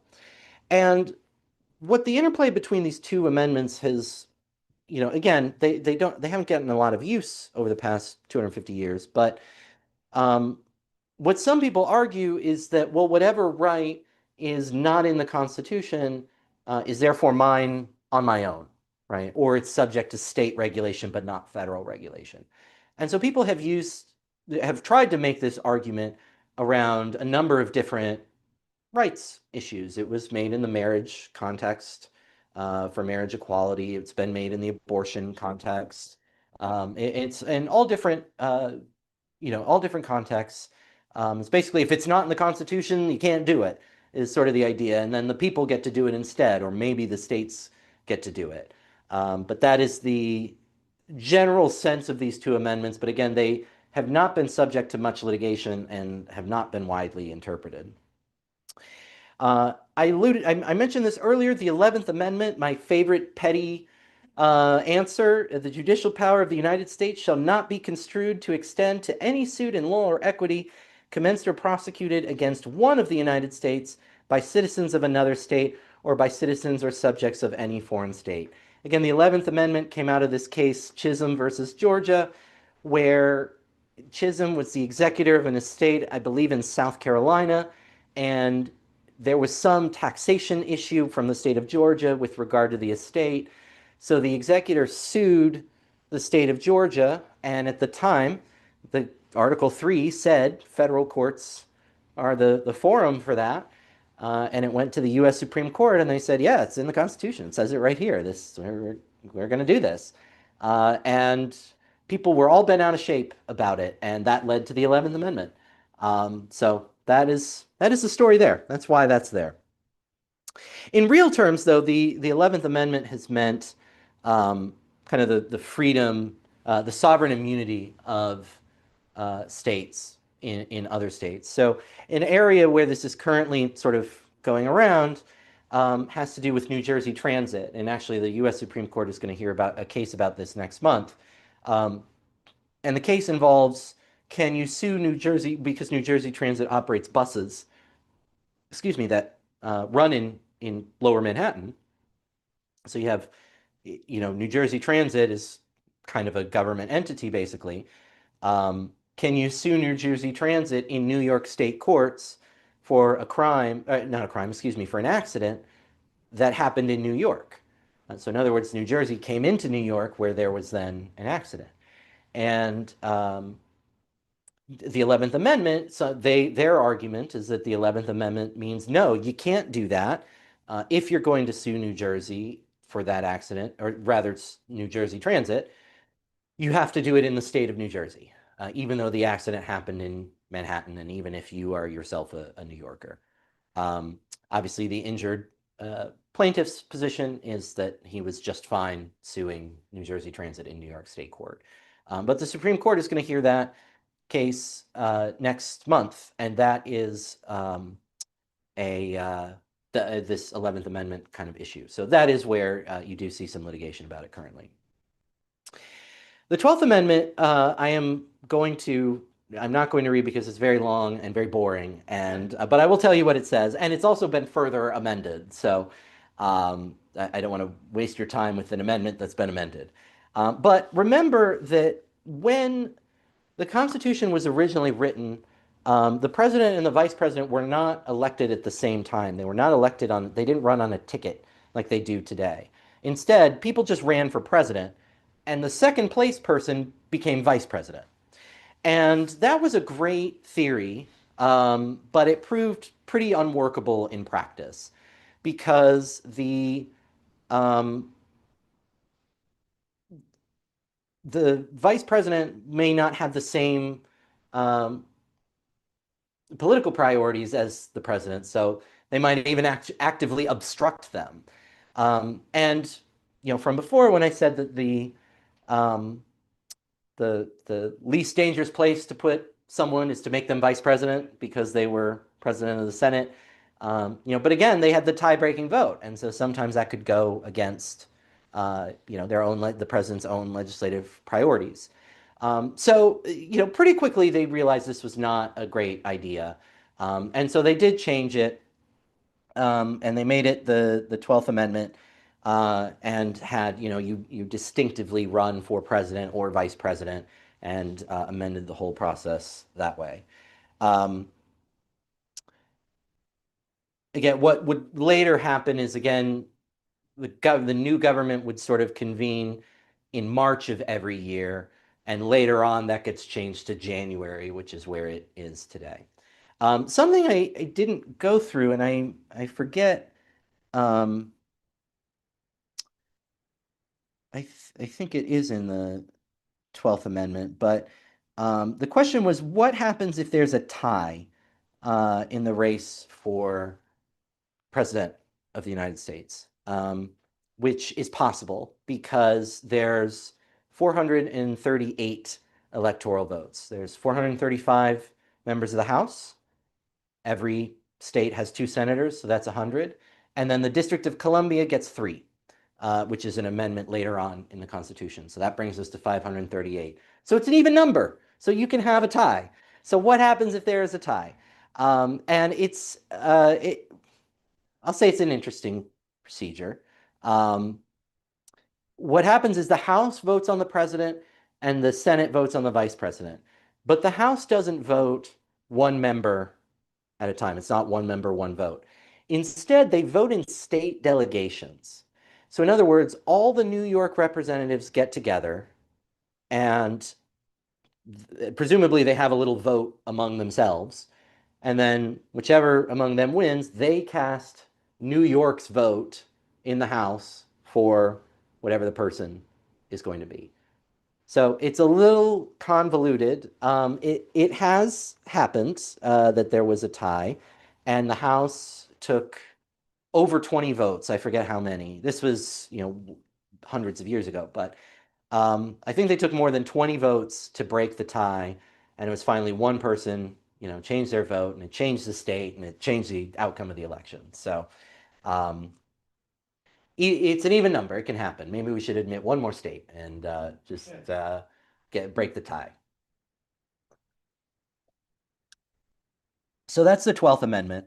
It unites president, vice president running as a ticket and spells out the procedures for a tie. Then you get to the Reconstruction Amendments. So the 11th and 12th Amendments get passed not too long after the Bill of Rights. And then you really don't have any other amendments until after the Civil War. And these are the Reconstruction Amendments 13, 14, and 15. The 13th Amendment, Section 1, neither slavery nor involuntary servitude, except as a punishment for crime whereof the party shall have been duly convicted, shall exist within the United States or any place subject to their jurisdiction. Now, that crime, that punishment for a crime part remains controversial because it does essentially allow states to conscript prisoners, people who've been convicted of a crime, into involuntary servitude. And there's some concern about how that's been executed in some states, and there's some people who push to just eliminate that part of the amendment. Just say neither slavery nor involuntary servitude shall exist within the United States. But this is the text such as we have it, and this was enacted after the Civil War, finally eliminating slavery in the Constitution. Section 2 says Congress shall have power to enforce this article by appropriate legislation. That language gets used a lot in subsequent amendments, and the idea being that the drafters of these amendments were afraid that they might not be self-executing. Like Congress would need to pass some laws in order to execute them, and they wanted to clarify that Congress had the power to do that. There has been some litigation, not necessarily on the 13th Amendment, but on some other amendments where the question was whether the legislation that Congress passed really was meant to enforce whatever amendment it was. And there's some question sometimes about is that a pretense or was that really what they were doing? So in any event, that's where that language is and what it's intended to do. The 14th Amendment is a little bit longer, but it does a lot of work. Even today in our system of government. So, Section 1, all persons born or naturalized in the United States and subject to the jurisdiction thereof are citizens of the United States and of the state wherein they reside. Now, this was intended that formerly enslaved people would become citizens, right? This is what that was meant to do, but it also reinforced the idea of natural born citizenship. The idea that you are born in the United States, you become a citizen of the United States and of the state in which you reside. I told you at the beginning, I was born at Eglin Air Force Base in the Florida Panhandle. So at my birth, I became a citizen of the United States and a citizen of the state of Florida, and then moved around, and now I'm a citizen of the state of New York, but that's a separate story. Um, this is also where some of the litigation has come up recently about, sort of challenging the idea of natural born citizenship, the idea of what does um, subject to the jurisdiction thereof mean within this. Again, the issue seemed to have been well settled for over 100 years, but the Supreme Court just took up a case, agreed to take up a case about it. So we'll see what happens around it. In the meantime, Section 1 continues.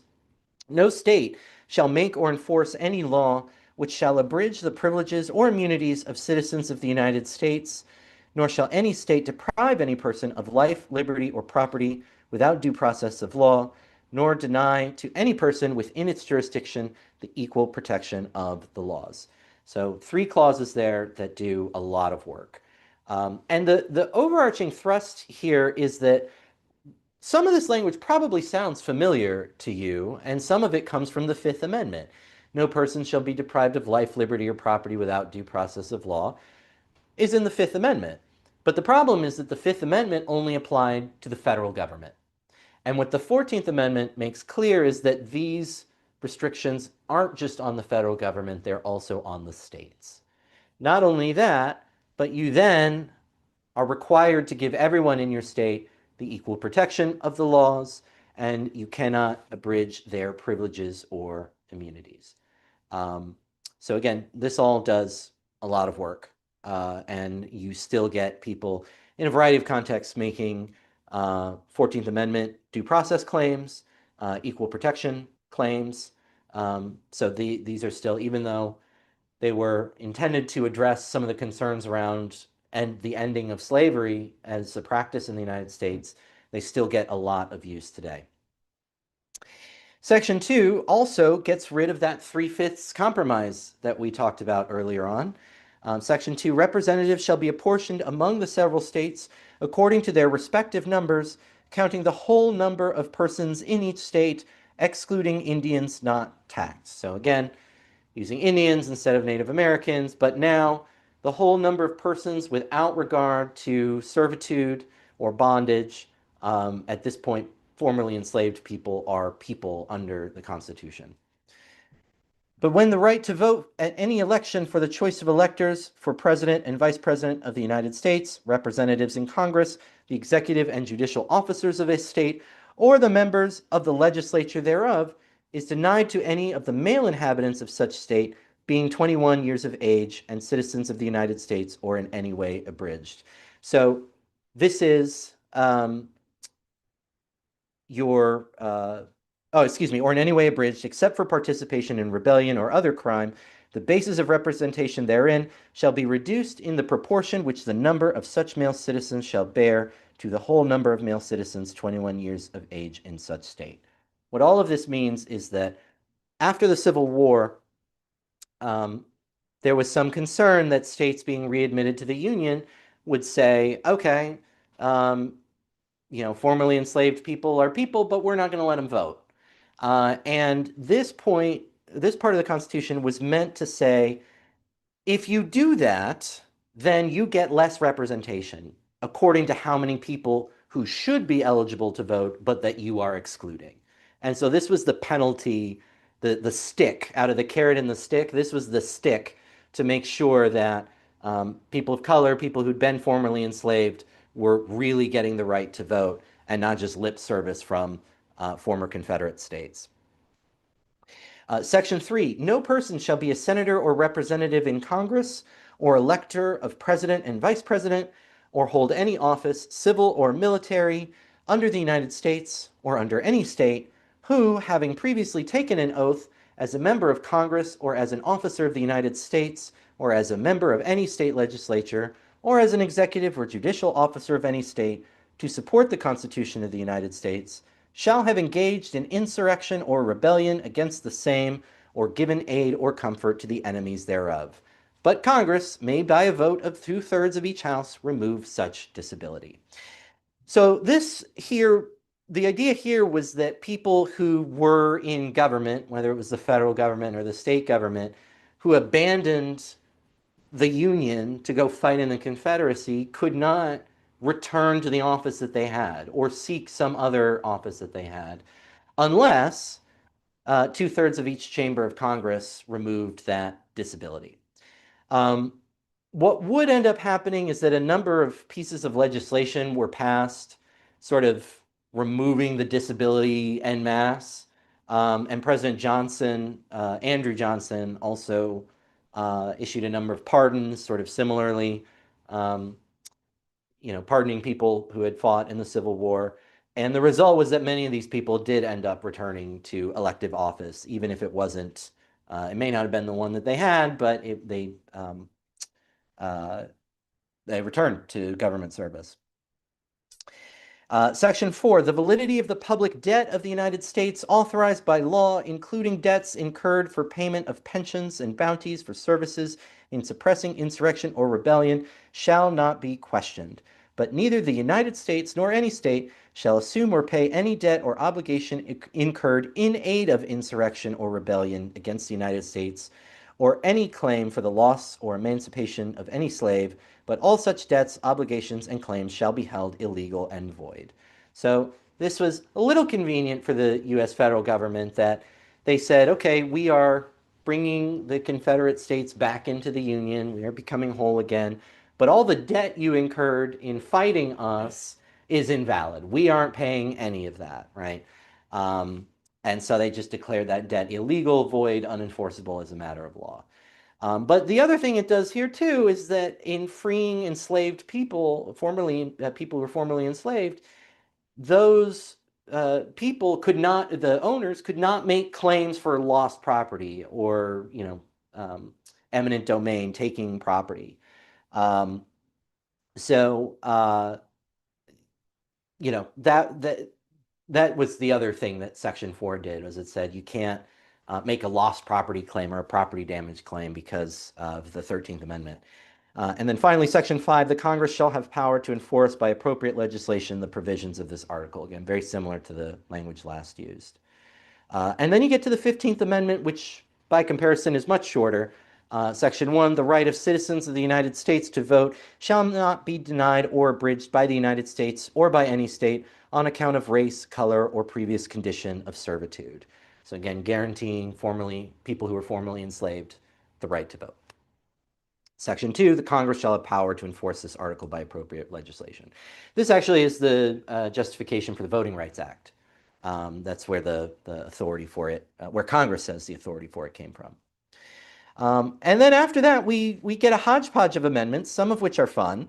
The 16th Amendment is income tax. Again, in the Constitution, originally, there was no income tax.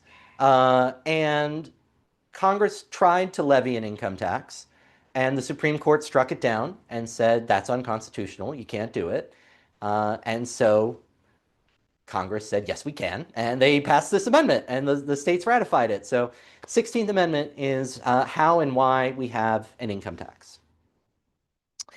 The 17th Amendment is the one that created, or rather, gave the right to popularly elect senators, federal senators. So remember, originally they were elected by state legislatures. So you would elect your state in New York assembly person and senator, and then they would vote and pick your federal senator. And it was the 17th Amendment that said, we're going to let the people directly vote for their senators as well. The 18th Amendment is prohibition. That is the amendment that 1 year from the ratification of this article, the manufacture, sale, or transportation of intoxicating liquors within, the importation thereof into, or the exportation thereof from the United States and all territories subject to the jurisdiction thereof for beverage purposes is hereby prohibited. So that was the 18th Amendment that comes along. Meanwhile, we still get some good amendments. The 19th Amendment gives women the right to vote. Shall not be a right to vote, shall not be abridged on account of sex. The 20th Amendment is the one that finally shifts the timeline of government to where we know it today. It says the president is going to be inaugurated on the 20th of January. They assemble, Congress assembles on January 3rd. And it also provides a clarification of what happens when the president-elect dies before taking office. And you would think the answer is that the vice president-elect would become president-elect, but there wasn't actually anything that said that until this amendment. So this created that. Um, so it just, again, these sort of odds and ends kinds of things. The 21st Amendment repeals prohibition. This is restoring your right to consume and transport alcohol around the United States. It's the only amendment to repeal another amendment. Um, and some alcohol enthusiasts will tell you that December 5th is repeal day. That's the day that the 21st Amendment took effect. So December 5th, which was yesterday. So happy belated repeal day to all of you. I hope you were able to have something to enjoy. Um, the 22nd Amendment is the two-term limit on the presidency. So before the 22nd Amendment, many people had run for third terms, but never got it until FDR won a third term, and then he won a fourth term, and unfortunately he died a little bit, not too long into that fourth term, and was succeeded by his vice president, Harry Truman. But the 22nd Amendment finally said for everybody, two terms. The only exception being that if you succeed to the office of president, so if you're vice president, the president dies, you become president, and you serve less than half the term, that doesn't count for this two-term purpose. And that has only ever happened once, and that was with President Kennedy and President Johnson. And so President Johnson, served out the rest of Kennedy's term. He then was elected and served a complete term in his own right, and he could have run one more time for a full second term rather than the partial term that he started with. He chose not to, but that was his choice. But he was constitutionally eligible to do that.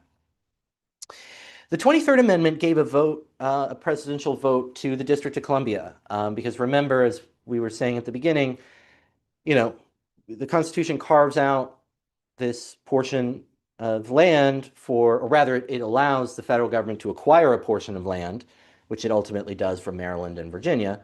But it wasn't initially intended to be a place that people really lived, that people made their home. It was just a place that it was sort of in the middle that everybody convened at in order to do the business of government, and then they went home. And in the years that followed, it did become a place that people lived and made their home. And so the 23rd Amendment creates a vote for DC. Now, controversially, it limits DC's vote to those of the least populous state. So I'll tell you, a number of electors of president and vice president equal to the whole number of senators and representatives in Congress to which the district would be entitled if it were a state, but in no event more than the least populous state. That state, I believe, is still Montana, which has one at-large congressional representative, one large member of the House, and then two senators. So that's Montana gets 3 votes, therefore DC gets 3 votes.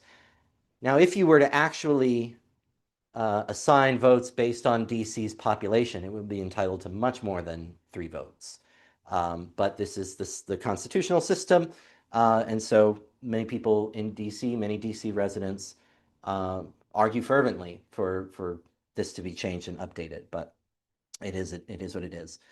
The 24th Amendment abolished poll taxes. This was, as you may remember learning about, it was a tactic that, especially in the South, would be used to discourage people of color from voting, because they would make the tax so outrageously high.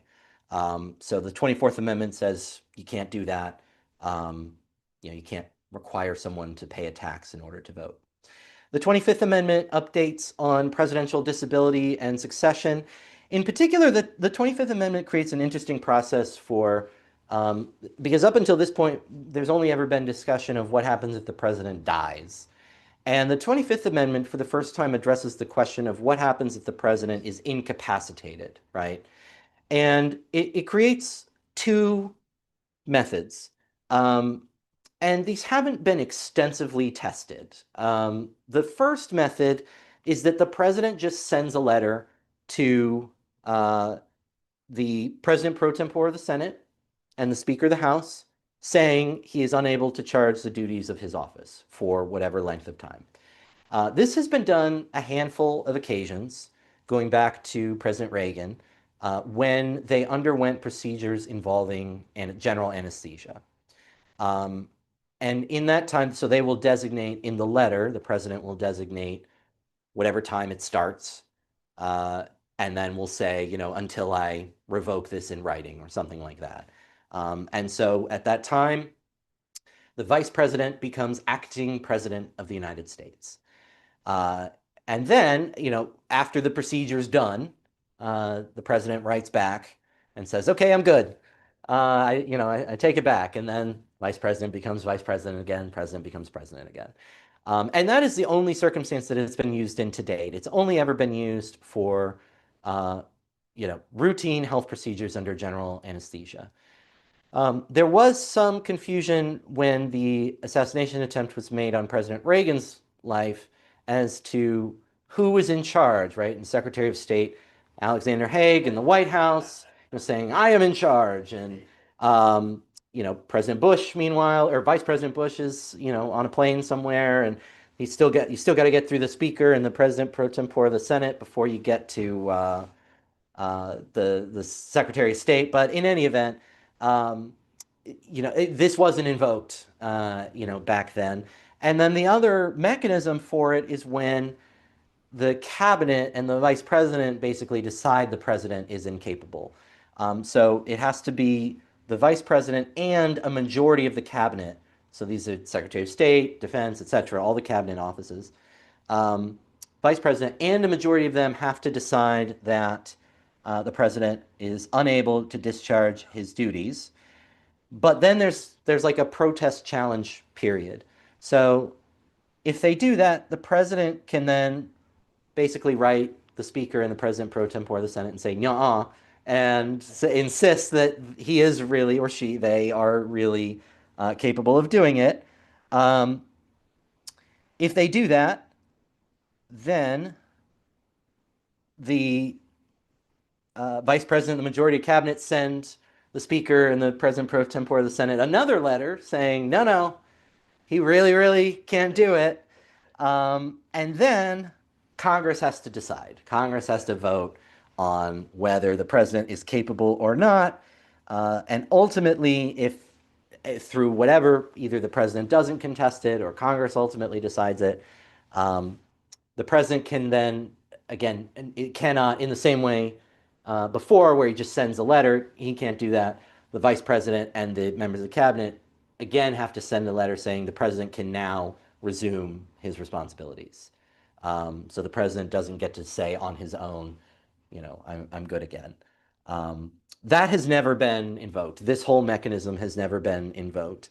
It's only been the first option of, um, the president knows they're temporarily going to be unable to discharge the duties of their office. And then this amendment also is the one that creates, sorry, just hit the screen there. This amendment is also the one that creates the procedure for the president to fill a vacancy in the office of vice president. So the president gets to nominate someone, and they have to be confirmed by both chambers of Congress. This is the only time that, right. Well, so this is the only time the House ever gets to confirm someone, but the only time it's ever been done, and Greg was exactly right, was Gerald Ford. Vice President Rockefeller, under Nixon, resigned for things completely unrelated to Watergate, though kind of similar scandal size, but had nothing to do with Watergate. Um, President Nixon nominated Gerald Ford, who was the Republican minority leader in the House, to be vice president. And so he was confirmed, he became vice president. And then when Nixon resigned, Vice President Ford became President Ford. And he is the only person to have held the office of president who was not elected to either the presidency or the vice presidency. Of course, he ran for re-election, but ultimately was unsuccessful. But this is the only time that the procedure has been used to fill a vacancy in the office of vice president. So all of that is the 25th Amendment. The 26th Amendment lowers the voting age from 21 to 18. That's the 26th Amendment. And then finally, the 27th Amendment, no law varying the compensation for the services of the senators and representatives shall take effect until an election of representatives shall have intervened. So this is another, going all the way back to where we started, a provision of no self-dealing, that Congress cannot vote itself a raise. They can approve it to start after the next election of representatives, so whenever really the next election is, the next 2-year election. Now, the interesting story about the 27th Amendment, that's the most recent amendment to the Constitution. And it was enacted in the early 90s, if I remember correctly. And the only reason it came about, it actually was proposed much closer to the founding of the country. But it lost steam and kind of got forgotten about. And a college student in Texas, was doing a research paper and stumbled across it. He only got, I believe it was a C on this paper talking about it. And in some sort of, malicious compliance irritation, he went on a letter writing campaign to get it had already passed 2/3 of both houses of Congress. It just needed to be ratified by enough states. And so he went on a letter writing campaign and finally got enough states to ratify it. And that is how we have the 27th Amendment. And the professor did not change his grade even after that. He was asked, and he said, no, I did not. But that's the 27th Amendment. And that's the entire Constitution. I say that like it was no big deal. Obviously, it was a lot of content and information.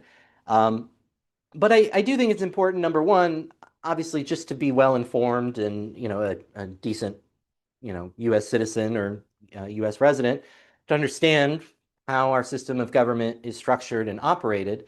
But number two, in terms of doing it for a filibuster, I know there's the thought of, oh, you're just doing it to chew up time and waste time. And, I'll admit it took up a pretty good chunk of time. So that was nice. But lately in Congress, they have started a tradition, at least in the House. I don't think they do it in the Senate.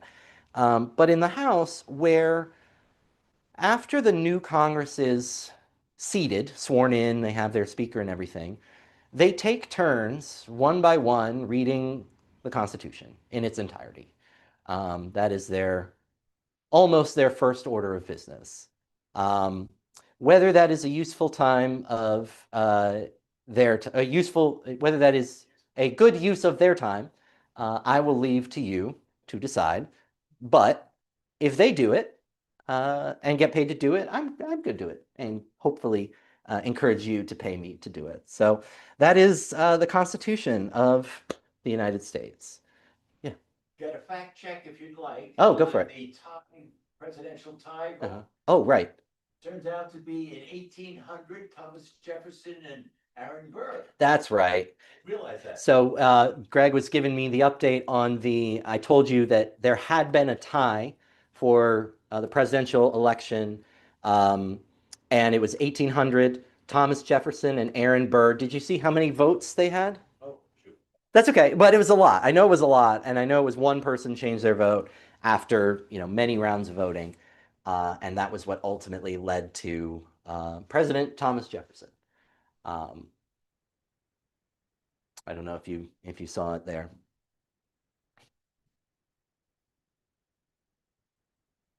The other thing about the Constitution, or another thing, I should say, not the other thing, but another thing about the Constitution,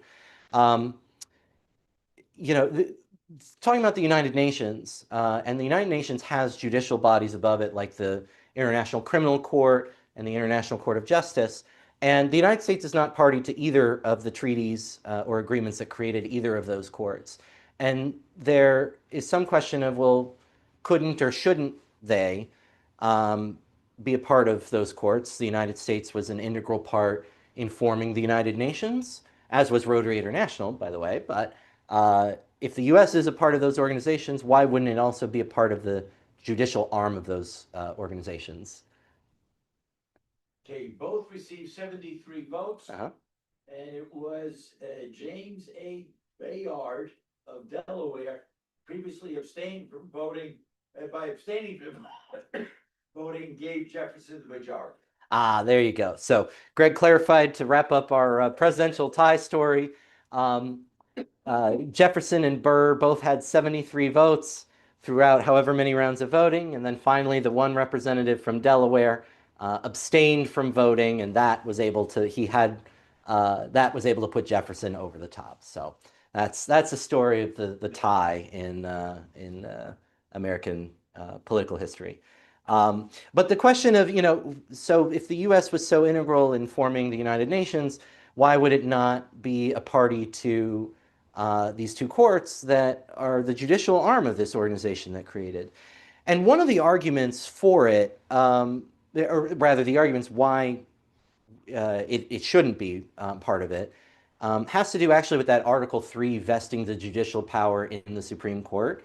The theory, or the argument at least, is that if we were to ratify the Rome Statute, for example, which created the International Criminal Court, we would be ceding some level of judicial power to the International Criminal Court, which is not constitutional.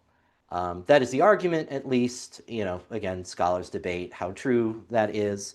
Um, but in any event, that is the argument, and that is the discussion around some of that.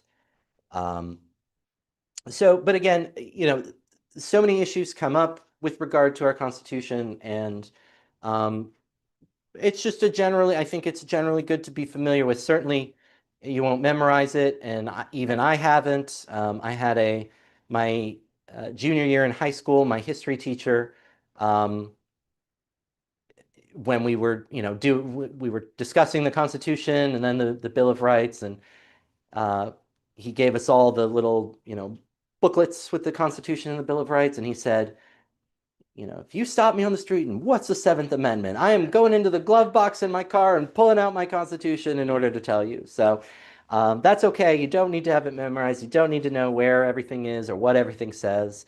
But I do think that just having a general sense of familiarity with it is a wonderful thing to have, and a good thing for all of us as citizens to have.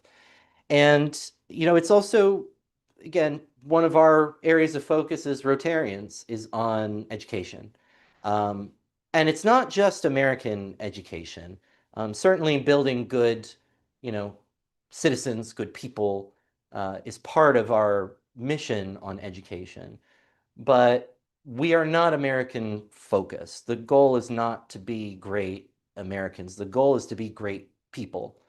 Uh, and you can be a great person no matter what country you live in, no matter what system of government you live in. Um, but at the same time, it is an important part of being a citizen in our country, or being even just a resident, being present here, understanding how government works. And most state governments are roughly the same in terms of their constitutional provisions as the federal government. There's not really any major differences that I'm aware of in terms of, the federal constitution guarantees you X, but the state constitution here doesn't, right? Pretty much all the rights that are in the federal constitution, pretty much every state has in their constitution as well. Not always in the same place. For example, in New York's constitution, we currently use one drafted in 1896. Um, that one, what are the Bill of Rights in the federal constitution, they are incorporated into the body of the New York State Constitution. So they're not always in the same place that they are, but usually the same stuff is there. The other difference, too, between some state and federal constitutions are the ease with which they can be amended. So New York's is not undoable to amend. It requires whatever the amendment is to be passed by two separate sessions of the state legislature, followed by ratification by the voters. So the idea is like two separate legislatures have the chance to review it, and then if they all agree, then the voters get a chance to give it the final say. Um, and there are enough, most voters here will tell you that there are enough. Uh, it happens often enough, these proposed constitutional amendments. But some states are very easy to amend. Florida has a generally pretty easy constitution to amend and has a lot of different stuff in there that other states might simply legislate. They might just pass bills or resolutions or, just make laws about it. And then in some states, it's their constitution. An interesting thing coming up has been some states in the Midwest have actually enacted constitutional provisions essentially um, creating a right to a clean environment. And there are some environmental groups that have been trying to use clauses like that in new clauses like that in state constitutions to do some environmental impact litigation. Um, as far as I know, they generally have not succeeded, but they are interesting efforts, and it's definitely something to keep an eye on because I think we will continue to see those kinds of lawsuits, again, whether they succeed or not, but we'll probably see lots of them in the future. There are some other interesting groups too, some interesting state provisions too that uh, some of which backfired. One that I'm again not being political, I'm just amused at uh, they set their own trap. Um, Many conservative-leaning states after Obamacare was enacted, the Affordable Care Act was enacted. Um, some of them put in provisions in the Constitution guaranteeing rights to health care and things like that as a way to sort of curb what they thought were some of the negative parts of Obamacare. But when they then turned around to try to regulate, or in some states just completely disallow abortion, um, this same provision that they had just enacted ended up protecting a right to abortion. So conservatives, kind of set their own trap for it. Again, not being political, not saying anything's good or bad, but lawyers hope for the best and plan for the worst. And I think this was just a case where they didn't plan out far enough how what they were doing was going to make a difference. It is 5 o'clock here on the East Coast of the United States, live from New York. I'm Alan Gray, the president of the Rotary Club of Yonkers-East Yonkers. I am so very thrilled to be with you. We've only got 17 and a half hours to go. We've been going for 8 hours straight. That's pretty good. I was, I'm committed to seeing it through, but now I'm sort of like, okay, yeah, I did make it this far. All right, yeah, I could do this. But again, I couldn't do it. I'm not doing it alone. I know I'm the only one you're seeing on camera, but there are so many people that made this happen. Again, I want to thank our host, the Broadway Community Center, and in particular, its director, Charlie Khalil, who gave us this space to be in, and I'm so very grateful. Again, finding space for this endeavor, this marathon, was really a challenge. Maybe it would have been more feasible in the summer, and I could have just stood outside in the nightfall or something, but it's currently 38 degrees Fahrenheit in New York, so not going to do that for 25 and a half hours. Could have done it from my living room, but that's boring. And I live, as I said, on the fifth floor of a five-floor walk-up, and I know some of my club members would just flat out refuse, like, nope, not doing that. And I can't say I blame them. So, that's that. But we have this wonderful space to be in, and I'm so very grateful to have them as partners in this project and others.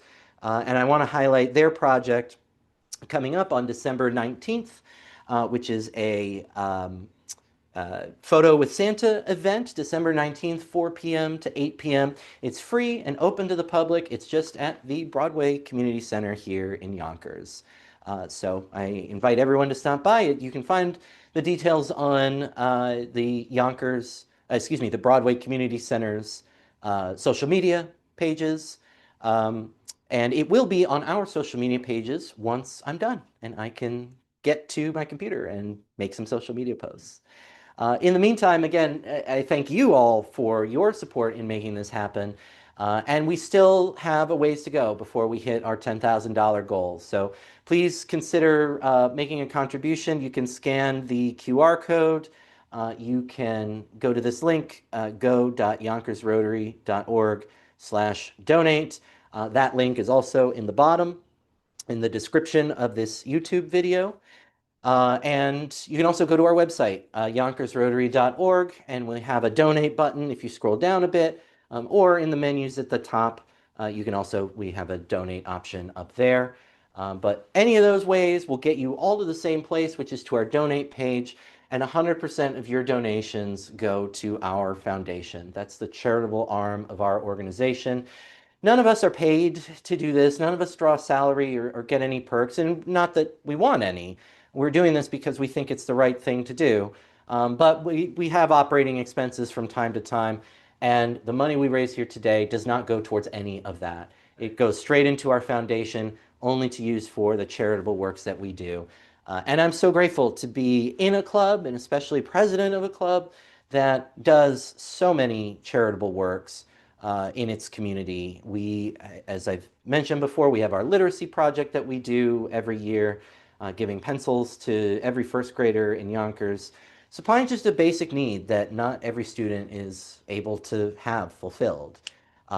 We also have our turkey distribution that we did in conjunction with Thanksgiving. We do it every year. The last few years have been in conjunction with Mi Rancho Farmers Market in Yonkers. This year we also partnered with the Mexican American Association of Yonkers, and it was just such a tremendous event. You can see photos, by the way, from both of those events on our social media pages. I posted a photo from the turkey distribution and two photos from our literacy project. We'll have more on both of those projects to come, but you can just get a sense for some of the work that we've been doing. We also have coming up later this month, December 17th is our holiday party, at which we're collecting gift cards to donate to My Sister's Place, which operates a domestic violence shelter in Yonkers. It operates several in Westchester County, but it operates one in Yonkers. And we initially had planned to do it as a toy drive, thinking that children in some of these shelters or in protected housing, might not get to have the kind of holidays that they would otherwise like to have. And when we spoke to the person at My Sister's Place, they were very gracious and thankful for our help, but explained to us why they were asking for gift cards instead. And I couldn't agree with their reasoning more. For people that are still in the same spaces as their abusers, it's something more discreet and less likely to provoke a confrontation. It gives the person a little sense of agency and some control where they probably otherwise feel powerless. It gives them a sorry, I got distracted. Alex, you're very welcome. Alex, so thank you for giving us all a comprehensive background on the Constitution, a most important Rotarian gift to us all. Well, I'm very happy to give it to you, sharing my experience with the Constitution there. And I hope it was moderately more informative than the House of Representatives' annual or biannual reading of the Constitution. But in any event, to talk about the gift cards, it gives them that sense of agency, and then as well, it allows them naturally to choose what needs to fill best. What are their likes? What are they rather than us sort of trying to guess, at what someone might enjoy. So we're collecting gift cards in $25 and $50 increments. These are we'll collect them and then we'll donate them to My Sister's Place, and we'll hopefully help some people in some really unfortunate situations. Hopefully we can make them a little bit better. But that is our very next upcoming project. We are also bell ringing for the Salvation Army on December 20th. So that is another upcoming project. We also have a club meeting this Wednesday virtually, and then the 17th is our holiday party. So we have a really busy December, and obviously we're doing this too. We're going our 25 and a half hours straight here. Um, but we've got a very busy December, and then we're a really bright 2026 to look forward to. As I've mentioned a few times, we have our upcoming LifeVac project, and this project was made possible through a grant from the Westchester County Board of Legislators, and in particular, Legislator Jimmy Nolan. So thank you very much for your support, and for all of our partners in government who have just been fantastic to work with and always welcoming and supporting of the ways that we want to make a difference. But a LifeVac is a choking rescue device intended for when other methods of resolving a blockage have failed. And this came about when I was at the President-elect Learning Seminar I've mentioned before. Someone mentioned they had sort of conceptualized this idea, but they shared, that they were with a friend at a restaurant who had a choking incident. Thankfully, everything worked out and it was okay, but it was very frightening, understandably so. And they thought, what do I do? No one knew what to do. Um, and that's where LifeVac comes in. So there are some steps. It's not a first line of rescue device.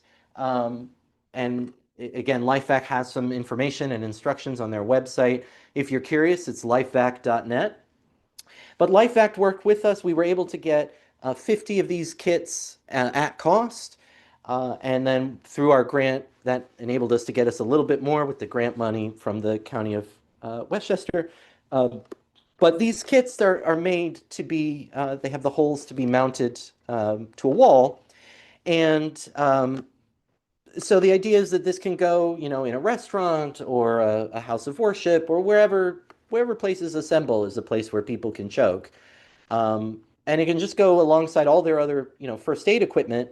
And it's very easy to use. This is the base of the unit. It comes with three different masks, a pediatric mask, a larger adult size mask, and a practice mask so that you have one for training and to, see and feel how it works. But you fit the mask into the end of the device, and then it's a plunger kind of motion that sucks out the blockage that's causing the choking. And they have saved thousands of lives in developing this tool. And that's our goal, is simply to prevent the unnecessary loss of life around something that we think is so preventable. It just requires education and resources, and that's what we aim to provide. And we are able to provide it in this particular case, thanks to the County of Westchester, but not all of our projects have community partners in that same regard. We do a speech contest, or we're going to do a speech contest this year, where we give young people an opportunity to develop their public speaking skills. And again, in Yonkers, despite being the third largest city in the state, our students have no speech or debate opportunities.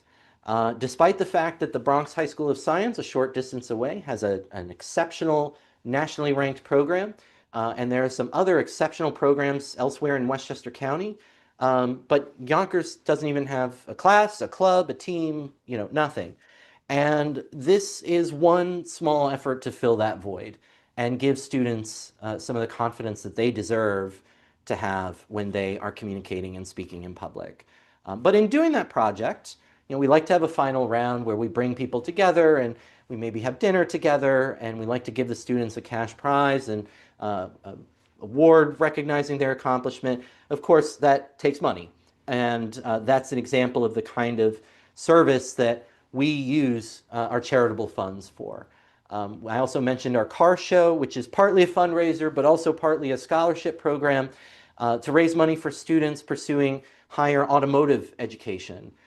Because just like every college student has to show up with, tuition, room and board, and books, except automotive mechanics students also have to show up with about $10,000 worth of their own tools just on day one, just to get in the door and start their education. And that's not feasible for some people who would otherwise really excel in that vocation. And so our car show raises money to give as scholarships to young people pursuing higher automotive education. But the more we're able to give, the more students we're able to help. And we also, in a similar vein, we have the Peggy Murphy Memorial Annual Dart Tournament, which raises money for scholarships. And Peggy Murphy was a longtime member of our club who's since passed away, but the tournament is run by her daughter, Anne, who is our president-elect. She'll be taking over from me in July 1st of 2026. And looking forward to supporting her as president. But this dart tournament has been her passion project for several years and is an exceptional event and raises some great money to again give as scholarships to students going to college. So we do our best to be of the most service that we can, and not just here in Yonkers, but elsewhere in the world. We do international service projects. We have in the past, donated foods and supplies to Haiti, to other communities in need, especially after natural disaster events. And all of that support comes from you. It comes from donors, and it comes from our community partners, our partners in government. And where we don't have it, we make up the shortfall.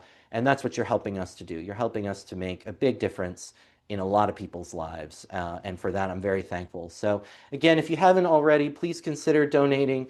But even if you have, please just share this as far and wide as you can. And in a few minutes, we'll transition over to the second part of our live stream, which is a good sign. It means we're a third of the way done. But the reason, by the way, just so that you understand why we're doing it this way, is that YouTube does not archive live streams longer than 12 hours. So we could have done this for the whole 25 and a half hours, but had we done that, it wouldn't have saved. And we would at least like to hang on to it. If for no other reason than I can look back on it and say, oh my gosh, look how bad I look doing that. But that's right. Greg says we'll play it back next year so that we don't have to do it again. No, but it's so that's why we're doing it this way. So in a few minutes we'll make that switch over and we'll join you on the other live stream. And just again, we invite you to share this and invite you to share this with anyone in the world. YouTube is worldwide. Zephy works anywhere that has a means of payment. So anyone that wants to get in on the work that we do, certainly we value our international partners, and we know that they value us. And that's what Rotary is all about. It's not just making a difference here locally, but it's about making our world a better place. And I'm so very thrilled to get to do that with a lot of really wonderful people. So we are at 5:15. Sorry, just making sure I got that right. So at this point, we are going to stop this live stream and go over to part two in a few minutes. Part two, that link is in the description below. So you can find part two there. There'll be a post that goes out at 5:30 on our social media channels with the link as well. So if you have stuck with me the entire time, I don't know why you did that to yourself. But if you did, take this opportunity to stretch, get something to drink, take a break, and then we come back on the other link at 5:30. And if you come to this link, it's okay. You're just going to see that there's no live stream. So we'll just go to the second link. So thank you all so very much for being a part of this record-breaking event, and we'll see you in about 15 minutes on the second live stream. So now we will come over here. There we go. So now I'll see you